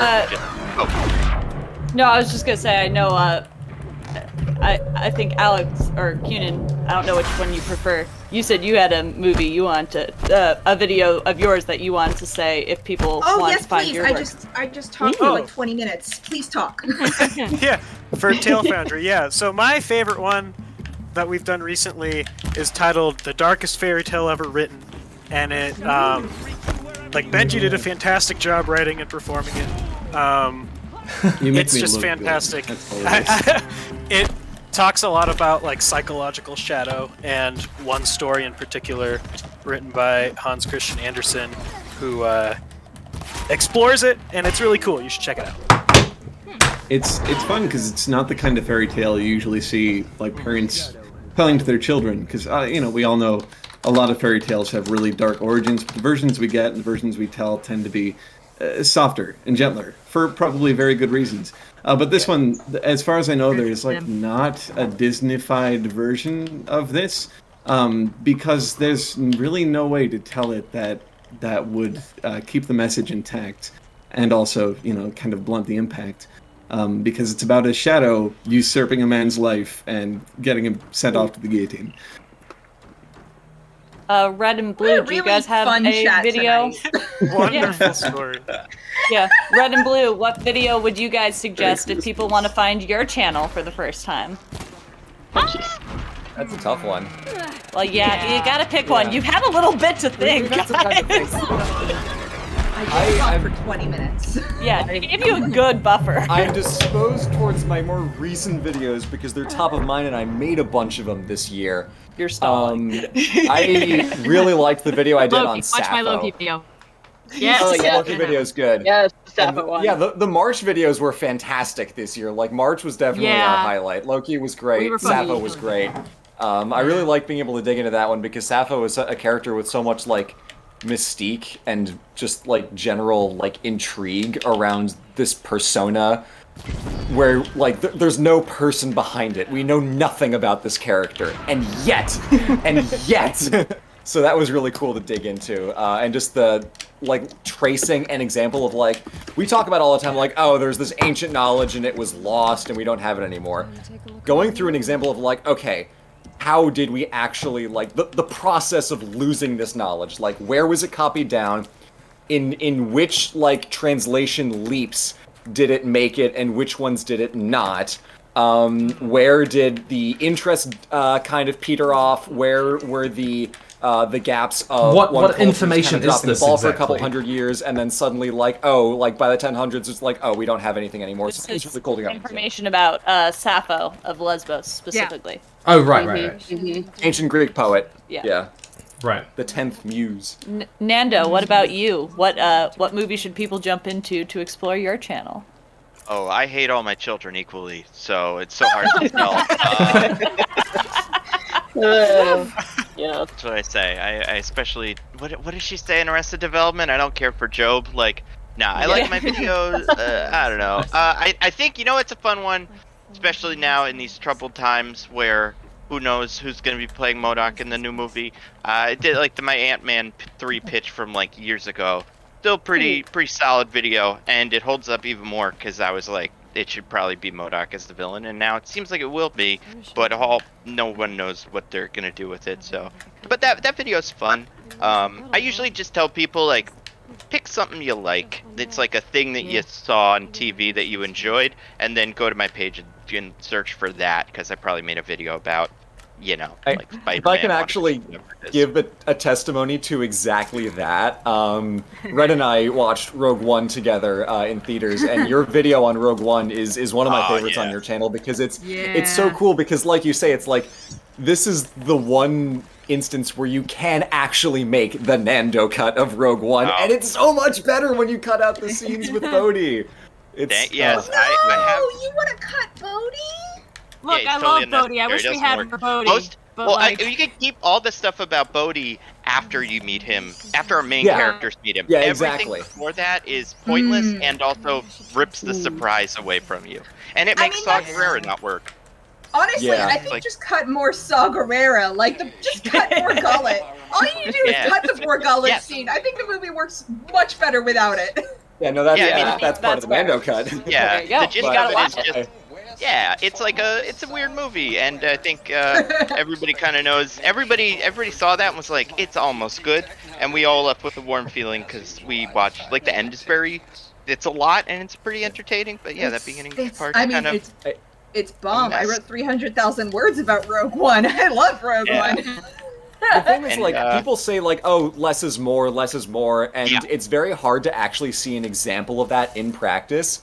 But that is such a good example of that. I'll stop showering. That phrase, but I like that video. I appreciate it, and I think Star Wars is a series often plagued with like editing.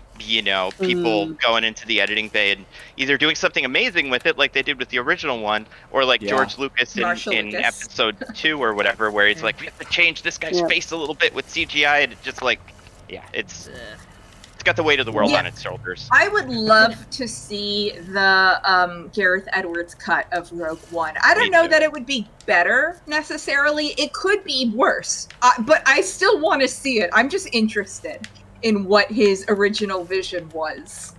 Yeah, I feel like Ben from Canada, who edits a lot of Mr. Sunday movie videos. Ben.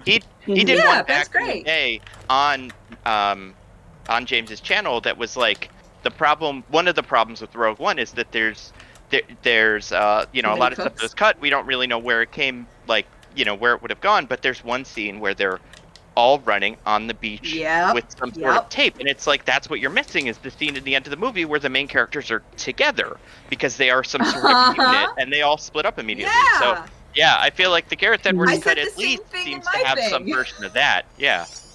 Yeah, no, I'm pretty sure that was what they said about that scene is that basically a lot of events in the last third were kind of moved around a lot in the later half. So like the scene of them running on the beach no longer worked because they had moved other things around, which sucks. And again, I want to see what his original version looked like. That scene looked so good. Yeah. It looked very, very cool. And then we would have seen Krennic with his giant cape in the water. Which Oh my god! That was a good shot. More cape, you know? Always Yeah. more capes. Rogue One was Unless you're Edna mode, the then best- no capes. No capes. Rogue One is definitely the best recent Star Wars movie. And I wish it were like. Don't do this, Red. Don't do- Red. David Cage is making a Star Wars video game, and that's going to be the worst Star Wars movie ever made for sure. Did you guys see the announcement on that? The Quantic Dream Star Wars game? Oh, the Eclipse. Heavy Rain that's going to be bad. That will be bad. Good job. But real quick, tangent on to Happier Thoughts. We got an answer from Cuenin about a recent talefoundry video. But Benji, do you have an answer of a video of yours that people should jump in with? I think Alex definitely stole mine. It's very hard. I feel like to. You should recommend the Beats video. Oh my god, no, actually that's absolutely true. So we recently got a new artist on our show, Abby, who is amazing. She's not here with us right now, but like she hasn't passed on or something, but she's just not here in the stream. You see, Benji wasn't too happy with her work on the last video. Zombie to edit our show. We got her. We had her briefly. It was a good stint. No, but so we recently got a new artist, and secretly there's this project that Alex has kind of been sitting on and thinking about for a long time, but hasn't had like the resources to do. And once Abby joined the team, they kind of went off in secret and started making this thing and just kind of like alluded to it, but didn't tell me what it was going to be. And they're like, we don't know if this is going to work for the channel or whatever. We just want to make it. We're going to make it. So they made it. And it turned out to be like, you know, the lo-fi hip-hop beats girl, like the anime girl who's like studying, right? So they did that. Building. They did that with the robot host of my show, Tailbot. And it's amazing. The art is so beautiful. I'm going to link to it in chat so you guys can see it. But yeah, I saw that one. I was shocked by it because, like, it's one, absolutely something I could put on the main channel, which is, it's kind of weird to, like, get a complete done video that I gave no oversight on that's totally good to put on the main channel. And Where's your video? It's like, it's crazy that other people are interested enough in this to like spend time on it, even though they're part of the team or whatever. Yeah, you know? And it got you like 300,000 views or something. It's approaching 500,000 right now. I've been keeping my eye on this baby. Nice. I'm very proud of it, just because like Alex and Abby made it and finished it without any like known financial incentives or anything like that. Like there's always that slump. I don't know if everyone goes through this, but I do working on videos. There's always this slump you experience where like 3/4 of the way through you're like, this is not even good. Why am I doing this? I should just stop and make another video. And yeah, without anything else except for my potential glee at it, they muscled through and made this thing. That's so cool. Nice. That's so cool. Very, cool. very good vibes. They killed it. I love it. We had something similar happen on our channel when Indigo basically went rogue and started a podcast for us, and it turned out great. Yeah, I'm so curious. You're on the podcast every other week. I mean, yeah. Your podcast like really damn well works. It's such a good thing. Like, and it's done so well for you. I think we Indigo's were, like, you're doing a podcast. Well, there was a little more oversight on streams. And so I was moderating those streams, and so I'm sitting there watching the chat go by, and on the other tab open, you got Google Docs typing up a little podcast proposal to send over to Red and Blue. Like, guys, the game just gave me a bunch of health. A bunch of health benefits and equipment. You're so screwed. That means the boss. And there's like a nice narrow long corridor leading to a large open area. Like, so you're gonna die, and then you're gonna get to the boss and die. We go. Wait, it's about to say auto-saving. You'll get a little lag. Quick save, quick save. Oh, by the way, this is unrelated, but does anybody here watch Wait in the Wings? They're a channel that does like Broadway musical stuff. I was in one of his videos about the Rocky musical, which I unironically really enjoy. Yeah. Are we talking about Rocky right now? Oh yeah. I mean, So- I was just I love Rocky. I've been laughing go on. all day. I was having a really stressful day, and then I watched their video where it's like the guy lost a bet, and so he had to dress up as Mr. Mistopheles and ran around the Brooklyn Bridge, and there was just a point, and it was like, I guess based on, what their patrons asked him to do, and so at one point he's like having to run up to people and do magic tricks. He can't do magic tricks. And just there's a very incredible part of the video that is this boy in like 40-degree weather in spandex going, "Sir, meow, sir, meow," and it's like, oh no, I've just been laughing. So that gave me so much joy. I was really stressed earlier today waiting for some news, and that just really brought some joy into my life today. Oh my god. So do it. I saw the thumbnail for that. I was looking at my subscriptions. I saw the thumbnail and I just wanted to yell, "Sir, meow!" Which I can't do without context. Because that would be weird. You can. Embrace your inner cats 2019 and just run around saying random cat I catchphrases. saw that Absolutely in not. We're not doing theaters. this. Yes. Me too. I saw that in okay. Indigo. No. It Indigo. was the best time. The thing is, I don't. I had the best time though. I saw it was about a month after I'd been in a pretty serious car accident. I literally just had gotten a new pair of. I managed to walk away from it remarkably unharmed, but the car did roll like twice. Which, like down an embankment. Would not recommend. But my sisters were calling me like Bruce Willis afterwards because like I didn't die hard. But like it was a lot. It took me like a month to get a new pair of glasses. So I was just walking around a little bit blind for a month. And I literally got them the day that I went to see Cats 2019. I'm sorry. You were Quick side note before we continue discussing Cats 2019 because we will. Tim, because I'm watching the stream and it's got a bit of a lag, I heard the controller clatter 5 seconds before I saw you die, and I was like, "Oh, Tim just died." Yeah, no, I died at a speed. I don't think I've died yet in this game. Like. Oh, no. If it makes you feel any better, when I fought the Ret King in The Last of Us 2, I died, I believe 25 times, and sometimes I just panicked and ran straight into him and died. What I'm observing with this game is that the camera gets a little bit uncooperative in stressful situations. Sometimes, yeah, it's pretty good overall, but oh no, please don't come and investigate. Honestly, watching this is like watching a director's commentary because I'm seeing Tim like talk about what he did in the past as I'm watching the stream.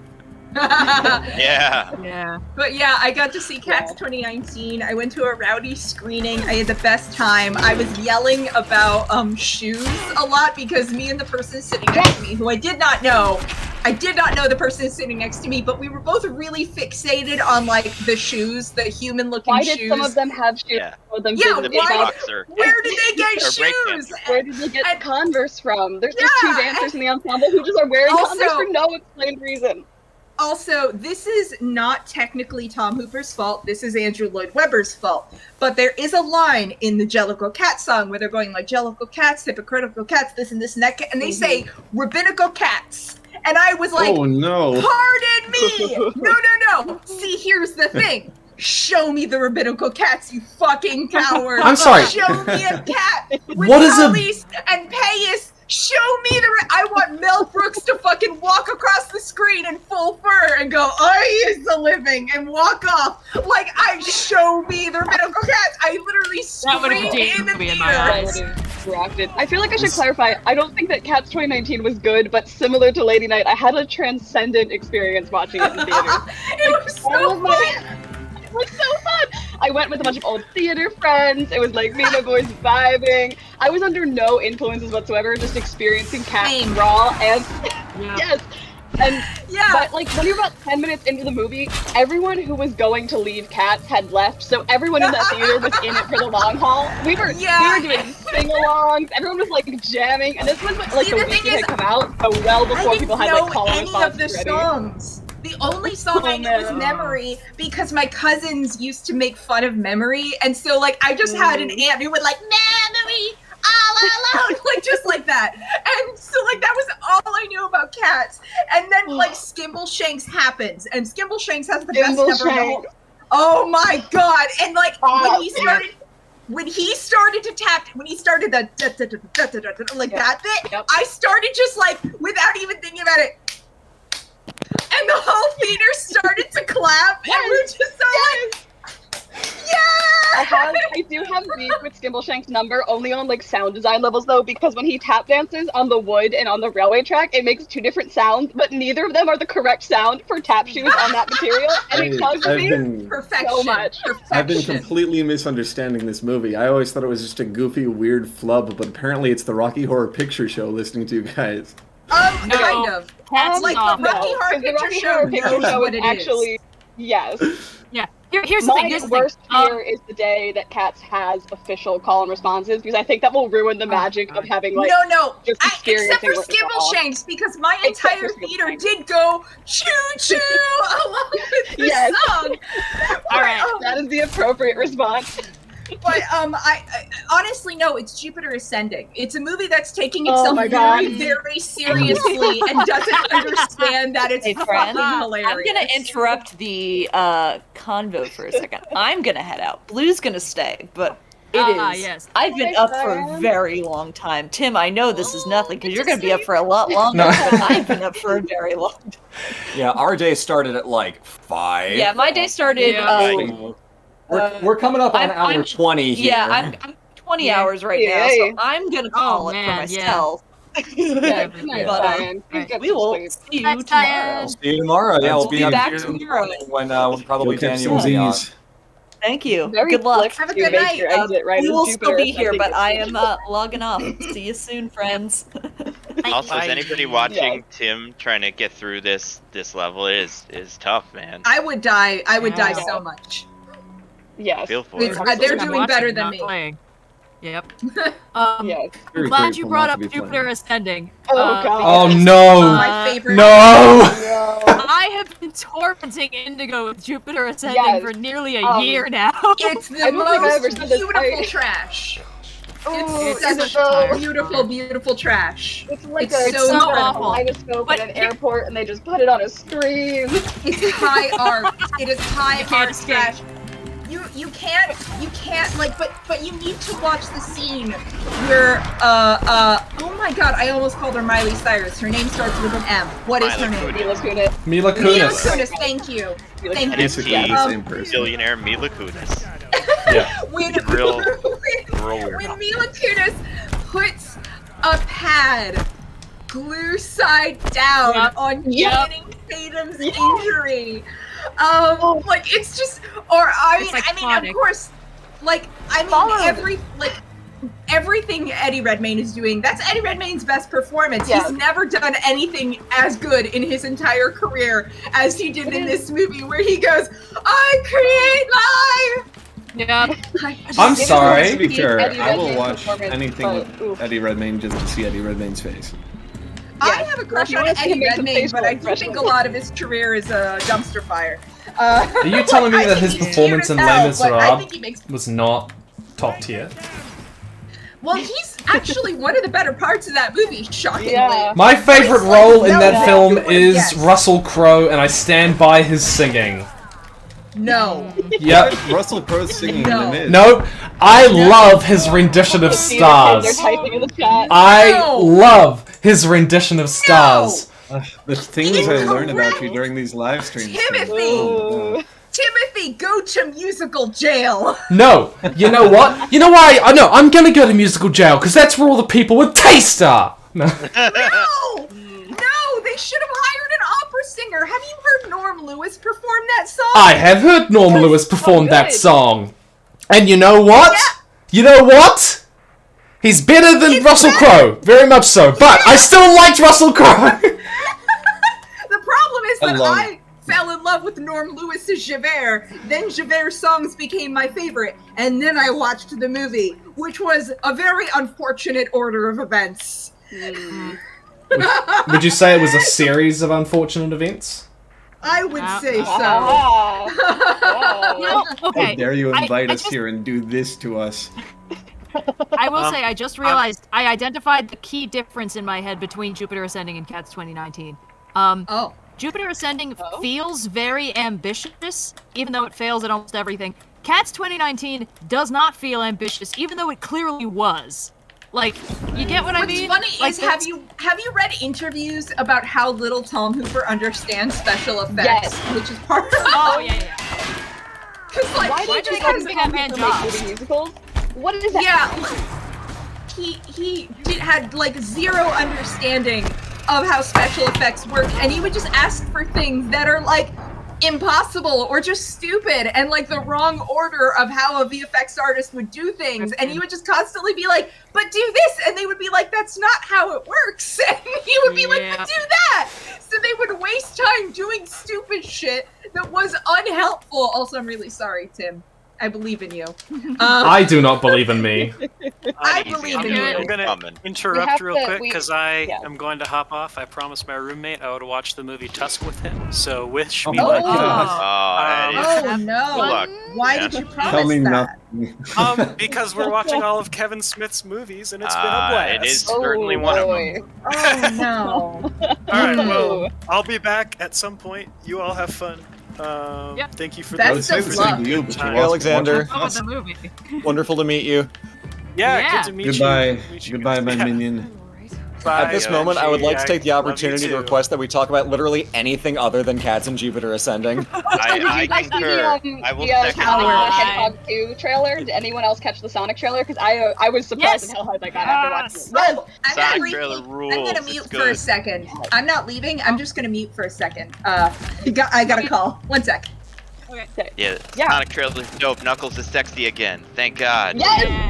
I am so excited that we're going. Okay, so I grew up watching Sonic X, and I read like a weird like run of 20 random Sonic comics from the 90s where he had like a chipmunk girlfriend. I don't understand the lore at all, but I was so pleasantly surprised with how good the last movie was, and so I was trying to temper my excitement for this one, but everything in the trailer looks promising. I'm interested to hear other people's thoughts on it, because my response was pretty much just like, oh my god, Idris Elba's voicing Knuckles!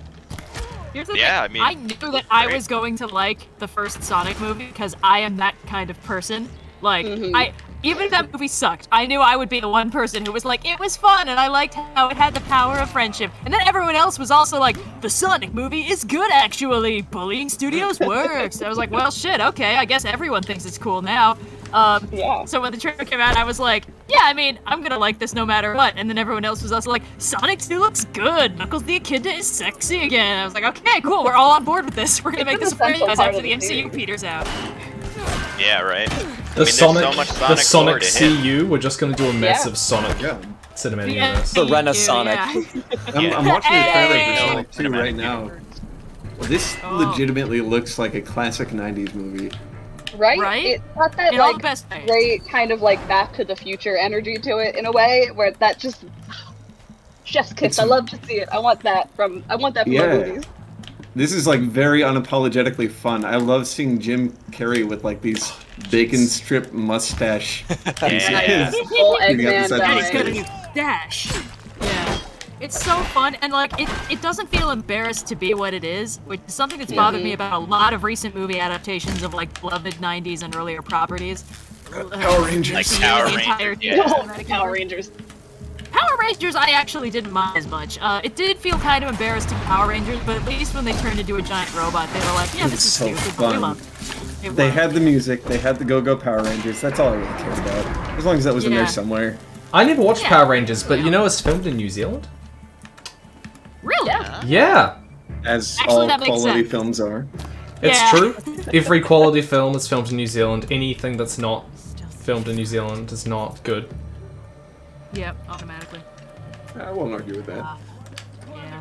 I'm excited for Sonic 2. But like, It's weird. It's like there are so few movies that I'm really looking forward to right now. It's like Sonic 2 and Across the Spider-Verse, and everything else I'm like, you know. Not that Batman movie. Batman looks pretty cool. Actually, I'm Batman excited does for the look new cool. Wait, have you seen Dune? Oh yeah, I've already seen Dune. I just saw it. I just saw it last night, actually.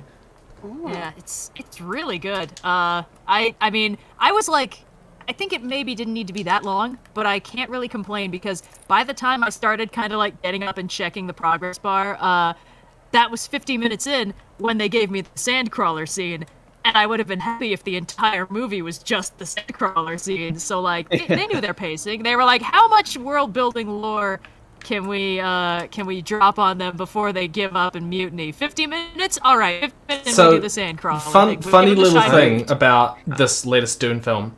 So, I had convinced myself that the film would end with the fall of the Atreides. I looked at the book and I was like, well, there's no other logical place that they could end it. You've got a clear lead up climactic thing, the escape, and then a decision to continue the fight, and then part 1, part 2 strike. Perfect, exactly. So cognitively, once that happened, I checked out, and that was like there was like another hour and a half to go or something. I think it was very awkward at the end that they just smashed in Paul becoming a Fremen instead of giving him like a whole journey that took a portion of the movie and stuff. They're like, he'll fight the guy right now, and then they all accept him the first time they meet him. He's in. He's good. Well, no, I mean like that's spoilers. Sorry. Like he wasn't really accepted. Like pretty much the leader guy was like, he's a Fremen now, and everyone else was like, no, he's not. And he's like, well, I'm the leader. What you gonna do? It just felt weird that they were like giving him the Chris knife already and everything. It felt like there wasn't enough like adventure, learning to cope in the desert before he like finds them and starts, integrating with them. I don't know how long he was in the desert for in the book before he actually meets up with them, but I don't really care too much. It's just like the pacing in the movie. He's not in the desert that long before he meets them, but he does spend years in the desert once he's there. Yeah. Right. Yeah, there's years Hanging before he out fights with them. Jameis. No, I'm pretty sure... Now, forgive me, I'm sure someone who's read Dune more recently than me will correct me, but I'm pretty sure he meets them and fights Jameis almost immediately in the same way. And then, if I remember in the book, basically, he kills Jameis and then has to inherit the family. It's one of those sort of traditions. Yeah. That sort of thing. Right. Forgive me if I'm getting that wrong. Someone in chat will tell me. It's pretty much like that. All classic sci-fi has at least one like really weird thing in it that makes you go like, okay. Well, it's not. It's Tarnsmen of Gore, and you'll love all sci-fi forever. Anything Heinlein wrote, anything Asimov wrote, like half the stuff Niven wrote. It's got something in there that'll make you go, the 60s, and then you'll just move on with your life. People got annoyed at me when I said that I didn't really like Foundation. I can't start it. I've tried like 4 separate times. I just don't care enough.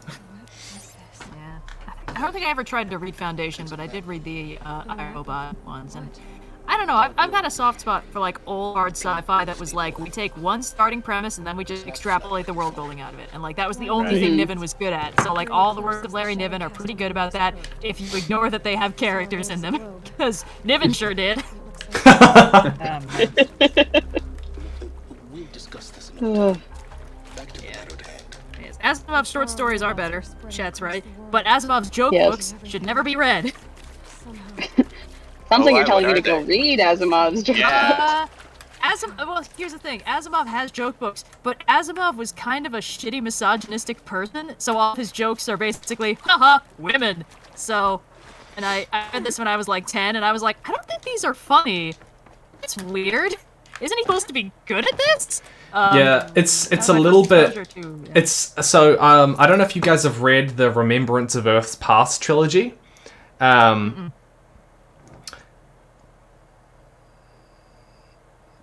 be fair, Tim even Asimov thinks Foundation is too much. Oh, right. I don't know if Asimov was like, oh man, it's not enough things. But you guys know the 3-body problem? Yes. Yeah. Now, like, I won't speak too much to the series, but it's the characters in the 3rd book, at least, are very gendered. in the sense that there's a character who is a female character, and she has to do a very, very important task, and the book, like, very explicitly says she was, like, she's a woman, so she didn't have the emotional strength to do what needed to be done. And, like, the author plays it off as it's motherly instinct, meaning that they can't hurt other people, that sort of thing. But it was just a little bit weird to read in a modern sci-fi book. What book? Yeah, sometimes you run into a story where you're like, oh, right, this writer did not think of women as, like, full human beings, and that's just something I'm going to need to deal with if I read this book. And yeah, so, you know. Asimov is an interesting case because, like, it wasn't like a universal weakness, because he could figure out how to write Susan Calvin in an interesting way, but everyone else was like, she's young and sexy and has no brain, and it's everything that's happening. You know, we had that problem, me and my roommates had that, because we watched, well, through methods, we watched the Great Comet of 1812, and that's Tolstoy, and, like, the main lady character in that, boy oh boy, was she written by a man. Have you guys, has anyone read The Expanse, or like the book versions of the show, the originals? I have not read the book of The Expanse. Okay, Tim, have you read Caliban's War? I have, yes. Okay, Bobby, is it weird? Is it just me, or does the author take like every possible opportunity to be like, she was big and female and sexy? I don't know. I gotta be honest. I wouldn't say, Jane, that The Expanse was particularly notorious for that. Like, just that one book, just Bobby. No childbearing hips. So funny. No. Like, I mean, I've reading that. I remember there being descriptions of how big she was, like tall, but I don't remember it being caveated with her being really sexy. That wasn't the impression I got personally in my memory of the book. I would love so much for you to read it again and get back to me on this, because like it might be easy to just like gloss over, but I was so surprised. It was so weird to me, because the books aren't like that. You know, so often the characters, like the female characters especially, are treated really like, for lack of a better term here, like full body. Like they are given the same breadth and the same depth as the male characters, especially Naomi, who is like,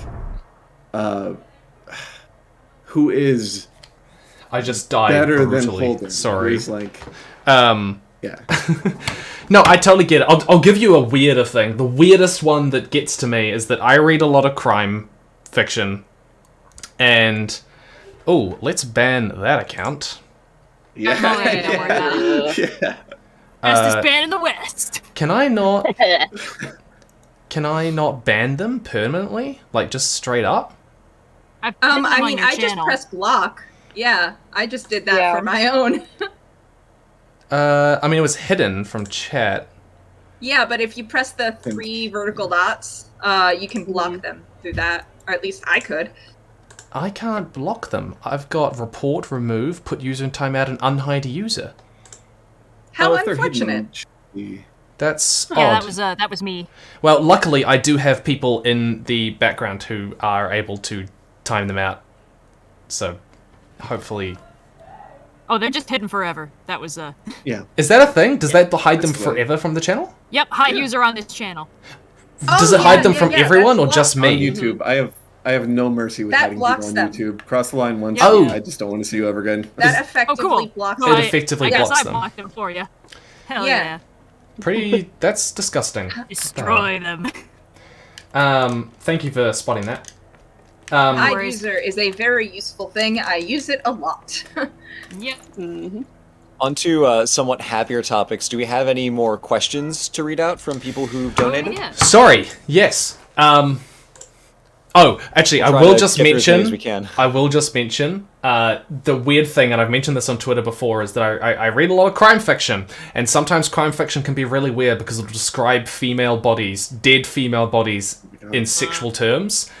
Like, it'll go out of their way to be like, her body was split in two, and her midriff was uncovered and she had nice boobs. You know, it's just very weird sometimes. Yep. Okay, this is from Caladry of Mindolin. Why is Tamora Pierce underappreciated, and which series should be turned into a TV streaming series first? My vote's in the name. I don't know if you guys have read Tamora Pierce's writing. I haven't. All right, well, I'll let you guys... That's where my username comes from. Ladyknightthebrave is literally just because Lady Knight is... I mean, well, it's a title within the books, but also it's the name of the 4th book in the Protector of the Small series, which I am a huge fan of. I think Alana is the most popular one, Song of the Lioness. Tim. I'm sorry, I just saw no. But personally, I would really... Oh God! I just saw it. Oh my God! Oh, grappling hook, bro. Oh, sad face. R.I.P. But personally, if I were to root for anything to be adapted, I would go for the Circle of Magic Amelin series, which is kind of an ongoing thing, unlike the Tortel stuff, which is quartets following individual characters. The Circle of Magic series is just like an ongoing series following these 4 kids as they grow up and become magicians in like one of the most interesting magic systems I've ever read.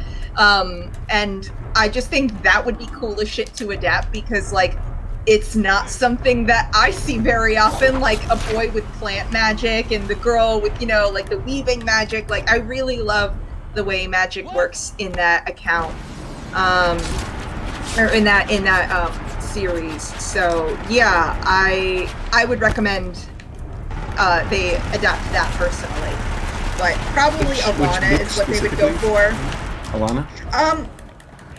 Well, Alana is the one that I think is the most often talked about when they talk about adapting Tamora Pierce, and they have talked about it before. But the Circle of Magic series, I would say, that's kind of an ongoing. Is that the wait? That's not the Napoleonic series, right? Napoleonic series, the dragon. No.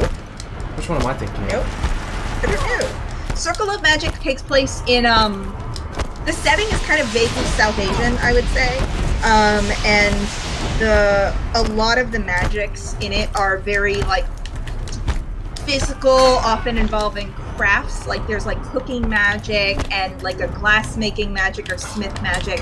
It's often very like practical based, like how their magic works. And these 4 kids like basically bind their magics together to survive a situation. And then it just sort of follows these 4 kids into adulthood as they become masters and find students. And I love them. I that's my vote. So I would say Circle of Magic. Oh, yeah, it's great. It's so good. I'm reading the synopsis right now, and it's like vocational magic. It has a vibe. Yeah, that's a good word. It's like Howl's Moving Castle and the Ingery stories or whatever. Like almost tongue-in-cheek how like convenient the magic is. I mean, which like, is not a bad funny. thing. I don't think the tone. I don't think the tone of it is very satirical, though. It's very, very earnest and often explores a lot of like trauma and stuff. Also, the series like really diverse for like this was written in like the 90s, and like and in a main cast, a lot of people of color. I would say about half and half. And like, yeah, Daja grows up to be like, you know, when she's older, we discover that she's a lesbian. She discovers that. And like 2 of the teachers are basically later confirmed to be in a relationship together. Lark and Rosethorn are just like living, these 2 women, they're lesbian teachers who are just main characters in the story. It's great.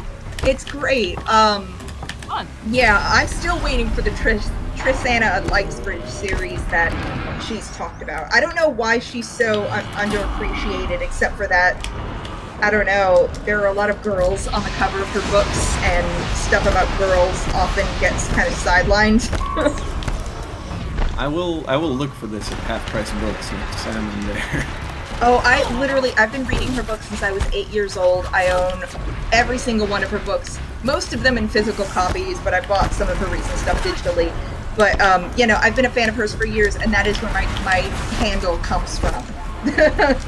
Oh, I didn't know that. Yeah, no, that's really cool. This is only vaguely related. I actually just picked up a copy of The Princess Bride for the first time. Never read this book. Oh, yeah, that's different from the movie. I've heard very good things about the book, yeah. I recently rewatched the movie, though, and man, it's such a party. Like, it's not perfect, but also it's kind of perfect. No, it is perfect for what purpose it serves. Indigo will know that we used to watch these for whenever New Year started on the fencing team. When we had new fencers, it's like, okay, you have to watch The Princess Bride. We all watch this group. It's like when you watch this movie, you understand why we do the sport that we do by watching The Princess Bride, and then you pair that with Kung Fury, which is another functionally perfectly constructed Which movie. is why you understand that when we go to tournaments, we're not here to mess around. This is serious business, and if you do not bring the energy of Kung Fury to the strip, then get yourself back on the bus. Is it the one with Hackerman that someone showed me on their smartphone? Yes. Yep, that's the one. And the only way to watch it is on your smartphone in, like, 12th grade. Yeah, we were sitting in the atrium of my community college, and they're like, "Hey, look at this!" And I sat there for like the whole duration of it and just watched it. It's the only thing someone's shown me on their phone that I haven't been like, "All right, how long is this going to be? How long am I going to sit here watching the phone for?" It's a pretty appropriate. And the end is half an hour, baby. Right. Which, again, to my point of never needing to make something longer than it needs to be, like Kung Fury, 30 minutes. It's perfect. It's perfectly constructed. There's no way to improve on it. Making it longer would not make it better. Making it longer would definitely not make it better. Actively trying to make it longer. There's been like a studio. I was very close, guys. I spent too much time trying to kill those soldiers at the start. It's fine. It's fine.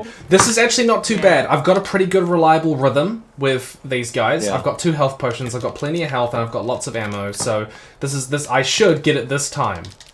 While we're here, I am pathologically trying to keep us on track. Do we have another question we can answer? We do. Sorry.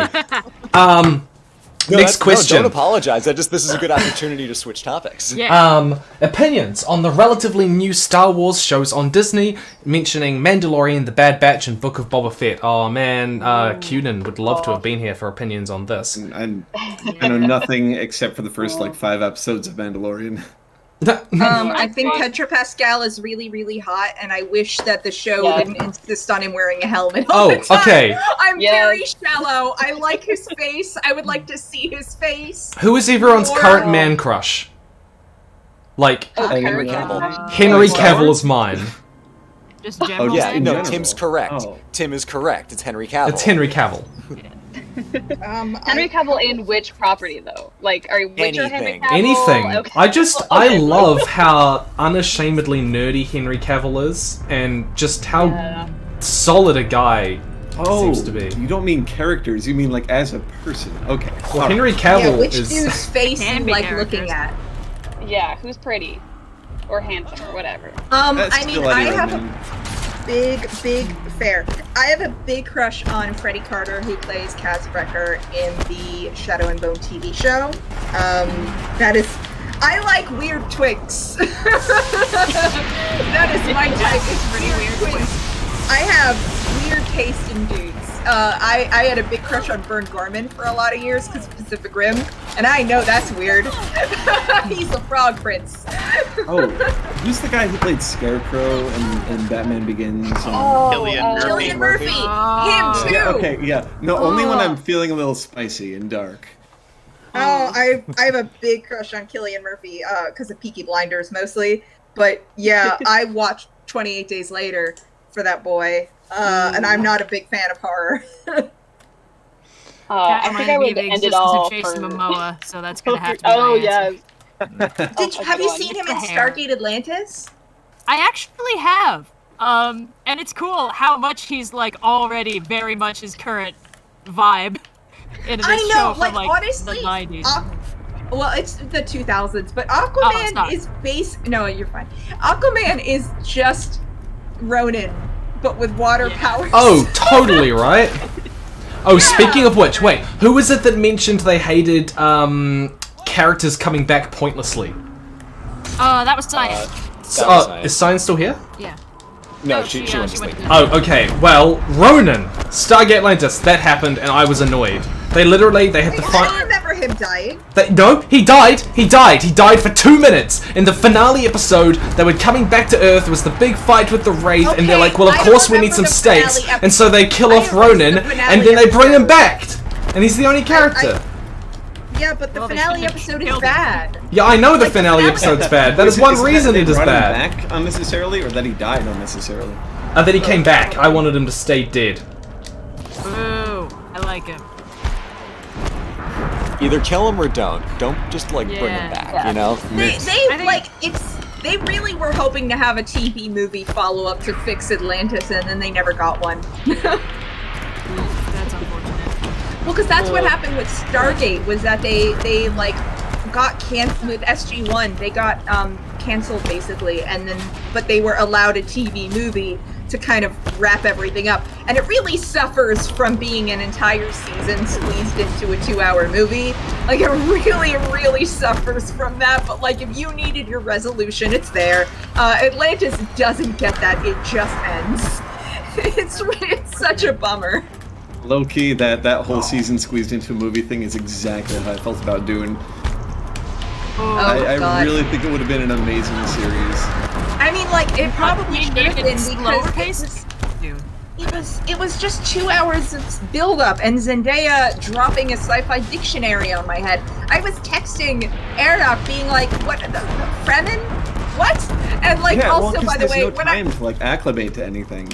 You are all incorrect about your takes. The Dune film is perfect, and Denis Villeneuve is a genius. Stuff and beautiful cinematography. Everything about that movie is perfect. It has no flaws. Cinematography. Cinnamon topography. It's cinnamon topography. I'm so happy that's the layout of my cinnamon bun from above, as the birds. But yeah, no, I love Denis Villeneuve shit, and I think part 2 will be a very exciting movie. Now that we've had an entire movie of build-up for this thing that I walked into completely cold. I had never interacted with Dune. All I knew was Worms of Arrakis. That's about it. And like, oh my god, I felt really, really lost for a lot of that movie, and then would randomly be texting my friend and being like, wait, but they have sign language in this world? Like, I was so confused by so many things. I will say, I thought it was a gorgeous movie. Like, as an experience, it's gorgeous. I think it's amazing.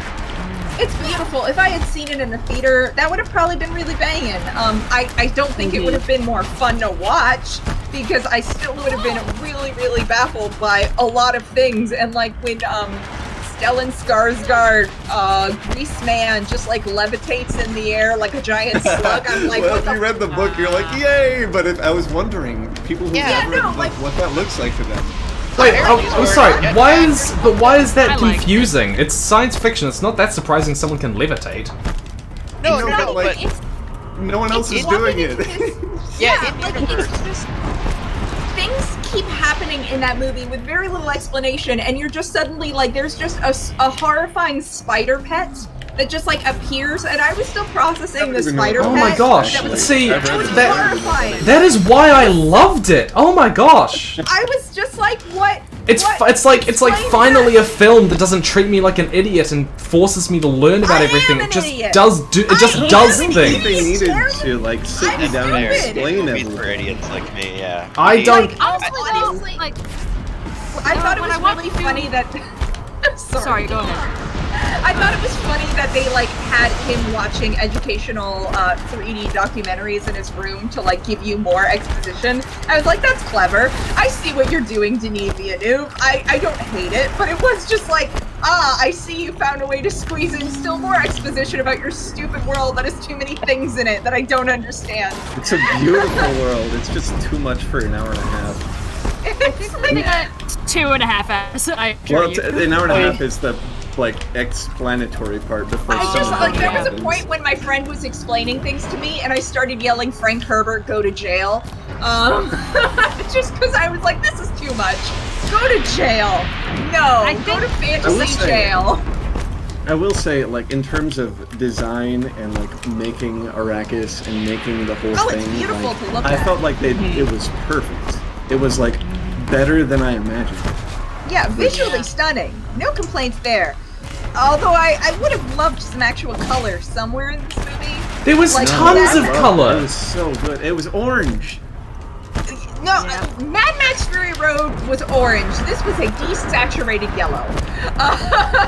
I think what I liked most about Dune is that it didn't feel embarrassed to be what it was. You know, it was like, fuck you. 50 minutes of slow-paced scene setting, and Oscar Isaac being handsome. That's right, baby. I mean, like, And then- Oscar Isaac being handsome was a big appeal, and like Jason Momoa being Jason Momoa was also very appealing.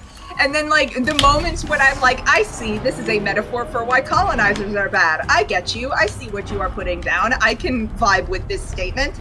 There were parts where I was like, that's neat. And then there were other parts where I would just be like, what's happening? Timothée Chalamet put his hand in a box, and it's really upsetting him. It's the box of pain.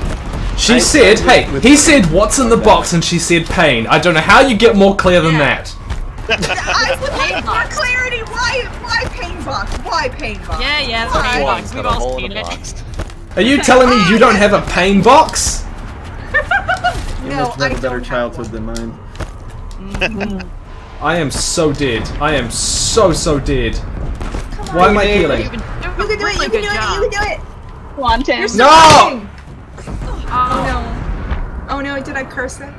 Oh, it's the dramatic irony. We know it's coming, but we haven't seen it yet. Oh, there it was. It's the inverse of dramatic irony for me because it's delayed. So. Well, that's oh wait, the thing. no, We never can mind. hear I'm not it seeing the coming future. from him. You're right. You're absolutely right. So like we know the doom is coming, but yeah. The audience Anyway. knows something the characters don't. All right, Tim, you know it's coming. Do you have another question for us? I do have another question. I do have a question. Why do I die? No. So this is from Aurora. I'm curious about this. What inspired each of you to start your channels respectively? We did sort of cover this a little before, so we won't spend too much time on this. But Unemployment. why did you choose to make the kinds of videos you do? Because I Very love honest. all of them. Kind of videos. That was the only kind of video I was ever gonna make. I'm not smart enough to do like these like deep philosophical things. I like story. I like feelings. And honestly, half of the videos is just like what I sound like on the phone when I'm screaming about my latest hyperfixation. I'm just good at editing that into something that is hopefully entertaining, supposedly entertaining. And yeah, I was unemployed. At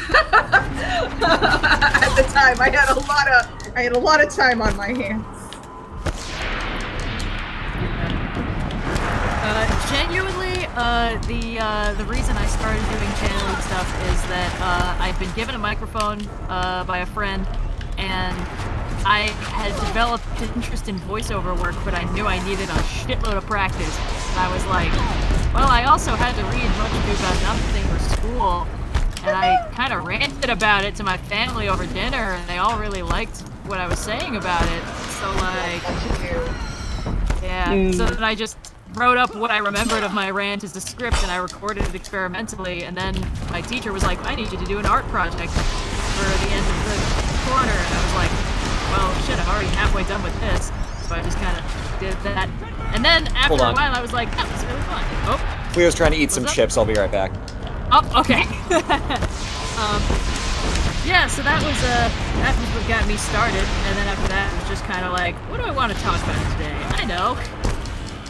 Let's talk about this other Shakespeare play. Let's talk about the Iliad, because I can't focus on it unless I have a point to reading it. And one of those points can be Oh my God. writing up notes on it.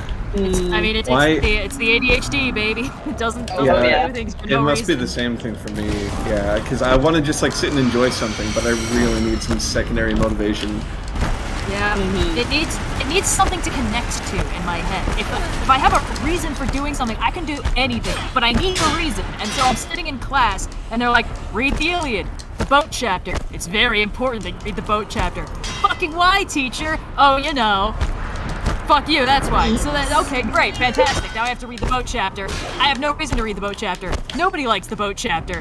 But if I have a thing I'm writing up on the side about like, this is the boat chapter, nobody likes the boat chapter, suddenly I have a reason to read the boat chapter, and I trick my brain into linear productivity by juking around. It's so frustrating because literary analysis is so much more fun than your English classes would lead you to believe. You gotta stop eating chips. God, please. Don't deprive her of her joys. Yeah, nobody likes. So who else? Benji. Yeah. What about you? Yeah. Oh man, I was thinking about this as you guys were talking. I'm like, it's a cross section of like, or it's a confluence of like so many different things. I mean, one of the honest answers is like, you got to make a living at some point, and a lot of the skills that I had acquired were just like, you know, I dabbled with game development and writing and just a bunch of different stuff. I knew how to use the Adobe Suite, so I was like, what do people do in my interest group that actually has a possibility of making money? Probably the correct answer to that is not YouTube. Yeah, I was just saying. But it's the one I was like, and you went to YouTube? Yeah, it was something I saw other people having success with, so I'm like, okay, at least that's precedented. So that was one reason. But the more like noble reason, I guess, is because it's very hard to talk about. I found it very hard to talk about my interests as a writer. Like, more often than not, what happens is I see something in a book or a movie or in real life that I find really inspiring, but it's hard to explain to people like why that matters. Like, am I really gonna like sit somebody down for 30 minutes and talk about how thinking about the history of the production of a desk and the guy who made it like stirs my creativity? Probably not. So I decided to make a channel about it because no one can stop me from doing that, and people can opt into that conversation. It's so funny because I was also just like enjoying other people's video essays at the time, like, you know, Lindsay Ellis or What's So Great About That. Like, I was just watching other people's videos.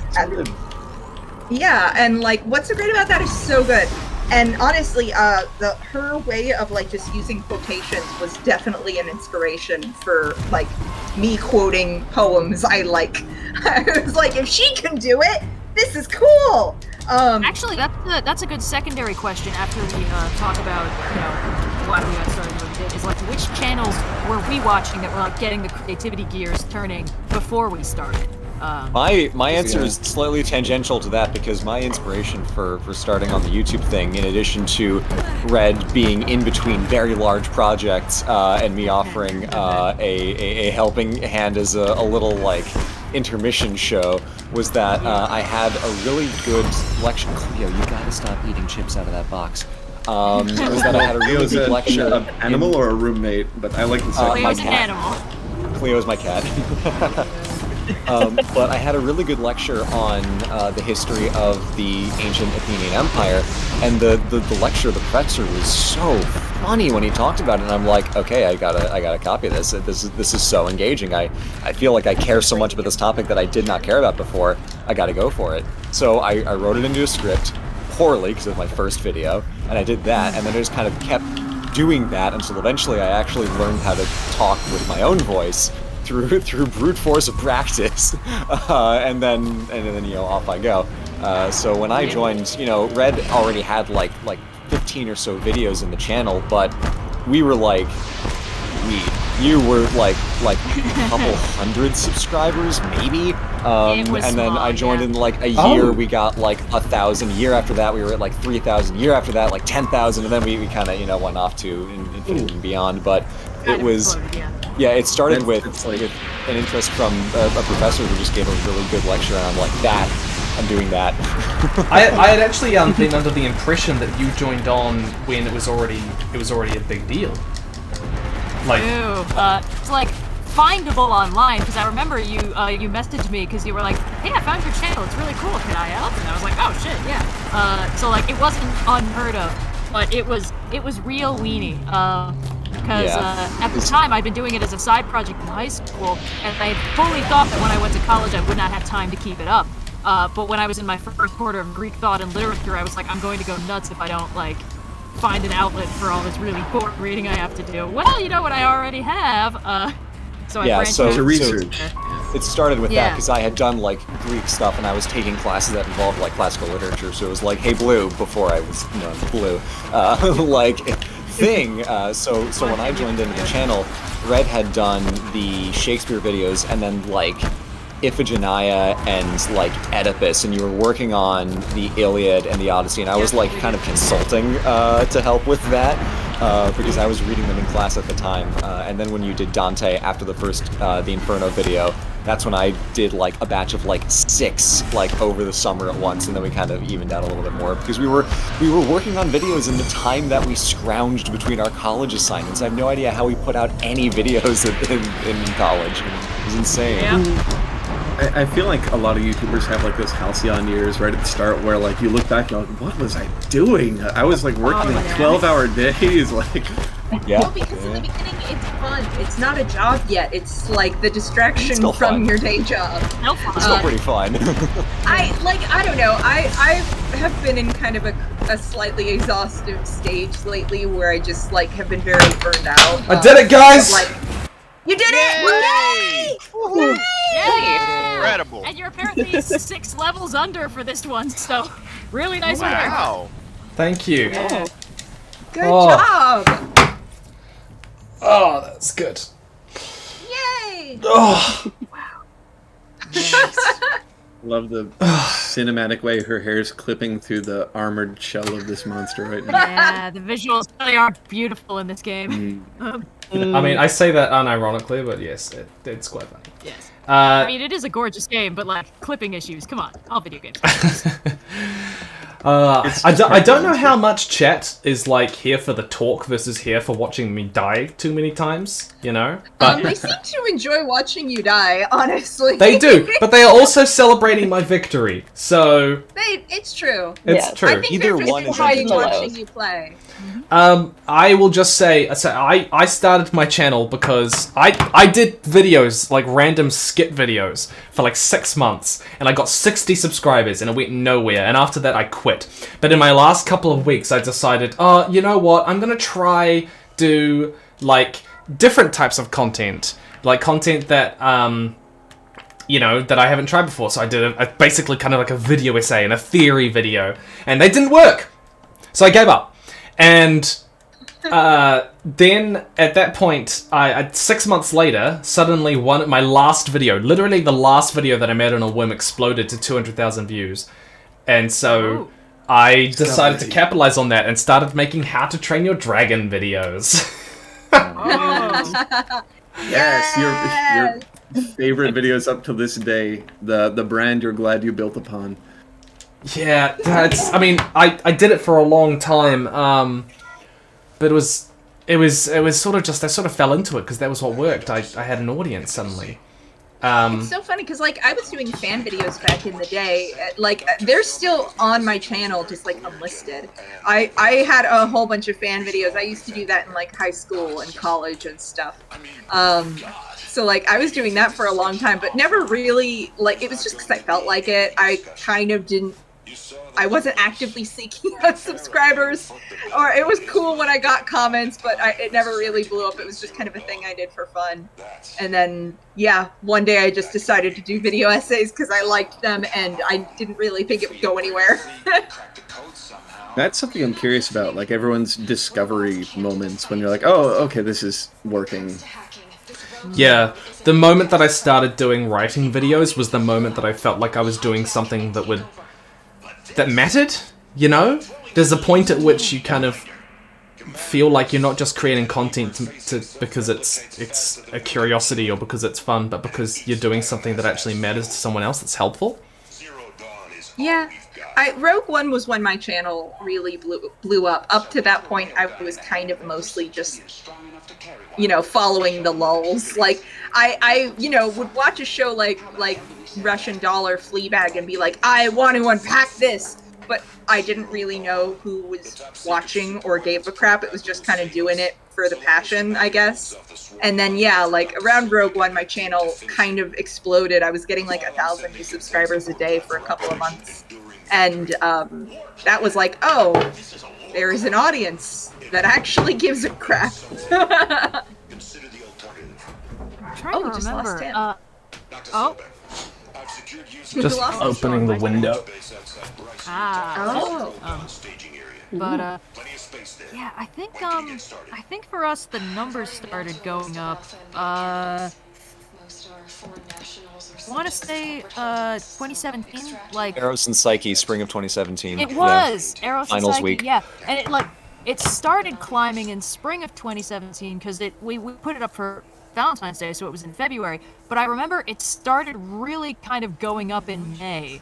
And I remember this because I was incredibly sleep deprived, sitting on the concrete floor of the fossil lab building at my university, waiting for like a 6 a.m. flight to Wyoming for a dinosaur dig. And I was like, I'm not gonna have internet. But we made like a milestone video, and we're gonna need to put it up real soon. And I was like refreshing it and seeing the view count for the week kind of just like, it spiked a little, and then it spiked a lot more. And I was like, huh, wonder when it's gonna stop doing that. Yeah, that can't possibly keep up. Yeah, it was interesting. It was one of those things where once the algorithm picked it up, it's like, at that point, we'd been doing this for like 5 years. It's because we both had a great time doing it. This was genuinely something that was very fun and like cute to do on the side. Like, the channel wasn't even monetized for the first couple of years, and then like when I turned that on, it was like every few months it would accumulate enough that you get the 8 cents payout because it has like $100 threshold. Yeah. I was like, cool, extra sandwich money. All right, I'm in college. This is good. And then it's sort of like, and suddenly I was like, oh wait, can I do this for a living now? Right on time, right as I started seeing the end of college, my side hobby turned into an actual full-time job, and I didn't even need to do it more than I already was, because we had a backlog that suddenly people were like giving more views to, and at that point, like, we didn't hit 1 million immediately, but we hit 100,000, I think, around then. And after that, Yeah, it was we just steady. hit 100,000 within about 3 months. That was over the summer. 1 million came a year later. Yeah. Wow. And after that, it's just kind of been steady. And that was the thing, like, the one thing we were focusing on so much from the start is making the pace steady. Like, at the very beginning, I would upload videos whenever they were done. And then at some point, it became practical for each of us to basically make the Friday upload schedule work. And after that, it was just like, we're just doing this consistently, you know, stable, consistent. It's something fun to do on the side. And that meant that by the time the algorithm got a hold of us, we just had this massive, reliable backlog and a regular upload schedule. And it was just this incredibly good place to be in, because I think the evidence is that the algorithm is currently favoring quote-unquote evergreen content, which means stuff that's years old but still gets views. So, like, vlogs aren't really promoted by it anymore, but, like... I've heard that too, is that my YouTube manager has basically said, like, the reason my channel, a large reason my channel has succeeded is because I have like educational content people just watch, like, it doesn't matter when, you know. It's got a lot of verticality. Yeah. So energy, yeah. That's totally. I'm glad that's where it's going at the moment, but who knows?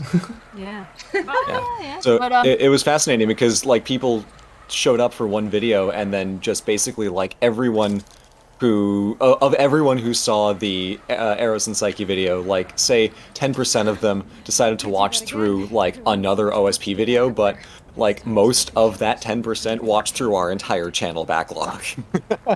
So we just, because we got a bunch of subscribers off of it, because there are a lot of instances where someone's video will go viral and then everyone's like, neat, and move on and never watch anything else by them again. So one of the things that I've said in a few places is that, you know, people say, oh, you know, better to be lucky than good, which is sometimes true, but if you're good but not lucky, you'll have a great channel that doesn't get a lot of views, and if you still enjoy it, that's fine. If you're lucky and not good, you'll have a viral video that is not followed up on at all, and then no one who sees that viral video will care to stick around. But if you are lucky and you're good, you'll have a video that either makes it big or gets a lucky break, and doesn't even need to go viral, but just gets, like, a little more attention than normal, and then that will pick up. And because you are good, that momentum can actually sustain itself. No, so if you're you're totally one or right. the other, it's not going to happen. So a lot of people focus on, like, getting eyeballs on content. It's like, okay, that's fine, but, like, if people don't have a reason to watch, like, the rest of it, what are you doing? It's not going to go anywhere. Even if everybody on Earth sees the video, if they just turn around and say, okay, cool, whatever, bye, and then never come back again, you haven't accomplished anything. Yeah, people sometimes like misunderstand that virality and viral videos, the superpower of a viral video isn't that you've got a video with lots of views that gets you lots of money. The superpower of a viral video is that it gets lots of people onto the rest of your content and turns like that's where you convert them. You don't convert them with a single video. You convert them by getting them into the rest of your content. Yeah. Have you guys seen FD Signifier's recent video that was talking about like kind of how the YouTube algorithm is a little bit like machine learning? It can't necessarily literally be, but it kind of is. Oh, I mean, it's very janky. He made a whole video basically talking about the difficulties that a lot of creators who are people of color have breaking out in the same way that white creators do. And like he had people on like Khadijah Bow who talked about how like they sometimes didn't put their face in the thumbnail of videos because people might not click on a video with a black face in the thumbnail. And like FD Signifier literally did the same thing as a test. He changed a bunch of his thumbnails to remove his face from them, and then his like Bo Burnham video blew up. Yeah, I don't know. I luck is a factor. There's also I do think there are other factors at play as well. It's correlative data, but I wouldn't be surprised at all. Yeah. No, like that was the thing. He had on a I forget her name, Jordan. I think she does AI videos. Oh, Jordan Harrod? Yes. Yeah. Yes. Oh, yeah. She was on the video, and so she talked about how, like, in a literal sense, the machine can't be racist because it's a machine, but also, yes. The thing is that, like... If it's catering to interests. The thing is that the YouTube algorithm, the one thing that we do know about it, really, in terms of how it really works, is that it caters to whatever the audience wants. And if there are biases in the audiences, then there's going to be biases in the algorithm, you know? Yeah. Yeah, so I've luck is a factor, being good is a factor. I do think there are other factors as well in breaking out. Of course. Yeah. I mean, the thing is, sometimes we'll get, like, emails from people that are like, I want a successful YouTube channel, what do I do? And it's like, fucking... I can't answer that. No idea. I'm not sure if I can swear. I mean, the only thing you can really tell people, if people really want to get into it, the only thing you can really tell them is do something better than everyone else or do something new. I mean, honestly, I just tell people to follow your interests, like, because I do feel like really passion. Passion speaks very loud for me, anyway. Oh, that's absolutely true. It does, and not only that, as mentioned, like, sustainability is, I think, the most important thing in any kind of long-haul art project. Like, there are a lot of people I know who are like, I really want to do this, like, one thing. And they do, but they don't actually have the stamina of interest to keep themselves going through the entirety of that thing. And oftentimes, if they start burning out, then they get discouraged and it turns into like a feedback loop. They're like, oh, I never finish anything, there's no point. They put the whole thing down and then they're too ashamed to pick it back up again. Whereas in actuality, you know, it is natural to go through cycles of productivity and productivity when it comes to art and creativity, and like, you know, you need to recharge the tank once in a while. But like, people come to us and they're like, I want to make a channel just like you. And I'm like, you shouldn't. You want to make a channel that you want to make. And then, like, you know, whether or not it gets views, you will have a good time making it. You'll improve your skills. Everything you put into those videos, you'll get better at doing. So, like, you know, as mentioned, I started doing YouTube videos because I was interested in voice acting. I'm still interested in voice acting. And all the narration I've been doing for the last 9 years has made me better at it. So, like, even if the channel hadn't gone anywhere, I would have gotten something tangible and good out of it. And that's the important thing. It's the constant reward of doing the work. And you're just trying to, if you're making a channel for the end goal of like, I want to be famous, I want to be rich, I want to hang out with these cool people, then that's not going to be enough to sustain you through the hard parts and the drudgery. I 100% agree. Yeah. And also, it's very bad for your relationship with the craft. It's true in every type of art. If the reason you're doing it is not because you love making the art, then you're doing something you don't care about, fundamentally. And, like, why do that? Yeah, it is very hard to sustain yourself. I mean, I've been in a creative, like, just kind of a bit of burnout lately, but I still like what I do, and I'm still able to sustain myself by getting excited about, like, the things I'm doing on the next video that are going to be, like, different from things I've done before. Yeah, it's the novelty is fun, and to a degree, I think that a lot of the times when you're sort of experiencing a period of minor burnout, it's like you got to step back so you remind yourself why you like it in the first place. And sometimes that really is all. It's like I've had so along with this channel, I also I write and draw a comic, and there will be days where I'm just like, I've been staring at the page, I'm trying to storyboard, and I have no fucking clue what to put on it. And then I'm like, all right, fine, it's been an hour, whatever. I stand up, I make coffee, I go inside, I pace around, and like 2 minutes into that, I'm like, oh, I know what I have to do. Go back inside, start drawing, and suddenly 12 pages are done. And it's like, that's really how it works a lot of the time. You need And to do you want to do a plug for your comic? Not really. No. Sorry. Yes, the fun. The chat, it looks like. Hey, Larissa. Hello. Hello. Hi, Benji. Hello. This whoever got with us. Sorry. Who's just joined us? Larissa. Welcome, Larissa. Hi, I made it. Yeah, you made it. Welcome. Would you like to introduce yourself to possibly people who are here that don't know, and anyone else in the audience who doesn't know you? Yeah, I'm Larissa Thompson. I'm an audiobook narrator, and I'm one of the voices of the On Writing and World Building audiobook. That's true. Hey, that's really cool. Yeah. Yeah. I worked on the first one, and we just finished the second one, and Tim now has it in his little hands. Little baby-sized hands. Yes. I mean, his little hands right now have a controller in them, but in the metaphorical sense. Explains a lot about the gameplay. Hey. You might want to boost Larissa's audio a little bit. That was really badly timed because you said that and I died. Oops. Oh I can't boost Larissa's audio from here. Larissa will have to turn herself up. Okay, I think you can turn it up inside Discord, can't you? Yeah, but that only turns it up for me. It doesn't turn it up for the rest of you and everyone else. Oh. Marissa, you might be able to through go you, into right? your own settings and adjust your output volume, unless it's already cranked up to full, in which case that might be that. I mean, I will. I have upped Larissa, but we tested it before. Okay, how's this? I realized. I mean, you sound fine to me, so.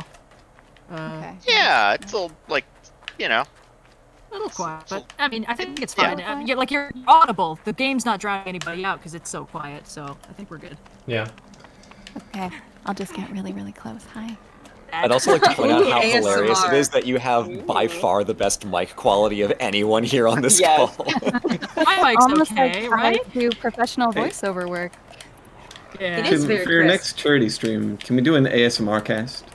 I would love to connect More with than some happy. ASMR people, but ASMR artists. yeah, they're just a yeah. little bit. You know how sometimes like you'd love to connect with creator, but you've got like no connections. Yeah. It's like I remember there was a Tom Scott video one time where he like got together creators from all the different parts of YouTube, and then he said at the end, he said, "I did try to get someone from beauty YouTube, but he said even me, I don't have any connections to anyone in the beauty world." It's amazing how insular YouTube is. Like It really is. Yeah, you can, it's you really can have hard this huge to. community to yourself, and then you're just like, oh, but there's this whole other world that I don't see. It's almost like we form countries. It's very cliquish. Yeah. Yeah. Yeah. Not necessarily in the bad way. But also I like was gonna interests say. kind of are, you know. It's I mean, much more it's like not- it's more like a Reddit thread, you know, like a Reddit Yeah. subreddit, you know, like you've I got. mean, it's definitely hard to reach it. Like, it took me a while to actually, like, meet other YouTubers, even online, when I got started, because, you know, there's just that point where, I don't know, nobody knows who you are, so, like, you can't just DM strangers, because they're not really going to answer you. You want to be my YouTube friend? Pretty much. There was a point where I, actually, what's so great about that was she was very kind. It was the early days, and I just, she had her email available. Like, I don't know if it still is, but I basically emailed her and was like, "Hey, I'm just getting started. I have a few questions. Could you answer them?" And she did, and it was very sweet. I really appreciated that. That's like a super common exchange to have in like film production and TV world. I cannot count the amount of conversations I've had with people before gigs where basically it just started out as, hey, can I just ask you some questions? You know, like, need a helping hand, and then it goes from there. That's the go-to cold call move, really. Oh yeah, I mean, I have cold called people that way professional. Yeah. I'm like, hey, can I pick your brain? Yeah, it's- exactly. Picking pros' brains, it kind of helps them feel good because they're paying forward somebody else who gave them exactly what they're now giving on to you, and then you just have to like keep the promise to yourself to then pay it forward in 20 years when you're where they are. Well, and I've had a few people hop into my DMs and ask practical questions, like, you know, what software do you use? This I'll always answer, because I'm just like, yeah, no, that's a question I can answer. People who ask really vague questions, like, you know, how do you start making YouTube videos, is like, I don't have an answer to that. But if it's just like, hey, how do you get footage? How do you do this? And it'll be like, well, I buy Blu-rays. You know, things like that. One interesting thing on the subject of like talking about the craft is that it's fascinating how like everybody who gets started on YouTube, even if we all watch the same, like, oh, you know, how do you start a channel? We all basically start in a bubble and learn everything for ourselves the first time. So yeah, it's funny when you get into a situation where you talk to a peer. Like, for instance, we were working on a video for our Detailed Diatribe series, and Red sent a message to Tim, or no, she tweeted about how frustrating it is to deal with footage getting copyright claimed, and then Tim, you DM'd us on Discord like, oh, slow it down, zoom the screen size so it doesn't take up the whole frame, thank me later, you're welcome, it'll be great, and then it worked out perfectly. Also, so it's try just to not use longer than 10-second clips. Yeah, Longer no than longer 3 than 10 seconds. seconds, Oh. but And, Tim, you said your personal rule was 6. Yeah, I said 6. I think I said 6. Yeah, 6 or 7's my personal rule. I've had. So it's like Not sure where I got 3 seconds from, but There- it's there's been all working this- great for me.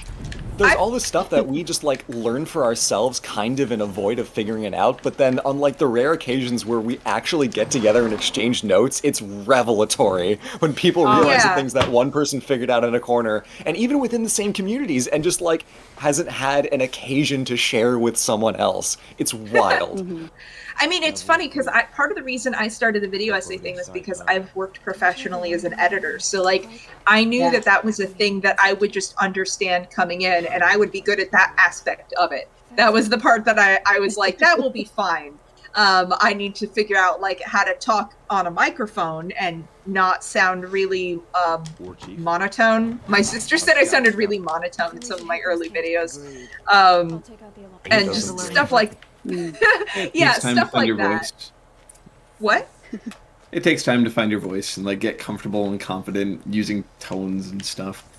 It wasn't even a thing I thought too much about. I was just like reading in a way that I thought was expressive, but I guess wasn't. And I guess I was just like, especially in sections that were kind of info dumpy. I think it would just become me reading info dump. Without a lot of expression, I guess. I still like, I kind of hear it if I look back at the stuff, but also I think my sister's critical. But well, actually, I can weigh in a little bit on this. So, like, a big part of my journey as a narrator was figuring out like how to talk without sounding bored, and it's literally just about like making sure you understand 100% of the text. Like, if there's anything unclear, it will sound weird. But then also, like, obviously, if you write the script, it's a huge advantage. But then it's literally just like kind of imagining that you're talking to a friend, and that you're just like sitting down in a coffee shop with them and just sharing that with them. And it takes a while for you to realize that the mic is your friend, and you're just talking to the mic, and getting that use like in your body. And it is just a practice thing. Yeah, like I definitely think I'm better about it now. Yeah, I've literally been thinking about being on stream, and like, how would I talk to people on a stream and just do that into the mic? Yeah, I think the thing is, I don't remember ever having a period where I felt like my problem was sounding monotone or bored on mics, but I genuinely think that was because, like, when I was little, my mom would like really get into reading books to me, like doing all the voices, and I just internalized that as like the normal level of enthusiasm. And like, when I look back on my oldest recordings, I don't sound bored. I sound incredibly nervous to my own ears, and my voice is kind of high. Other than that, everything's normal. And like, you know, I knew how to like kind of emote while I was reading. I was doing a great job, but, you know, the basics were there.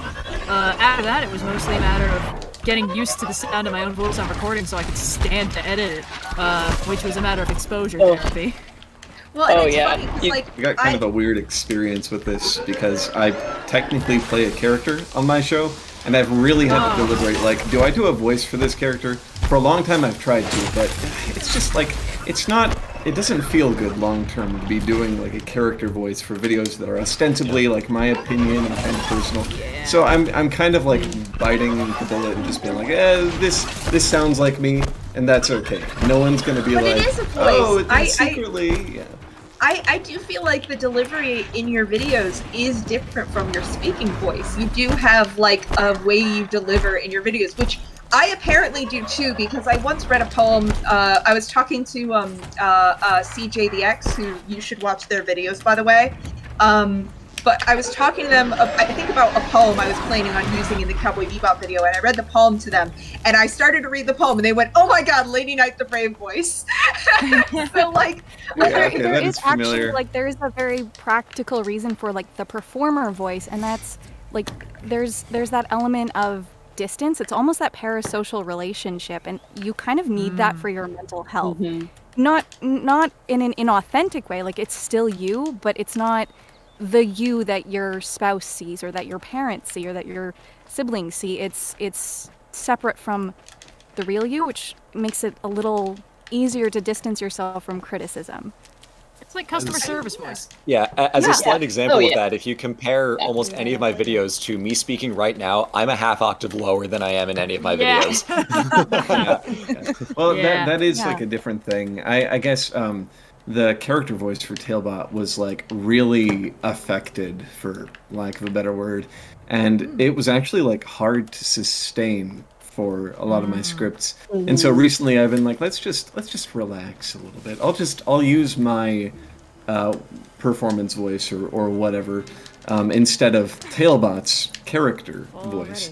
And it's been, I guess the lesson for me has been that, you know, another case of less is more. Like, people do not mind this. No one's commented and been like, oh, this is weird, you sound like a human but you're a robot, you know. But in my head I'm like, obviously that's you sound like a human but you claim to be a robot. Yeah. I gotta say, I've had to use the same sanity check sometimes when I'm like editing videos. I have to like stop myself from going full perfectionist to be like, can I picture an angry comment complaining about the thing I'm micromanaging right this minute? Like, I was totally gonna help you out, but like the scrolling columns of patrons aren't quite in alignment. So it's like, yeah, nobody's got that kind of Yeah, there's a fine line between perfectionism and just like mania.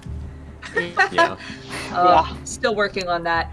I don't know exactly what the difference is in my performance voice and my speaking voice. I don't hear it necessarily, but I've been told it's there. I just know that in real life, people are often surprised when they talk to me in real life compared to my videos. I believe Tim was shocked when we first hung out on his stream last year. Well, in your because videos, in real you life, have I'm a maniac. you have this real mediated, calm cadence, this deep, thoughtful, this sense of, you know, I've been thinking about this a long time before forming any words, and then the moment you arrive on stream, it's like Crash Bandicoot finally got a voice.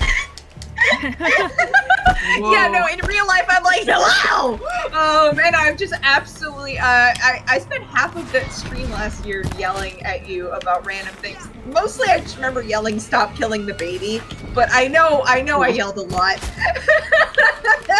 I know I yelled a lot during the stream last year, and yeah, I'm like very, very chaotic in real life, and I just laugh and yell stupid shit and do Minnie Mouse's voice, and I feel like in recent videos I've found more excuses to like inject a little chaos. I'm really excited for the video I have coming up where I read I'm doing Rise of the Guardians. That's been announced. Oh, And, good! It's such a good film. Yeah. Oh, I love it so much.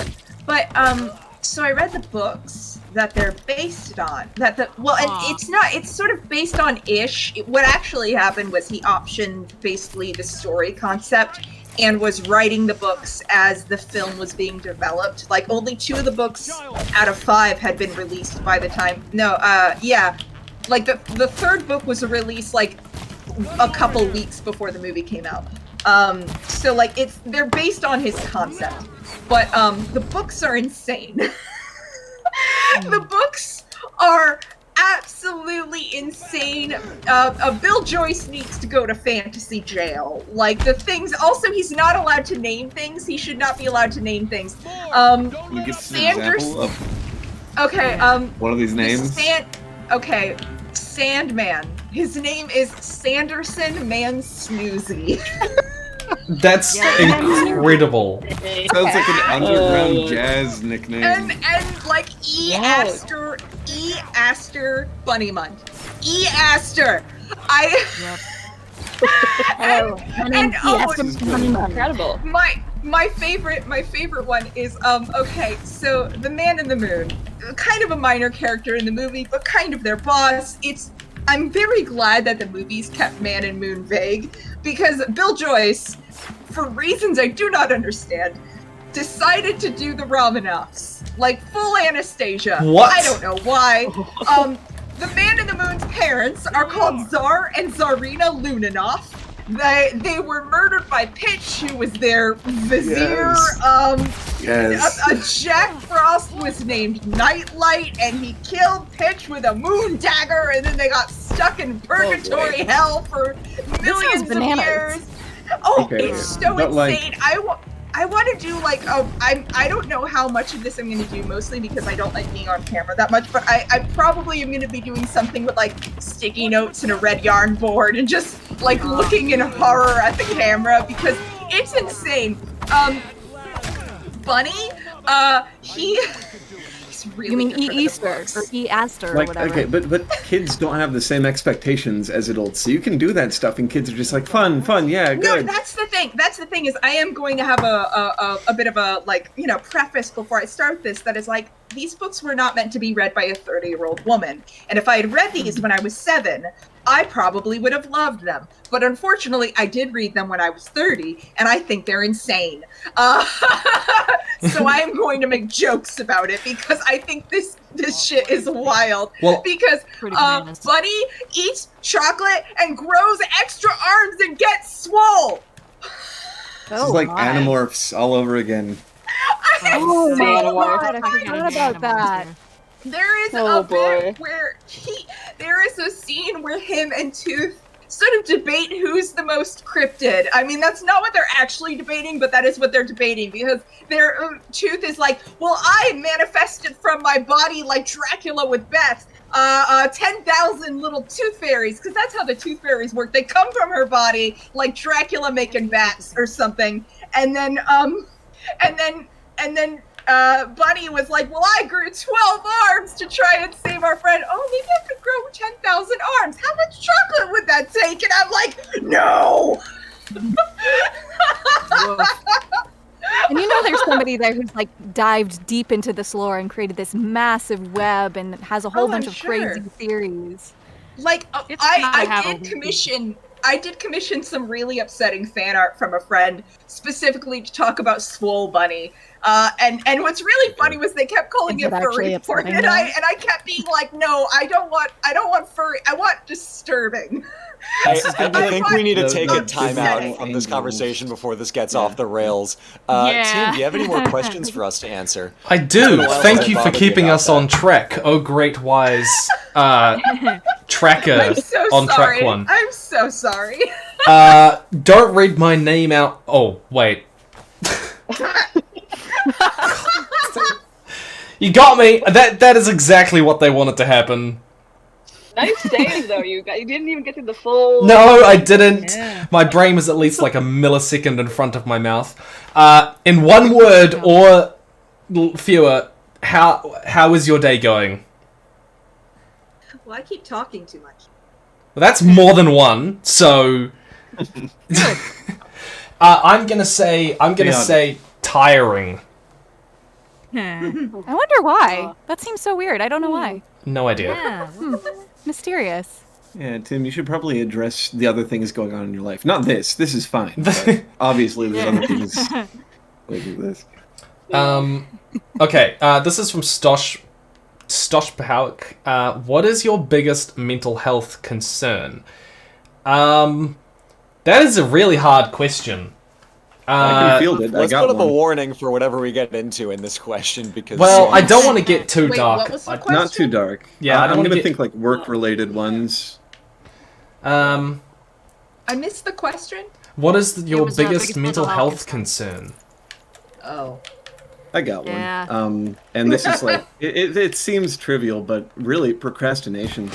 It is Oh, yeah. the hardest thing in my life. The to deal with. self-flagellation that comes from procrastination is the worst. Yeah, I feel so I guilty. thought we were talking and, about like it's not just that like institutional problems, but let's go with personal ones. I think they probably meant personal. Yeah, I think yeah. But like you do feel really guilty about procrastinating, and on top of that, now you have a load of work that you didn't do that you still have to do. So you have to like simultaneously, while you're furious or sad with yourself, also will yourself to do a bunch of work you're probably not feeling very motivated to do. And this is just like this self-perpetuating cycle that's super hard to break out of. And every now and then, I do, and I'll have this glorious sunny day where I do all my work on time and everything's perfect. But that's like 1 in 10 or something. I have a book that I can recommend about this topic exactly that I'm currently reading, and it is kind of helping me reframe how I think about procrastination. It's called 4,000 Weeks. It's pretty new. It's so new that it mentions the coronavirus. But it's specifically That's about new. how, I'm pretty sure that's as like 2 humans, decades old at this point. Oh, I see. I see. You made a joke. No, it's called 4,000 Weeks. Brutal! Oh my god. You're like me. Lol is delivering on that. Yeah, so it's called 4,000 Weeks, and the basic premise of this book is like we have about 4,000 weeks to live our lives. So procrastination Don't is inevitable. give me a number. That's terrible. Right? Like it I really don't like makes you knowing that. reframe. No, It really no, makes you 4,000 is a reframe big that. number. It's It's not big enough. I don't want that. 4,000 is a much bigger number than 100. I don't want the number. But what it can do is it can be liberating if you look at it and go, okay, well, what do I want to accomplish in those 4,000 weeks? What matters? And then it can help you really prioritize and let go of the stuff that you don't want to do and that you might be procrastinating on. Because some of it might not be necessary. And the stuff that is necessary, you can then look at it and go, okay, well, what will it ultimately help me accomplish? How will that ultimately help me move my life forward the way that I want it to go and the way that fulfills me? So I find that it really helpful. I can really recommend it. One really interesting thing I found discussing this in therapy is that, to the point of like letting things go, a lot of the reason I end up procrastinating is, I'll say like tangential to the problem of my willpower. It's very often not that I just don't have the willpower or the strength or whatever to do the thing when I need to do it. Very often it's like, oh, I've planned to do something I don't really care about that much, or I'm actually not getting enough sleep to have the mental energy to do it during the time of day I need to do it, or I'm not eating enough or something like that. And it's like, it's weird how much your metabolics or how much your, maybe it sounds obvious to say it this way, but like your motivation to do the project influences your energy while you're doing it.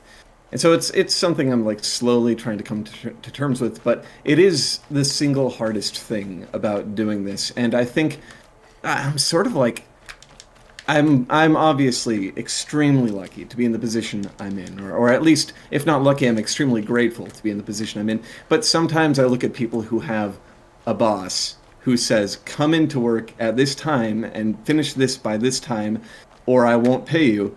And I'm like, if only I had someone to crack a whip like that. No. But then you would still ultimately be in the same place. The energy would still be sapped. You would just have an external factor to blame, which, better or worse, like that's just what it is. I do think that in some cases, a lot of people really benefit from having kind of a rigid, externally maintained structure, just in terms of just executive function, like getting your brain started for the day can sometimes take a lot of work for some people. I wanted to say that for me, I mean, you know, it's pretty much the same thing that's been said, but for me specifically, it's burnout. The idea that I can lose motivation and love for the thing that I care so much about right now just by doing them too much. So, again, that's why I focus so much on pacing, because, you know, if you overindulge in anything, it doesn't work so well the next time. And when you're working on a long-term project, it's so important to be able to continually replenish your enthusiasm for it, because otherwise, if it is at any point draining you, you will not be able to keep it up. You know, like, there's always going to be an element of busy work in any large project where you have to sort of just head and power through some part of it.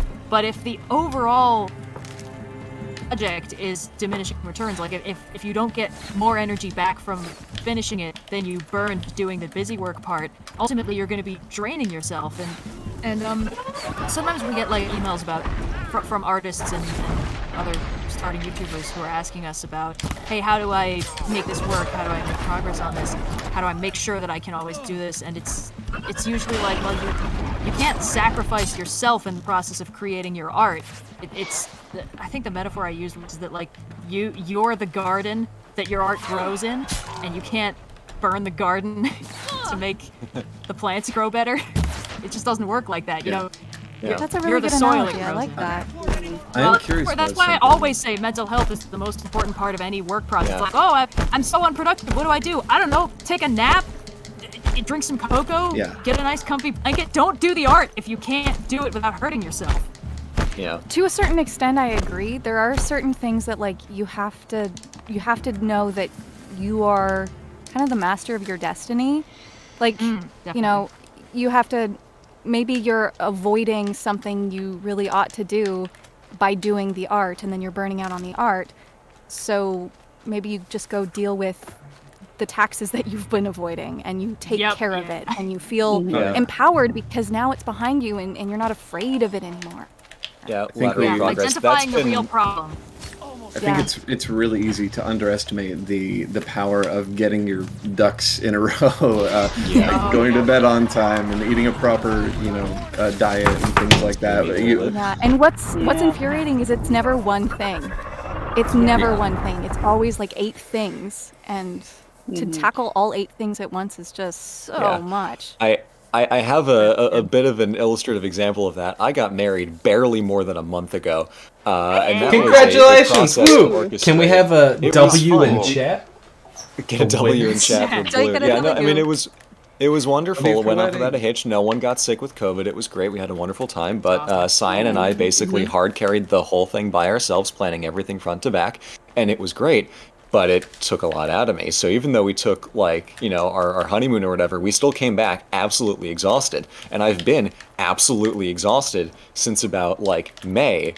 But now that the adrenaline's gone, because I don't have, the fire under my ass of we have to get this stuff done in time for the wedding, I've started to, flounder a little bit. So, I'm good. But this week, for the first time, I had an experience where I was staring at a Word document page, trying to get the script, the words to appear out of my brain, and it just wasn't happening. It wasn't quite burnout because I still wanted to do it, and burnout's different because it's when you lose the motivation to do it and the drive and the excitement for doing it. I wasn't there yet, but I was at the point where I was staring at the screen and nothing was happening, and that was scary.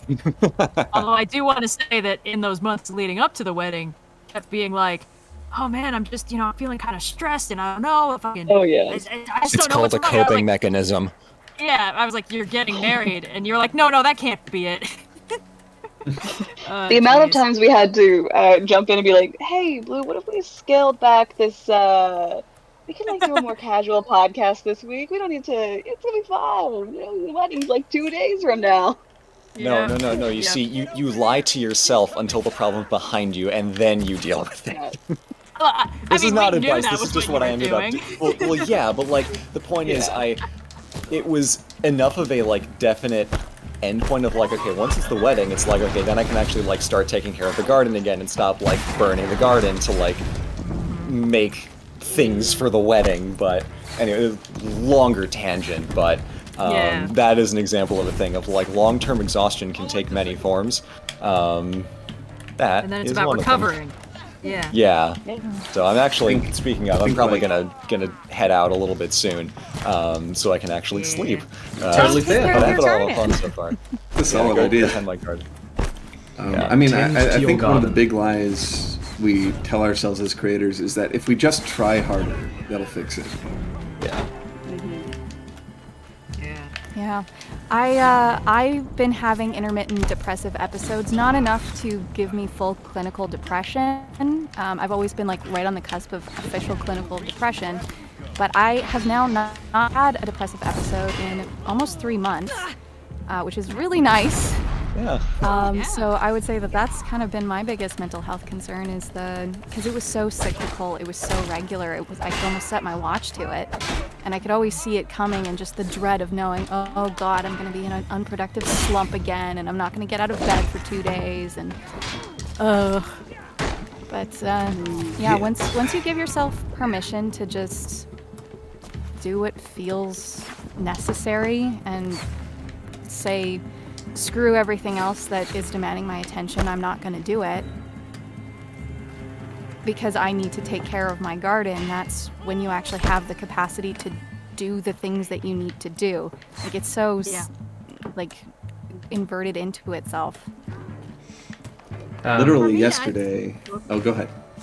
No, it's alright. You Oh, continue. I was just gonna say, for me, it's like sometimes it's like when I'm focusing, I just focus and focus and focus until the only thing I can see is the thing that's in front of me. Of course, when you make art, you're not making art by only looking at the art.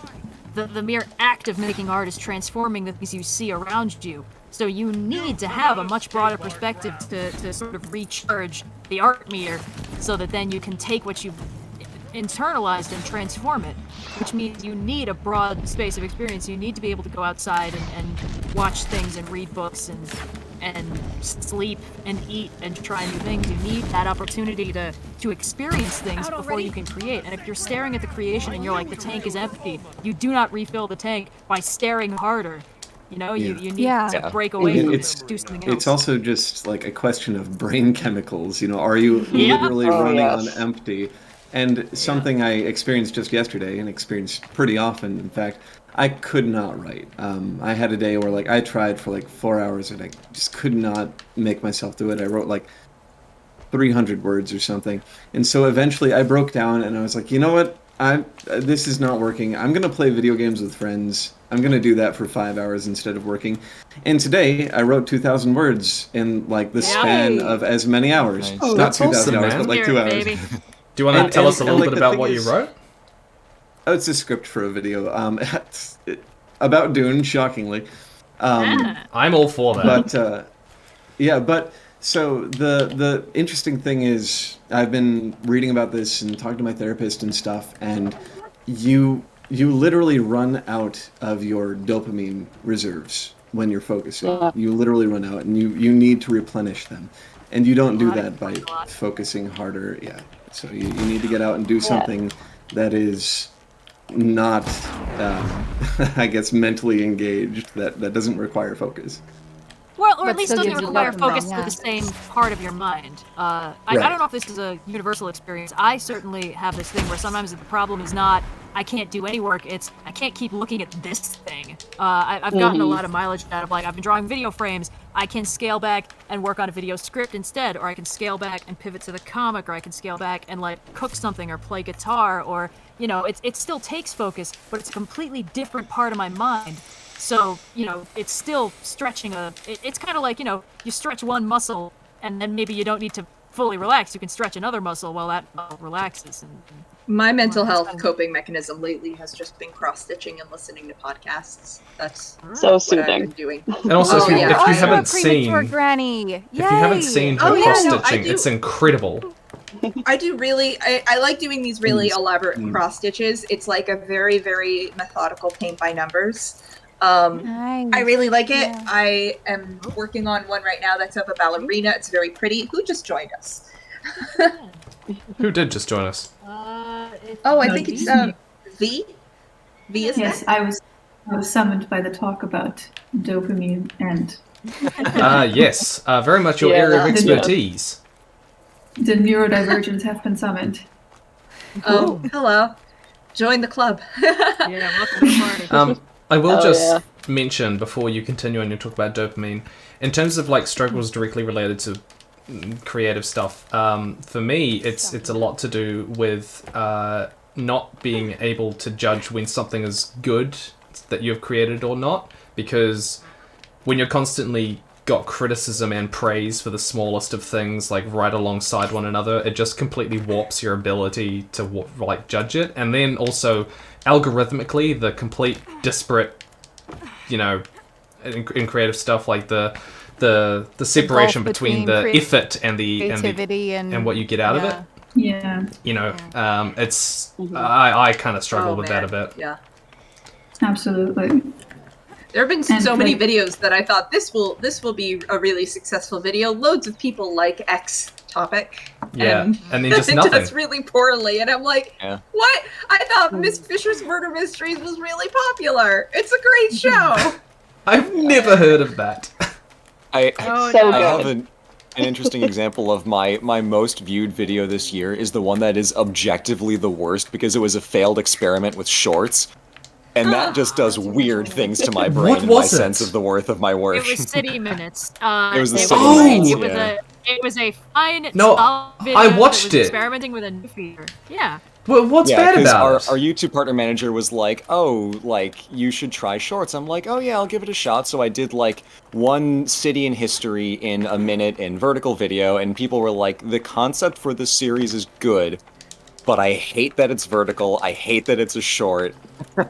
Yeah. Like, take this fundamental concept and do anything else with it. And I did. I turned it into a mini-series, so it's multiple little minute-long things on a similar topic stitched together. So, like, the cities of the British Empire, each a minute long, stitched together in horizontal video. I think People that's love it. fantastic. It's great. But the first failed experiment is my most viewed video of the year. It's like, come on, guys, anything else? Yeah, like I think the thing that did the most well was 1917, which I assumed was going to be a smaller passion project one that didn't really blow up because I just assumed that was not one that people were going to be interested in. I thought Pacific Rim would do really well, or like Miss Fisher, which again had like a huge fandom on Tumblr at one point. And you know, like I never guess it right. I assumed Stargate would be a little passion project. That one's doing pretty well. Like it's never what I think it's gonna be. I loved 1917. Oh, yeah. You know, I thought that was great. I mean, I love 1917 too. I really, really loved that movie, and for reasons I can't fully express. I did watch it like a lot for the first couple of months of the lockdown. I don't know why. I don't know why that became my comfort media for a while, but it did. So I watched that movie a lot, and I have a lot of feelings about it. But yeah, I find it impossible to guess what's gonna do well, and it's never what I expect it to be. I didn't expect that the Bly Manor and Hill House videos would do as well as they did. Yeah. I want to thank the people who've been donating recently. Oh. Because we are currently sitting at $1,588, which is pretty damn close to $20,000, which I think is remarkable. Pretty close to getting a pet in a Christmas costume. We are, and whatever else. I mean, I don't know. Chat can suggest things, and if it's good, then I will do it. Podges or Pogues, David Fellner, Daniel, Alyssa Hallister, Earthia Earlithiariel, which I Put the name in chat. We can guess how to pronounce it. okay. All right, you guys give it your best shot. All right. All of the years of reading the Discord names on the podcast Q&A section has been leading There up we go. I hired you for this moment. You give it a shot.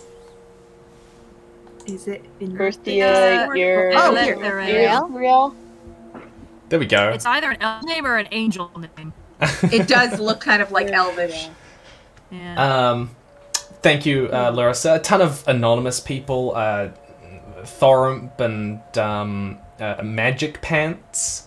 Rebecca and oh my gosh. Stosh Pawik again. Thank you very much. Alex Baldwin, apparently Alex Baldwin. Melam Sa. The plural form.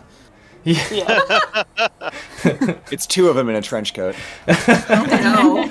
I don't think I want two of Baldwin's. them in a trench coat here right now. No. Rebecca, her question is favorite moment from Lord of the Rings and why. We can return to that other question. We just got a couple of questions we want to get in. But if you do know Lord of the Rings at all well, then what is your favorite moment? The moment when Aragorn opens up the two doors and he's like a little hunched over and his hair's all wet and he the light backlit him. Yes. Indigo, how do we know that was going to be your choice? Like, what's the sexiest shot in these movies? I know. It is. If we're talking about the books, my favorite is the sequence when Legolas, Aragorn, and Gimli reunite with Merry and Pippin, and they're just like recapping what they've been through. And I don't know, there's this one specific bit where Gimli is just really like buck wild about what everybody's been doing, and he swears by saying hammers and tongs, which I think is great. In the movies, I would say the lighting of the beacon sequence in Return of the King, or the sequence. I'm so into the soundtrack. The when the Ents go to fight Isengard and they're like, that music is playing. Oh my gosh! Right. Yeah. Do you guys know the music that goes one like? Ent sticks his head in the water to like douse the flames. That's I think love the famous of the hit. entire trilogy. Yeah. Yes. So good. What music were you gonna ask about? Oh, it goes like da-na-na, da. No, hang on, I'm gonna do this badly. Wait, no. what scene? No. This should be a perk. No. No. It's Tim will acapella the entire. It's in a soundtrack couple. and It's a keep really colors. unknown piece of the soundtrack, but it shows up. Tell me what scene. It's in one with their it's in the moment before they arrive at Rohan, I think. So are you talking about the violin music? It's How specific. Yeah, no. They're taking the hobbits to Isengard. I think I'm trapped in this game. I do not know where I'm meant to be going. Hold on. I'm literally pulling up what I think is the track so I can remember the tune. Meanwhile, my answer is the part where Frodo's like, wow, boy, does it sure suck to have to do all this. And Gandalf's like, you bet your ass it does. So do all who live to see such times. That line sticks with me because being a historian is like, wow, so much horrible stuff. Baby. Glad I didn't live through that. Oh, wait. Yeah. It's not better. The whole... Okay, Tim, the movie. Sorry, I was gonna say, are you thinking of the... No, I know that tune. No, that's known. I know that one. No, it's dun-dun-dun, dun-dun-dun, dun-dun-dun, dun-dun. Oh, God. It's the part of the movie that goes dun-dun-dun,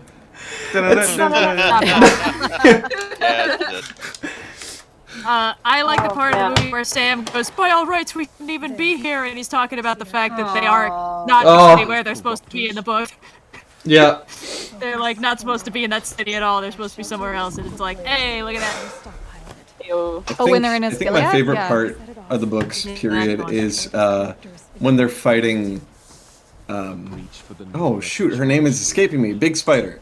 Shelob. Shelob. When they're fighting Shelob, because there's so much tension between Smeagol, Sam, and Frodo for like chapters and chapters, and it feels like just this long trudge, and then finally they get out and like action happens, And as a kid reading that, I was like, what's happening to me? I feel like I'm full of light. What is going on? Oh my god, it's so good. I will say one of my favorite little movie fun facts is that the shot that's like almost like out of a Western where Sam's hand comes into frame where he's holding Sting to fight Shelob. That's Peter Jackson's hand. Sean Astin had gone home that day. Awesome.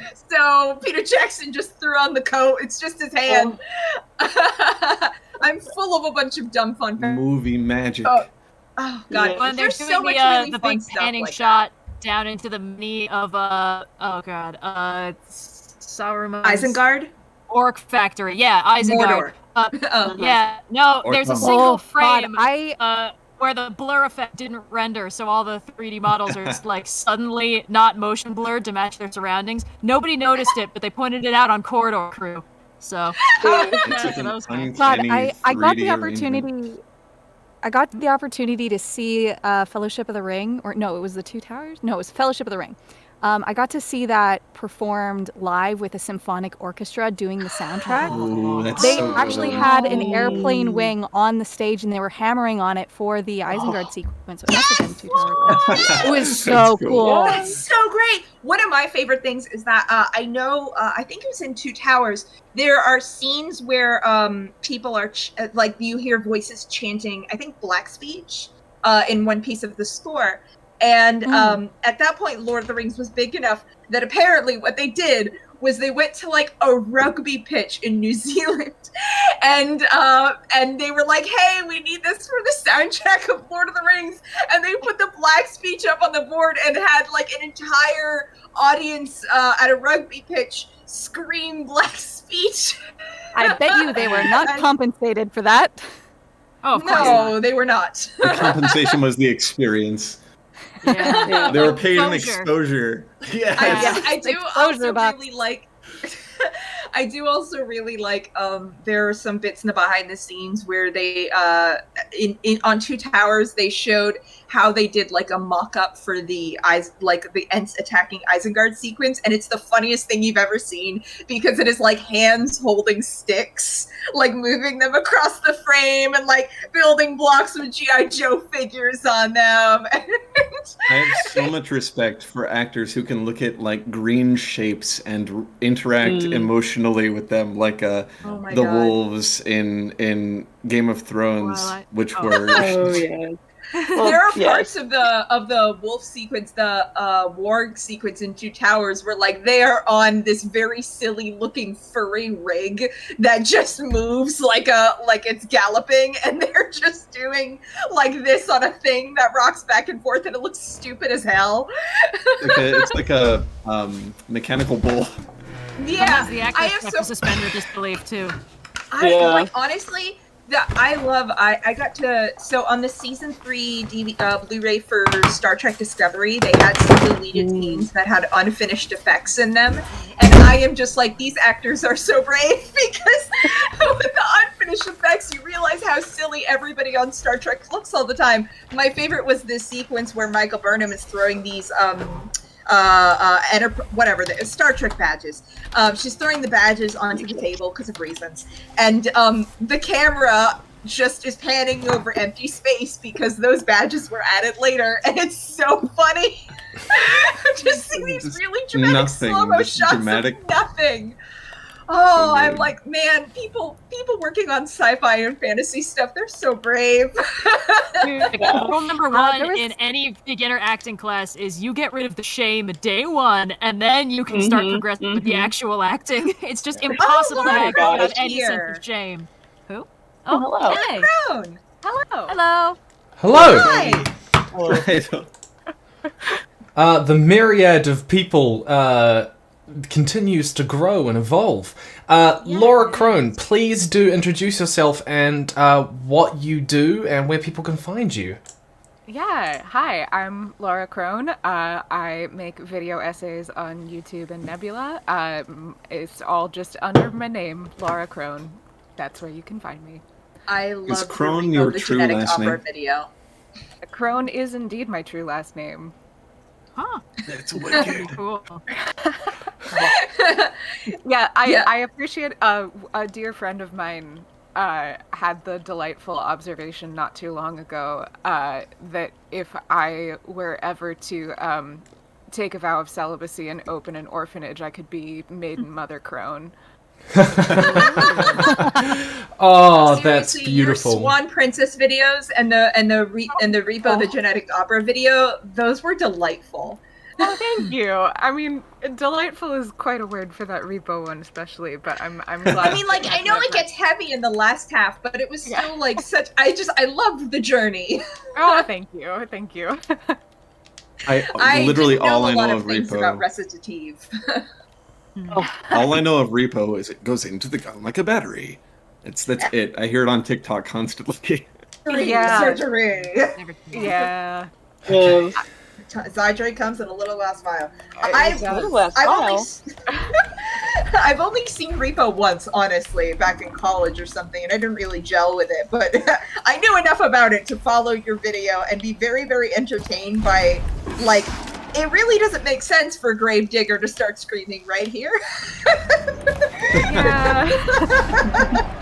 It's definitely one of those ones that you either love or you bounce off of, and I was just haunted for years by being someone who felt like I should love it and bounced off of it, and that just didn't feel right. It felt like it should have gone the other way, and I think that was really what was the impetus for the whole thing.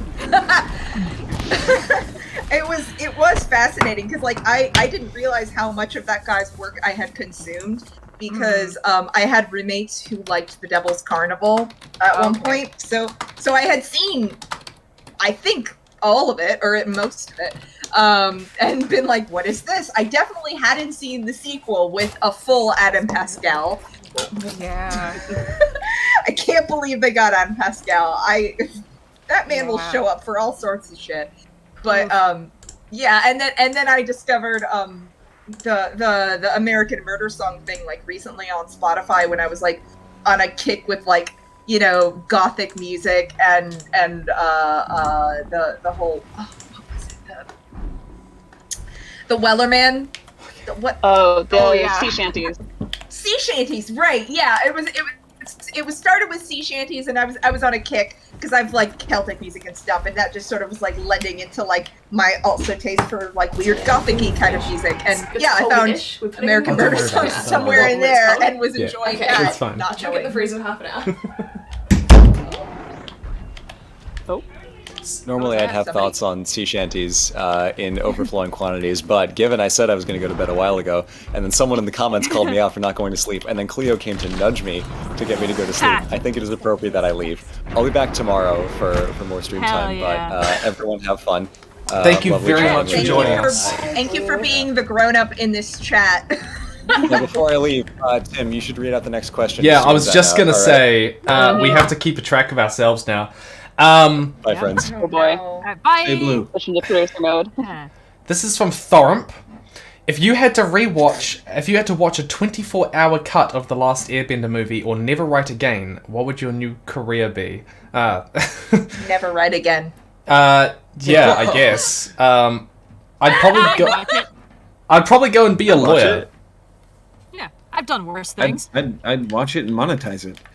24 hours. Yes. Exactly. I could do that for a charity stream. It would be easy. Oh boy. That's the question. I'd have to Do you stay have awake to for watch it 24 hours. Do you have to watch it in one sitting, or can you just watch it like a season of television? Well, Watch don't it you over do the that in course one of your sitting? long life. I think.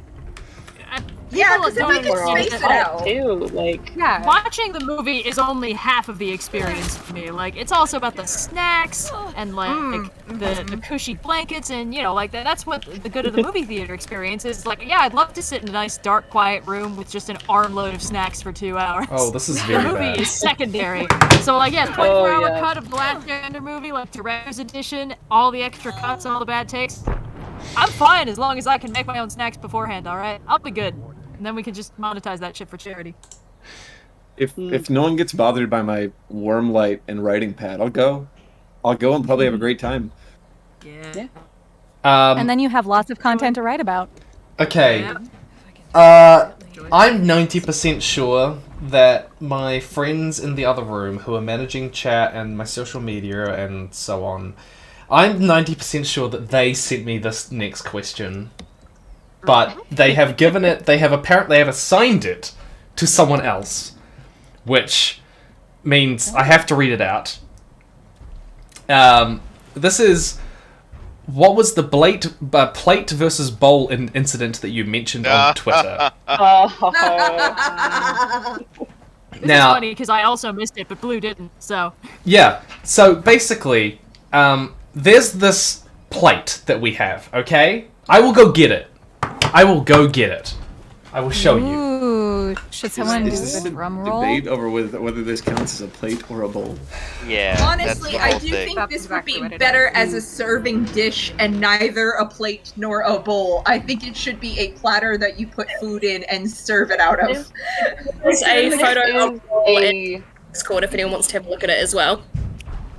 So, okay, that's like about this, like plastic because I did follow this on Twitter, and I know what Tim's answer is, and I know that there is a plate, which is primarily flat, and its surface is used in a primarily flat way. All plates have some degree of curve, and it would not be used to eat cereal. It is not a bowl, okay? It is clearly a plate. Dip in it. You could put dip in it, and that makes it useful as a bowl. You could put dip on a plate. That doesn't make it a bowl. Out of it like a platter. I don't think it should be a bowl or a plate. Yeah. Will spill. Chat. Yeah, it's I need you to type in here plate or bowl. All right, we got neither. We got serving platter. Look. Topologically, it's actually a ramekin. Classic pasta bowl. Doesn't a ramekin have 100% perfectly bowl. personal Has size? none of you ever heard of the term That's a a big deep ramekin. plate? I am firmly on Like, Team don't you just Bowl call on it this that? one. I'm sorry to say. It really I'm looks on like a team bowl. platter. I'm on neither. You apologize for being right. It's a deep plate. You could serve soup in that. Like, Absolutely. you keep saying Yeah, wouldn't. Sorry, I'm just going through the chat and making sure I ban users. Give me a second. All right, there's a bowler. There's a bowler. Gone. Deep plate, like the deep state. Yeah, I saw that as well. Wait, did Tim, somebody look say up- like the okay. deep state? This is deep state now. And this is a salad bowl. Look Oh it up my on god, I Google. love whoever wrote cup. You get me. Why are we trying to Operating divide on a this? whole This other can be level. This can be the bridge between two worlds. I just. I think the bridge Unite their between warring two worlds kingdoms. is platter.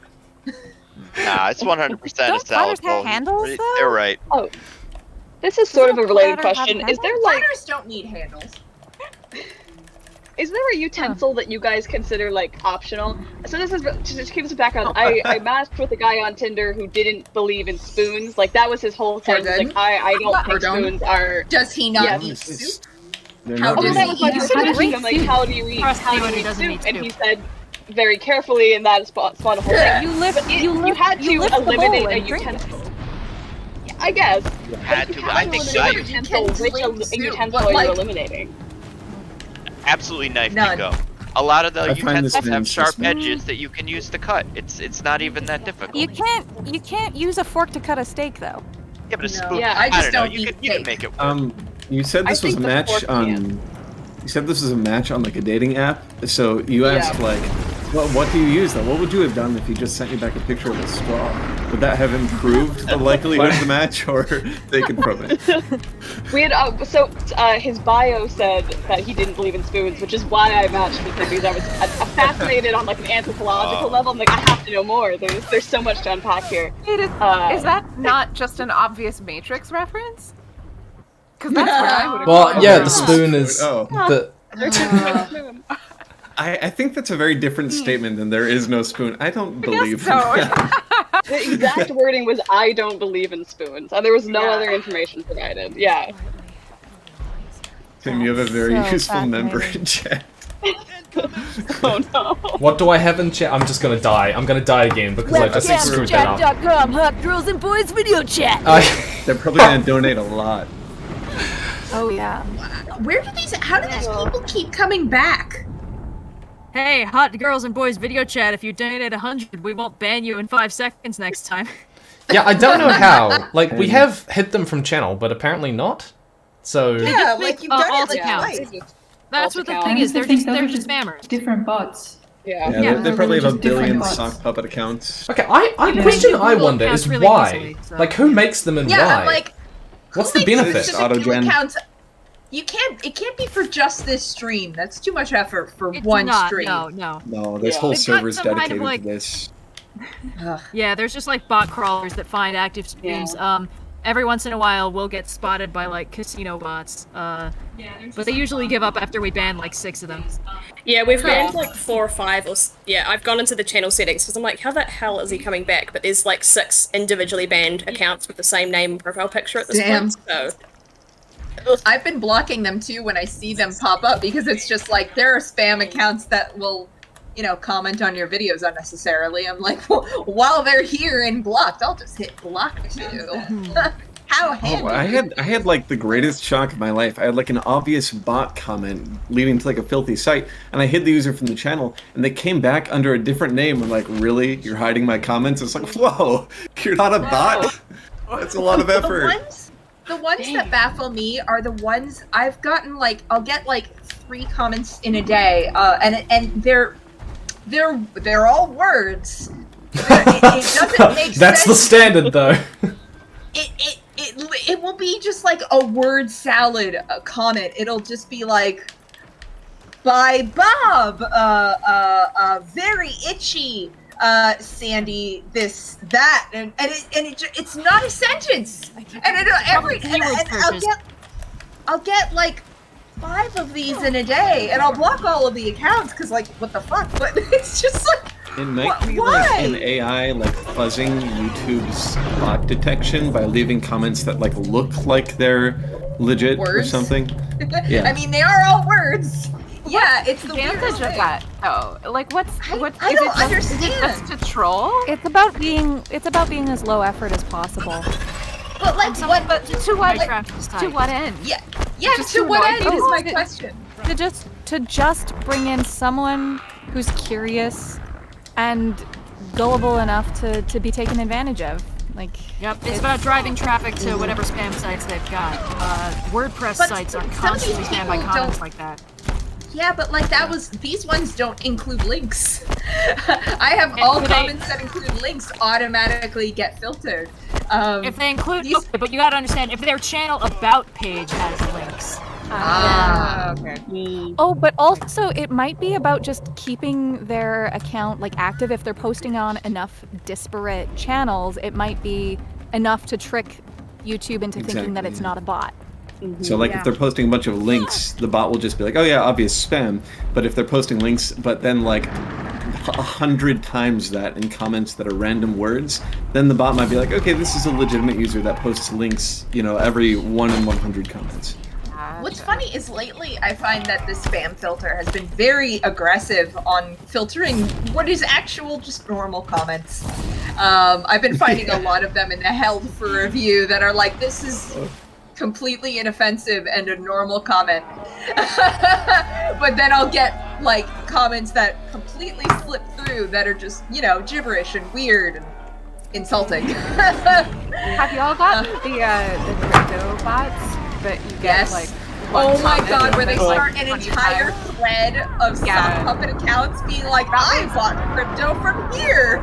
I had a video recently that did really well, and my sister was like, I could tell that video was doing really well because she reads my comments more than I do, and she was like, I could see that you were getting bots on it, which meant that Don't you hate when your family reads your comments? My dad reads my comments, and I hate that. I actually don't mind it because I don't like reading my comments. They stress me out. I never read our comments. Yeah, I read the top one. That's all. Yeah, it's actually great to get them through the filter of my sister, who will tell me her take on them.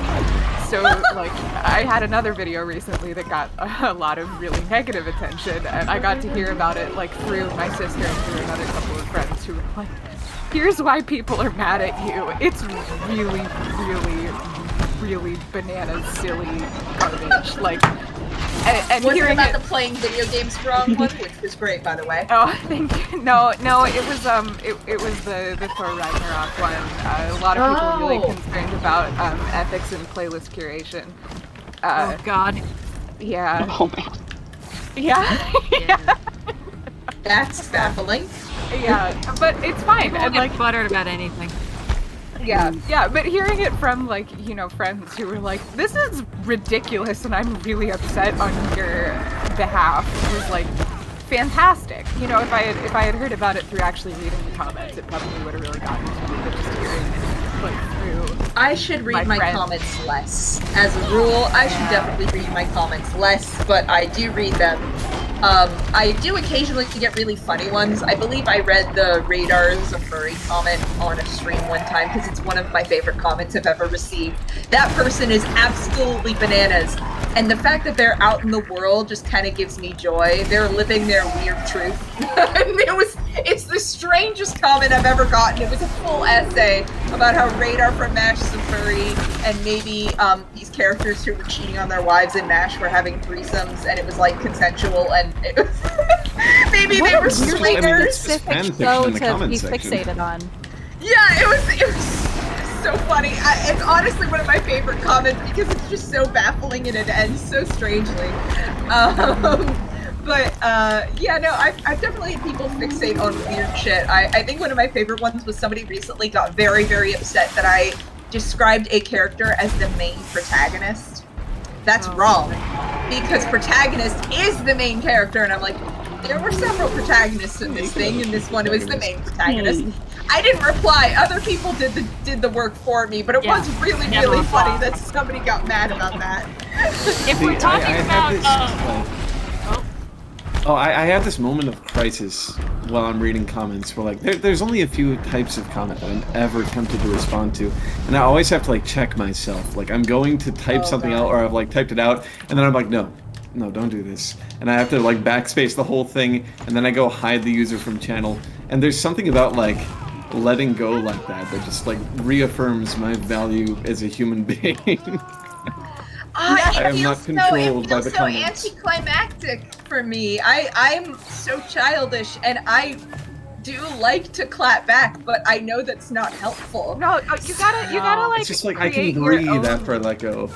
Yeah, you gotta like create your own positive reinforcement. Like I don't know, there's like a bowl of Skittles, and you only get to eat one after you like decide not to respond to a comment or something. Sometimes what I've done is I've screenshotted comments and just been like, "This is crazy, right, Twitter?" And then people will be like, "Yeah, that is," and I'm like, "Yeah, I feel better now." But I don't think that's helpful long term, and I mean, validating that you're not, you know, reacting irrationally is always helpful because it's so easy to feel incredibly isolated, especially by people being jerks on the internet.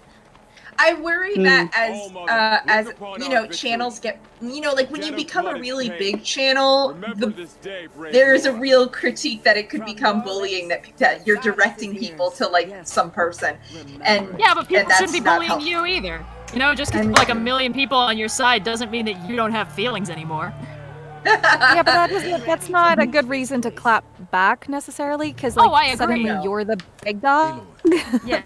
Sorry, I wanted to clarify. I never ever respond to individual comments for largely that reason. But like. Oh, that's why you've never noticed me. I'm sorry. But that's not where it ends. Like, I will occasionally like vague tweet like, kind of weird that some people are dropping a lot of these really shitty comments on the most recent video or in the quote tweets of this other tweet. And sometimes that leads to people going and being like, you guys are being dumb, knock it off. And I'm like, I don't feel bad about that in the slightest. I was allowed to vent my feelings into the ether that is Twitter. And I'm not actually responsible for other people taking that way farther than I did. Like, you know, you don't stop having feelings just because people follow you a little too closely. The only situation that'd be an issue in is if you were like invective or inflammatory and you were like suggesting people react that way or do something beyond, you know, what you said. Yeah. I mean, every once in a while we will get like, sometimes, this doesn't happen very often, but sometimes we will get like talked about by, I don't know, critical channels or something, that will sometimes send their fan base to be shitty in my comments. And I'm like, if I respond to this at all, it just encourages their fan base to hurt my fan base more.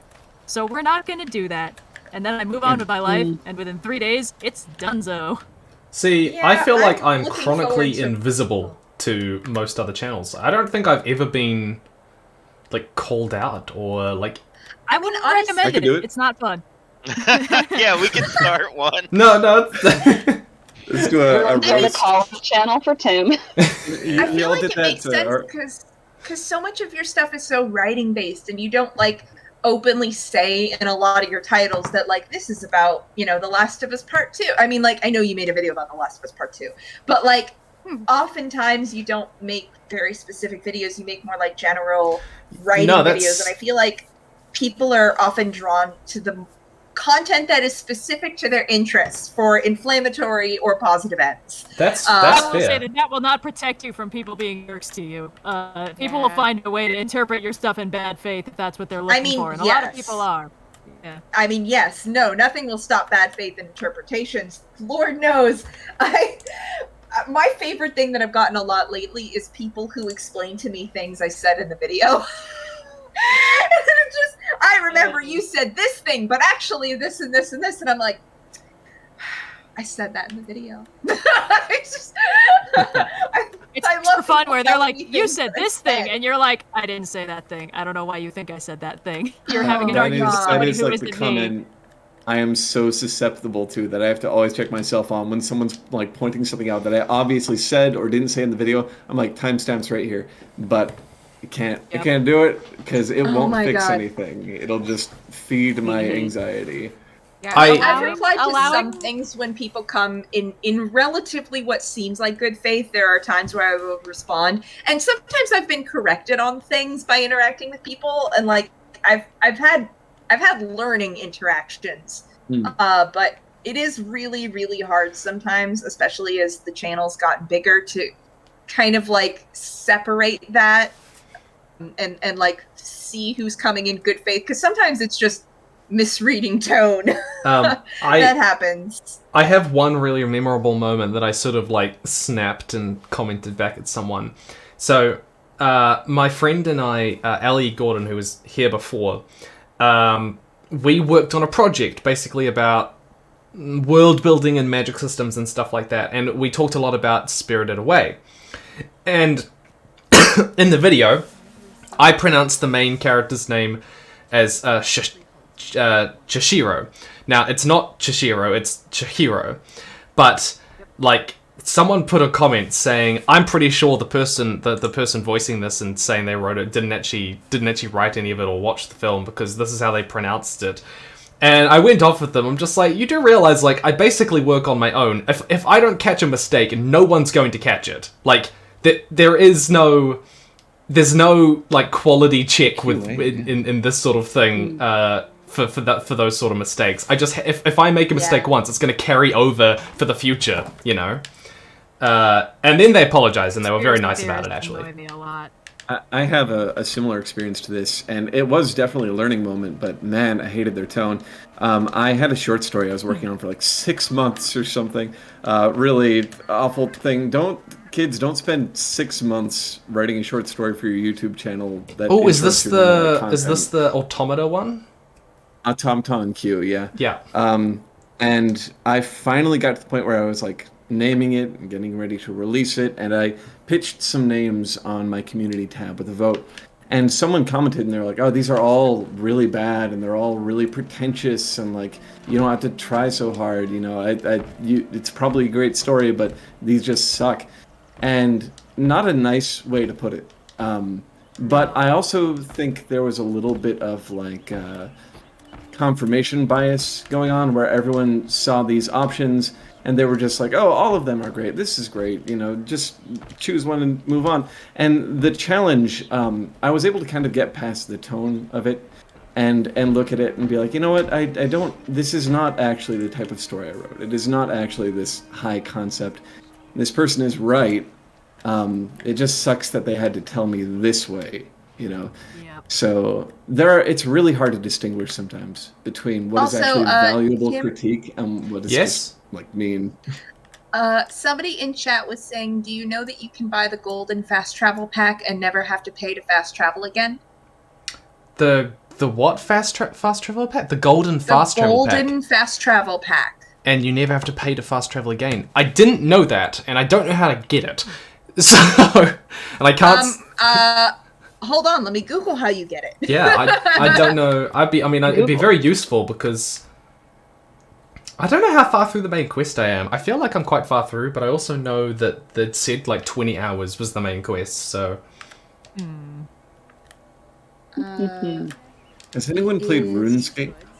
Of course, everyone's played RuneScape. Oh my god! I got through the tutorial island level and immediately got like punched in the face by some higher level player, and I was like, nah, I'm not doing this. It's available for purchase from merchants above tier 2. How do I I don't know know what if that they're? means. Does that? I'll look for a more detailed location if that doesn't mean anything. Well, to you. yeah, I don't know what tier 2 means. Me neither. Like, once you know how fast travel works, it's time to get your golden fast travel pack. First, make your way to Meridian. I'm in Meridian.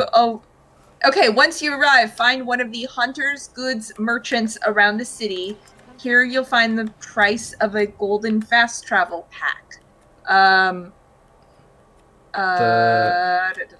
Very specific. The hunting. Did you say the hunting goods one? Find one of the hunter's goods merchants around the city. I'm guessing you might have to just check in with all of them if there's more than one. Well, no, I'm with purchase- one who is a merchant called the hunting goods merchant.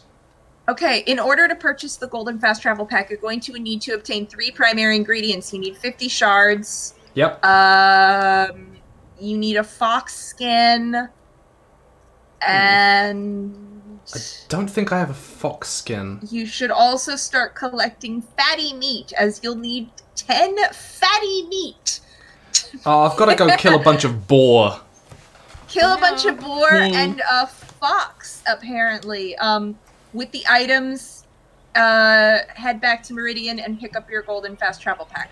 I don't know if you need to check in with this hunter's goods guy first, or if you could just have the bits and then go get the thing. But it sounds like that's how you get the thing. I'll include. I'll get the thing. Oh, golden fast travel pack. Yeah, so I need fox skin and 10 fatty meats, and I know that you can get. I think you get fatty meats from boar, and I know it. And fox skins are just all over the place. Okay, I included a link to the Just laying article in the around. Discord, so if you need to check back, but yeah, 10 fatty meats and a fox skin. Okay.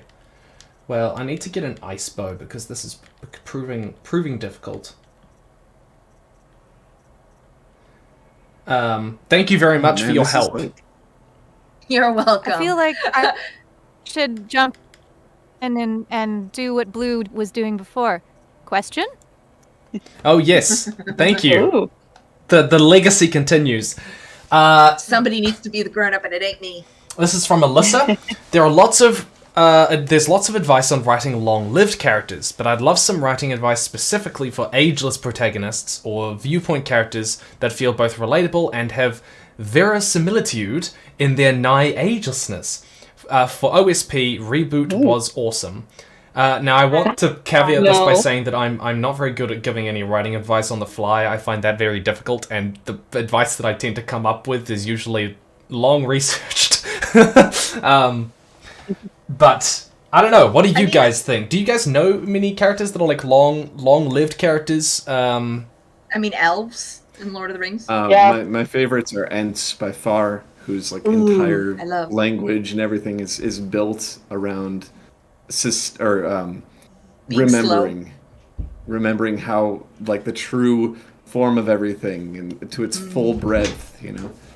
I mean, I feel like if I would, one, make sure that they don't come off creepy, because there's a lot of immortal characters who like fall in love with young girls and watch them sleep and stuff. Edward. And just like, yes, but like, just, but he's not the only one, and I would just be, I would like try to reality check yourself and be like, is this creepy? And like, you know what? If your ageless character is creepy and that's part of the text, then that's a different thing. I'd personally be interested in their inner world about like how I feel like Doctor Who's actually done this really well because he's an immortal being. Don't get me started on Doctor Who. Oh no. Well, and there's been a lot of different interrogations of it from different viewpoints, because different doctors, I feel like, treat it differently, and some are very exhausted by it, and some are very invigorated by it, and like figure out what their inner world is, I would say, what their viewpoint is on how they feel about being alive so long, because I would find that interesting. Yeah, I would say go watch Doctor Who. Like, Doctor Who... Yeah. Doctor Who has so much of this, like, ancient character who is confronting the reality of being nigh ageless, but also he does technically die, and, like, that's a thing that he still deals with, but he's still also ageless. There's so much there. It's great. If you want specific episodes, now I'm just thinking of my favorite episodes. But I mean, I love Heaven Sent, but you do, and Heaven Sent's actually probably a pretty good one for that, to be perfectly honest. But if you watch Heaven Sent without knowing the context, it's just it would just make no sense. Watch Face the Raven and then Heaven Sent. Yeah, I have an awesome recommendation for this archetype. It's a book called The Invisible Life of Addie LaRue by Victoria Schwab. Oh, I've heard of that one. It's amazing. Yes. But it's a little niche because the context of the long life is that the main character is under a curse, and this isn't a spoiler, it's the premise of the book, under a curse where she'll live forever, but no one will ever remember her. Like, the moment she's out of eyesight, earshot, they forget who she is. So she's virtually invisible. So it's a really interesting take on, like, a long life with every liberty you could possibly want, but no connections to anyone. That's very Jack Frost and Rise of the Guardians, actually. That's his Also whole very, thing. like- He's very lonely. Yeah. It's a common theme, but it's just a really I fun guess exploration. another factor to, I guess, consider with a person with long life or longevity or immortality is like, what's the context of their life? Are they living with mortals full time, or do they just live in a society with other immortal people? Because that'll affect how they feel about their own lifespan. Yeah. Another one I would throw in just kind of as maybe sort of like a wrench in the works to kind of like ask questions.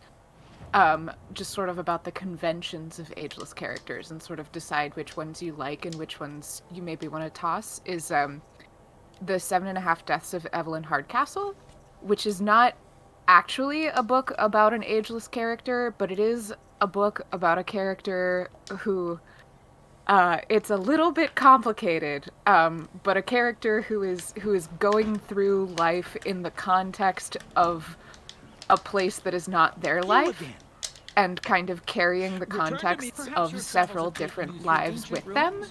That sounds really interesting. It's a really, really wonderful book. It's one of my favorites that I've read this year. Can you post the title and the author in the Discord so that I don't forget it? Yes. I'm looking it up. Yeah.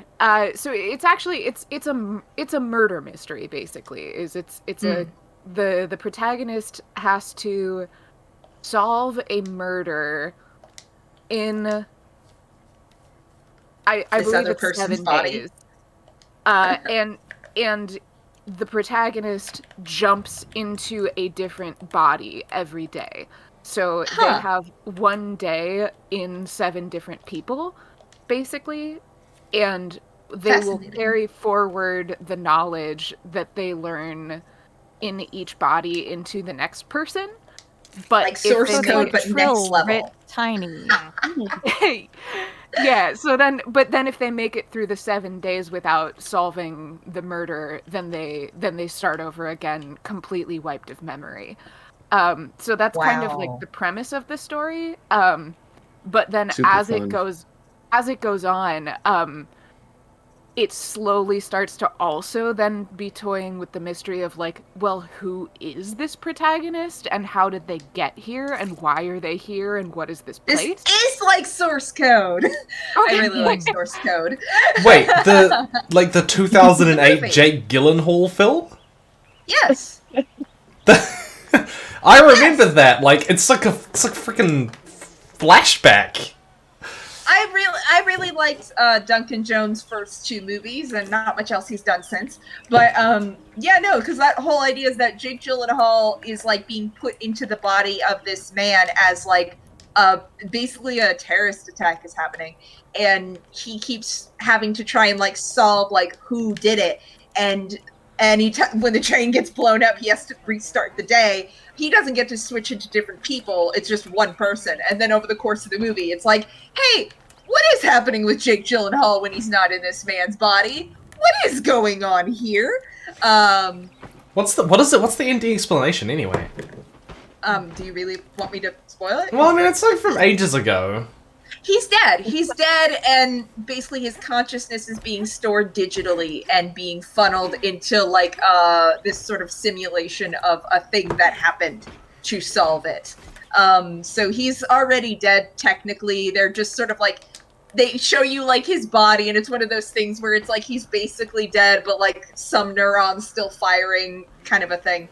And like the happy ending is that he gets permanently uploaded to this program after we've stopped the bad guy, and his body gets to die. Oh man. I just want to jump in and ask, what was the name of the book, the mystery swapping, body swap mystery? Laura Crone posted it in the Discord. Yeah, so I did post it in the Discord, but it's the 7.5 there it Deaths is. of Evelyn Hardcastle by Stuart Turton. That's So a great last it's name. not really about an ageless protagonist, but it is, I don't know, something about it feels a little bit related and just kind of toying with the idea of someone who is living in a world where they're probably perceived as being something that they're not, and dealing with a very different context from the people around them, which could be useful things.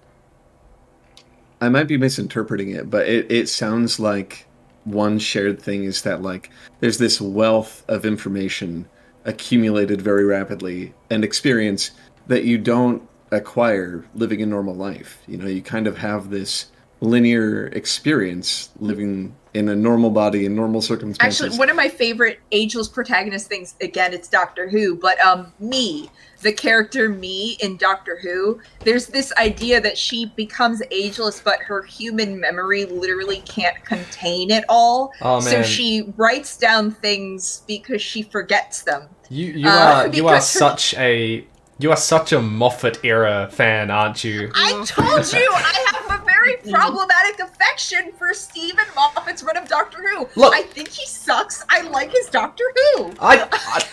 Look, you're allowed to like his Doctor Who. His Doctor Who is at times very, very good.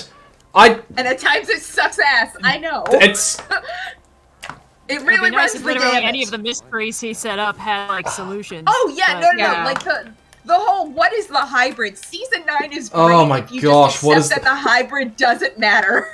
Well, the hybrid will not matter. His whole problem was always he's great if you give him 2 hours.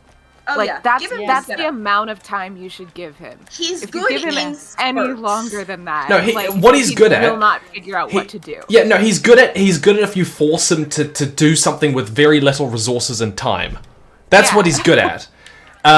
He's not good if you give him all the power in the world, you know. It's like giving an 8-year-old all the 8-year-olds can be really great at a particular skill, but you ask them to like run a business and you know. He's good in spurts, I will say, because I like some of his starts, but also like while I love Deep Breath, I think Deep Breath has a lot of problems, and that's 12's first episode. But like he's good in stints. He'll be good in little moments and bits, and then he'll do something really, really stupid, and that's why, again, I love season 9 of Doctor Who, but you do have to just say to yourself, the hybrid will not matter. The hybrid will not matter. It doesn't matter. The frustrating. It will not matter. It's crazy to Works in me. small moments, but not with setup. It's No. crazy to me that he somehow wrote literally the best episodes of Doctor Who. And the worst. You know, like we've ever seen, and then he also wrote, you know, like The Big Bang. Because he can figure out what to do if you give him a finite time and you're like, this story must be wrapped up within 2 hours, he nails it. If you give him any longer than that, he just like falls over himself opening a bunch of boxes that will never have anything interesting in them. The problem with Stephen Moffat is that if you give him enough time and money to like feel good about himself, then he just rewrites the whole script to be an ego trip about what a good writer he is. This is also true. Yes. They keep giving him money. They keep hiring him, and he did say that Dracula is not bisexual. He's bi-homicidal. That's a real thing. He said. He said that. It is funny that he said that. He also said that he would never write Sherlock as asexual because asexuality was boring, so he's on my shit list forever. Yeah, fuck him. Like, I really am fond of the 12th Doctor's run, but I'm not fond of the 11th Doctor's run. I'm not fond of all of Moffat Doctor Who. I just like I also the 12th don't like Doctor's that. run. I don't like that he had to guilt the audience into giving the 12th Doctor a chance by having the lizard lady be like, "Oh, you don't like him just because he's not young and sexy anymore, you shallow bitch." That's one of the parts that suck, and then Clara has to give an entire speech about how she's not like other girls you see. She had a poster of a philosopher on her wall. Like, the parts with Brett that are good is like the last like 30 minutes, I would say. Like, if you could just chop off the first half of that episode, which sucks. Yeah, but I'm like trying to hold myself back from commenting on things because I have too many complicated feelings. Like, honestly, I could talk about Doctor Who forever, and I've never done a video on it just because I have so many thoughts. You know, there are sometimes you just have so many thoughts you can't put them down. Yep. Mm-hmm. No, that's when I make relate. videos. I just never shut up. That's when I make videos that are 90 minutes. Oh, 90 minutes is nothing though. Like that's I don't know. That was my experience making a 90-minute video. Was like, oh shit, it's actually not that hard to accidentally make a 90-minute video. No, that's the thing. Is like it's not hard. Mm-hmm. I did a 2-hour video, and I was still holding back. Like, just don't shut up. I've told my sister I have the I can't stop talking disease, which has really become a problem in recent videos. They've been getting quite long lately. I am hoping this next one is an hour. That would be nice. One solution to this problem is to get an editor that you pay, because then every minute of content that you produce becomes a financial strain, and then you can start limiting yourself practically. Guys, we're about to get what is it? Crap. The Moobot. What's the other name for him? Lucifer. Lucifer. Lucifer. And then what was it? Leviathan or something. Yeah, that's the one. Oh my god. All right, we're gonna get him. But yeah, no, I one, can't afford to pay an editor. 2, I work as an editor, so it would be really stupid to pay one when I am one at my trade. If you're your own editor and you're like, I could make another 2 hours of work for myself. I don't care. Like, it's just, I try to tighten it up as much as possible in a script, and when I've decided that these things are indispensable in the script stage, and I have cut things in the edit. I've cut entire chapters in the edit and been like, you know what, actually, I will not talk about, I just forgot what it's, the Kuleshov effect. I cut a whole rant on the Kuleshov effect, I think in a Mike Flanagan video. I don't remember, but I think it was a Mike Flanagan video. And yeah, so like I'll cut things all the time. I am holding back. That's the funny thing, is these videos are as long as they are, and I am still actually exercising restraint. You wouldn't know though. Well, I never watch your videos and think about like what the narrative is or whatever. I'm just there for the ride when I'm watching them. You know, you could tell me anything pretty much, and I'd be interested in hearing your opinion about it. So for the audience, I don't think it's too much of an issue. Thank you.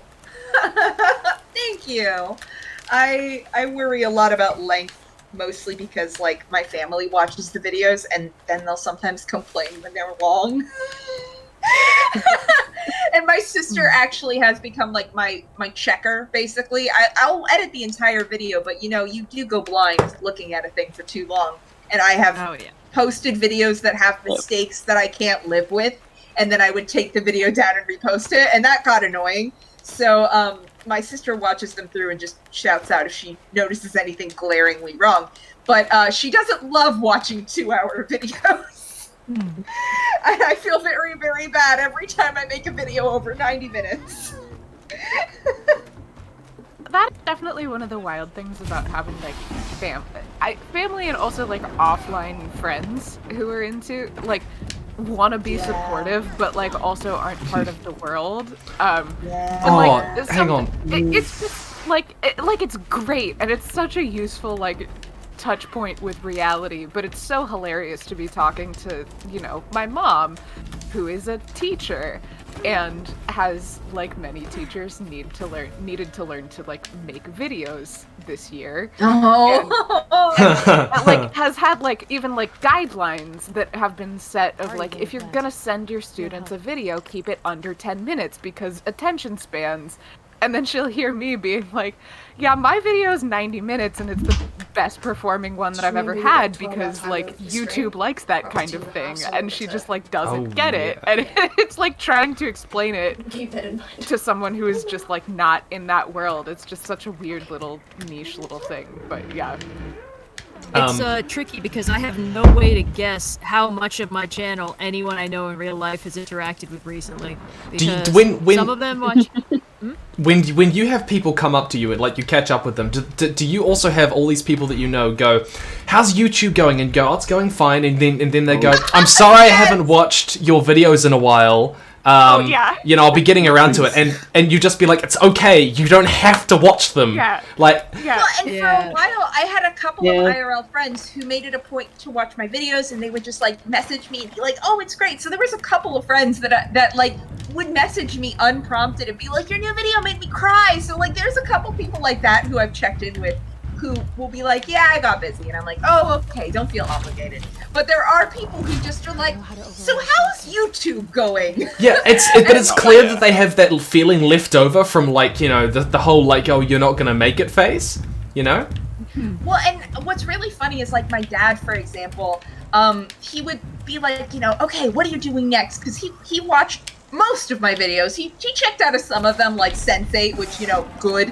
Sense8's not a video. The video on Sense8 is not a video that you want your dad to watch, since there's a lot of stuff about mental orgies in that video. And I'm fine that he didn't watch that. But, yeah, I would be like, oh, I want to make the video on Stargate. And he'd be like, is that going to be profitable? And I'm like, I don't know. That's not This is really why we my make check. YouTube videos. Yeah, like that's not really what I'm checking.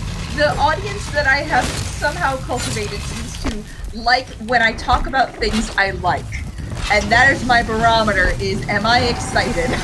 Oh, yeah. And that's the goal. That's such a beautiful place to be in. Like, that's absolutely the goal. Yeah, because like I and it's so funny because there are things that I just like, but not in a way that I feel like would make a video that's interesting. I'm really frustrated. I wanted to talk about Ever After, and then I discovered that there is literally no behind-the-scenes materials about that movie. As None. in Drew Barrymore's Ever After or something else? Yes. No, Drew Barrymore's Oh my Ever After. god! I love that movie. I think so good!